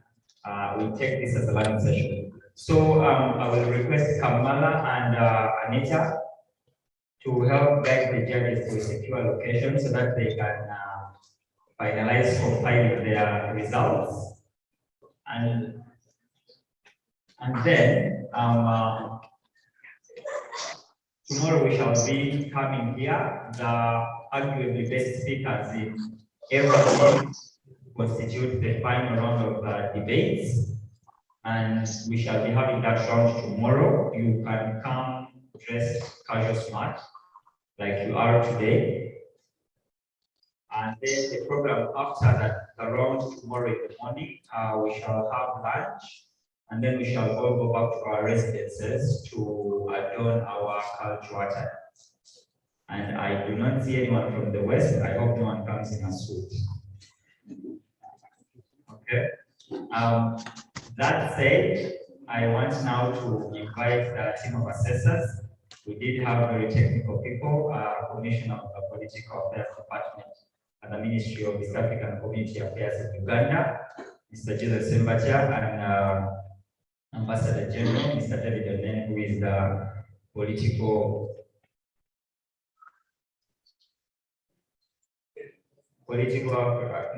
the principal officer in the Political Affairs Department at the East African Community level. So I will, I think, start with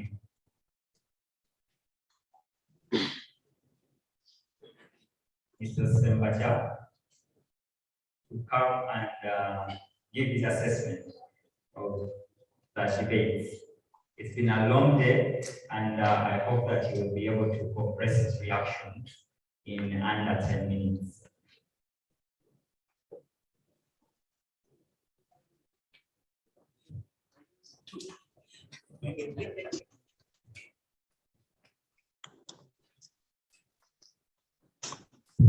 Thank you so much, and thank you everyone for the wonderful, someone was using the word brilliant participation. Once again, I appreciate the organizers and appreciate whoever managed to find time to make it to this occasion. My duty is a very simple one, and I don't intend to take much of your time. There are a few issues that I managed to pick in the course of this discussion.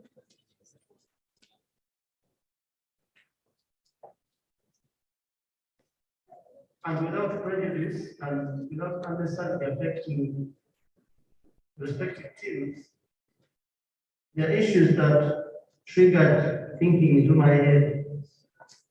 One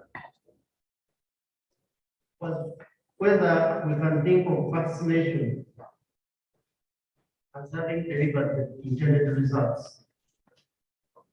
We've had the benefit of traversing almost every country in East Africa during this pandemic. And what seems to be coming through is that some countries have opted for vaccination, others are not vaccinated at all, others are making it mandatory, and others are adopting a laissez-faire approach. So the question that came to me was, has it really worked? Because what we gather is that despite the fact that many countries are vaccinated, we are continuing to register victims of this COVID-19. So the question is, what is happening to either the mandatory or voluntary vaccination? Again, the debate is now up for you to decide. Two, there are technical issues that are coming through, the issue of limitation of the rights. This is mainly a legal question. And in our Ugandan context, I think our treaty does not explicitly talk about the limitation of enjoyment. Someone talked about the delegation of rights, or the enjoyment of rights. And our constitution in Uganda talks of the limitation of enjoyment for the common good, for the public good. So as you enjoy your rights, yes, just know there are some derogable and non-derogable rights. So can we say that in the spirit of controlling the spread of the pandemic, can we limit the enjoyment of certain rights? If the restrictions are in such a way that they are for the common good, or for the better management of the pandemic and the society in general, then you will be right in your thinking that it's perfectly fine.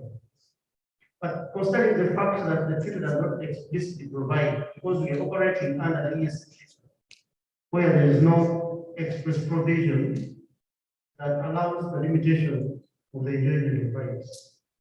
And the catchword here is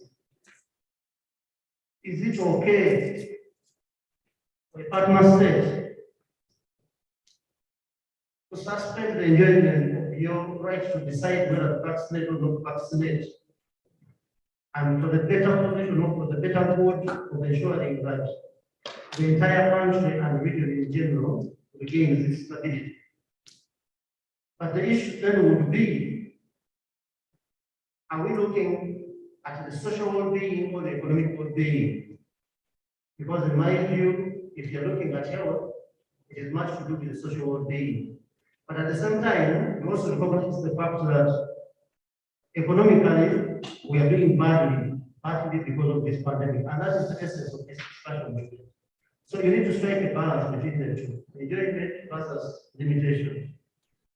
The other issue that I also noted was the issue of sovereignty. Of course, colleagues, what needs to come out very clear is that you cannot approbate and reprobate. It's like we are agreeing to interpret, but at the same time, you seem to be so much interested in your sovereignty as a state. On this, I want to make specific reference to Article 84 of the treaty, which provides that regional laws, policies, decisions take precedence over national ones. Kindly revisit that and see its implications in our discussion. So, and this is the problem that we have had actually in promoting or championing regional integration. The issue has been some of the partner states seem to be more inclined with their country positions than the regional position, and which is there very dangerous. So that it would be approbating and reprobating. You are contracting and decontracting. You are accepting to regional integrate, but at the same time you are saying my national interests are more supreme. So we need to look closer at that and see how we can strike a balance. You're not saying yes, but trouble. Actually, the juxtaposition is, if you look at sovereign equality, is that this sovereignty, the two are seemingly the same, but quite different. Because when we talk of sovereign equality, we mean as a partner partner state, yes, you are very sovereign and you're independent. But when it comes to regional issues, then you cannot advance your sovereignty over regional interests. So sovereign equality, all partner states are equal. When you talk of Rwanda, when you talk of Burundi, when you talk of Uganda, when you talk of RSS, when you talk of DRT and Kenya, they are all sovereign states and they are very equal in the context of the EAC. But when it comes to sovereignty, then you cannot advance your position because you agreed, you accepted to be bound by the provision of the treaty as opposed to your national constitution. Of course, when it comes to the greater international law, definitely municipal law takes precedence over international law. But the bottom line is when it comes to EAC now, contextualizing it in the regional level, then we take it that under the auspices of Article 84, that the sovereignty of the partner state subsides over regional interests. I think those are basically what I wanted. The others are very simple things.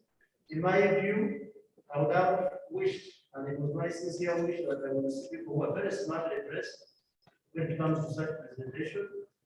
The way you cohere, the way you give your points to me would be very critical. Of course, as an assessor, you know that the opinion of an assessor does not bind the judge. Whatever I say does not bind the final ruling to the judgment. So those are some of the issues I wanted to pick, and I believe they can give us an insight and to continue widening and deepening the interpretation. Thank you so much, Mr. Segawa. I wish to have you at this point. Thank you so much.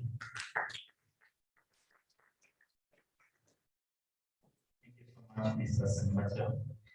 And true to its mission, in EAC, we provide deepen integration agenda.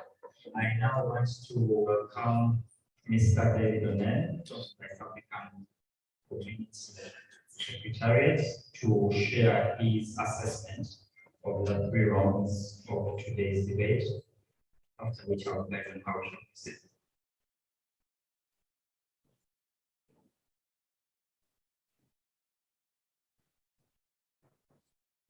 I need less than 2 minutes. Thank you very much, allied debaters. Generally speaking, I must say I'm impressed with the debate. As my colleague has said, whether impressed or not, it doesn't affect your results. So mine is just to give a feedback from my own perspective, just like an observer. I would like to say that first of all, very impressive, and the third also very impressive, and the second group was very misleading in the house. That's how frank I can be sometimes. And I don't like being so frank because I can injure someone. And then two,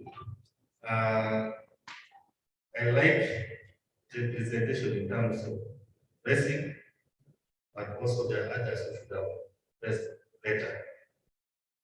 You know, all this count in terms of what you remarks.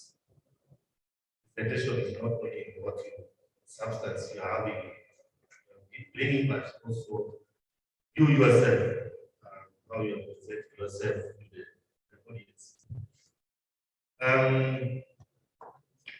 I see no difference between the presentation between ladies and gentlemen. I can't say the ladies did it better than men or the men did it better than the ladies. I could not see that difference. I think there was a balance, which is very impressive. And then finally, I think in terms of content, a number of you brought very good content. Some of you read a lot and they could not deliver what they have read. Could you hear somebody has seen something somewhere, some information somewhere? I don't own that information. I don't make it your own, which is it can be a disaster. Once you get an information somewhere, make it yours. make it come from you, because for us now we are output that reference material and check again. I was also impressed by the way you got familiar with the instruments and policies of the EAC and the progress so far in the common market. That means you did some good research and background, and the citations were okay. I don't remember any citation, it was out of place. Also, your citations, references were the point and relevant. Just one thing which we need to clarify. EAC is seen at corporation level, the integration. Corporation means we are more independent sovereign states who have agreed to work together or cooperate. And those corporations are in specific areas which you must have read in your research. And so, as a corporation entity, we are intergovernmental who are cooperating. So a number of things, decisions, and way of doing things have to be harmonized in those corporation areas in order to take effect and to be enforceable. On COVID, we at EAC level, we don't have an instrument or harmonized policy regime that says everybody should do this when this happens. And that's why you see the haphazard and the different way of response to COVID-19, the EAC region, every partner state takes its own way because the contexts are also different, but above all, our policies and laws are not harmonized in many ways to allow things to happen the same way. So I don't have much in terms of my assessment. The technical, the awarding authority will provide feedback in time. And just to say thank you for taking time and doing research and presentation. As the advisor was saying, tomorrow we shall have what do you call it? Second round in the game that we do quarterfinal, that's semi-final or quarterfinal. So there are also played the group stage before we have the final stage. And for those who make it to that stage, wonderful. And once we have been and the audience clapping for them. Thank you. Good night. If you don't meet, but if you meet, you shall also check us again. Thank you. Thank you so much, Mr. David Onem. And as you heard from the assessors, it does seem like most of us had our enthusiasm about the community right, most of us did our homework right. But most of all, if you ask me, I think that teamwork dynamics were amazing. I want to congratulate you. If again it were up to me, I would wish that all of you become the ambassadors. But my wish somehow comes to pass because all of you are members of the Youth Ambassadors platform, which means that all of you have the mandate the ambassadors will have, only that the ambassadors will play a focal role in executing that mandate. And I do have some good news that the assessors have been quite impressed by your work, and they say that, okay, outside the environment of debate, we think that everyone should have a vote of whatever they drink. So for people like myself who take water, I know that my water bottle has been paid for, but for the rest of you who might not agree with me and you think that probably a cup of tea goes better with a fruit, today we shall be having a socials night at the Frontiers residence. So after here, when you go back to your hotels of residence, you can have dinner, and then we shall mobilize transport to pick those that are interested to come from campus to join the group that is at campus at Frontier for an hour or 2 or 3, and then we shall be able to take them back home to sleep. All right, and before I probably give over to Kamala, who is our head of comms, I'm sure he is going to harass anyone who did not retreat today. I just want to say that the takeaway from today is that what the assessors have corrected should be reflected in tomorrow's presentations, and it will be unfair that, for example, those of you who came wearing shorts, I can see Omar at the back. A very clear communication has been made about this spot. Hopefully tomorrow you will not come in shorts.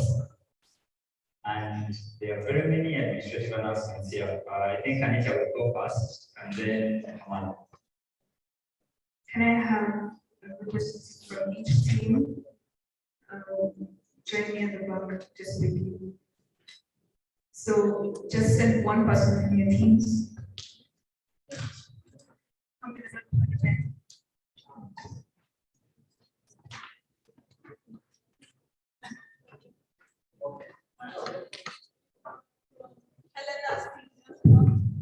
And maybe lastly, for those of you who are wondering who are going to proceed to tomorrow's round, I used to love debate when I was young.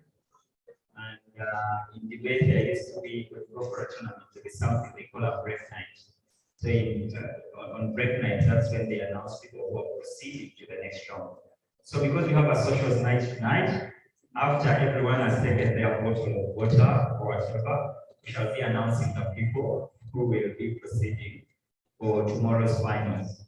But we shall all be expected here. For those of you that can mobilize colleagues to come and watch you, tomorrow is also when you have the gala dinner where we shall be announcing different categories of winners. You may be the best speaker overall, you may be the best debater, you may be the most smartly dressed. I don't think we have that category, but who knows? Yeah, we actually have that on gala dinner. I really need to. So I don't know whether short-sighted or long-sighted.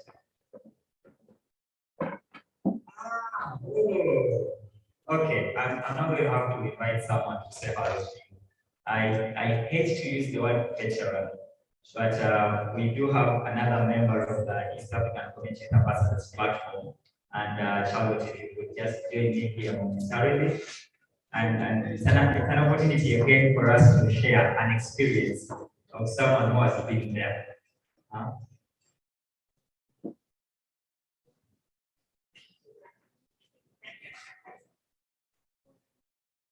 Hello, good evening, everyone. I am Natsukunda Charlotte Kashisha, formerly a member of the ambassador. No, I'm still a member of the South African platform. It is a pleasure. I was quite a number of years away before Sebastian, and there's one thing he mentioned that I would want to re-echo. That all of you here are ambassadors. I was not among the two. That is the ambassador and the deputy. But the role that I have personally played in foreseeing and implementing and doing the job that a youth ambassador should do has not been in any way compromised by the fact that I was not among the two. So I call upon all of you to take the mandate. It is personal, it is your heart, it is the commitment that you give. The passion that I saw of young people on this stage, I pray that you keep it on wherever you're going, and I pray that you elect the same energy as you carry out the goals that are going to be placed and sort of upon you.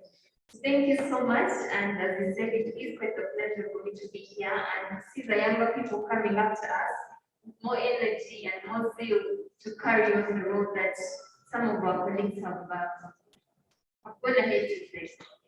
Thank you so much. All right.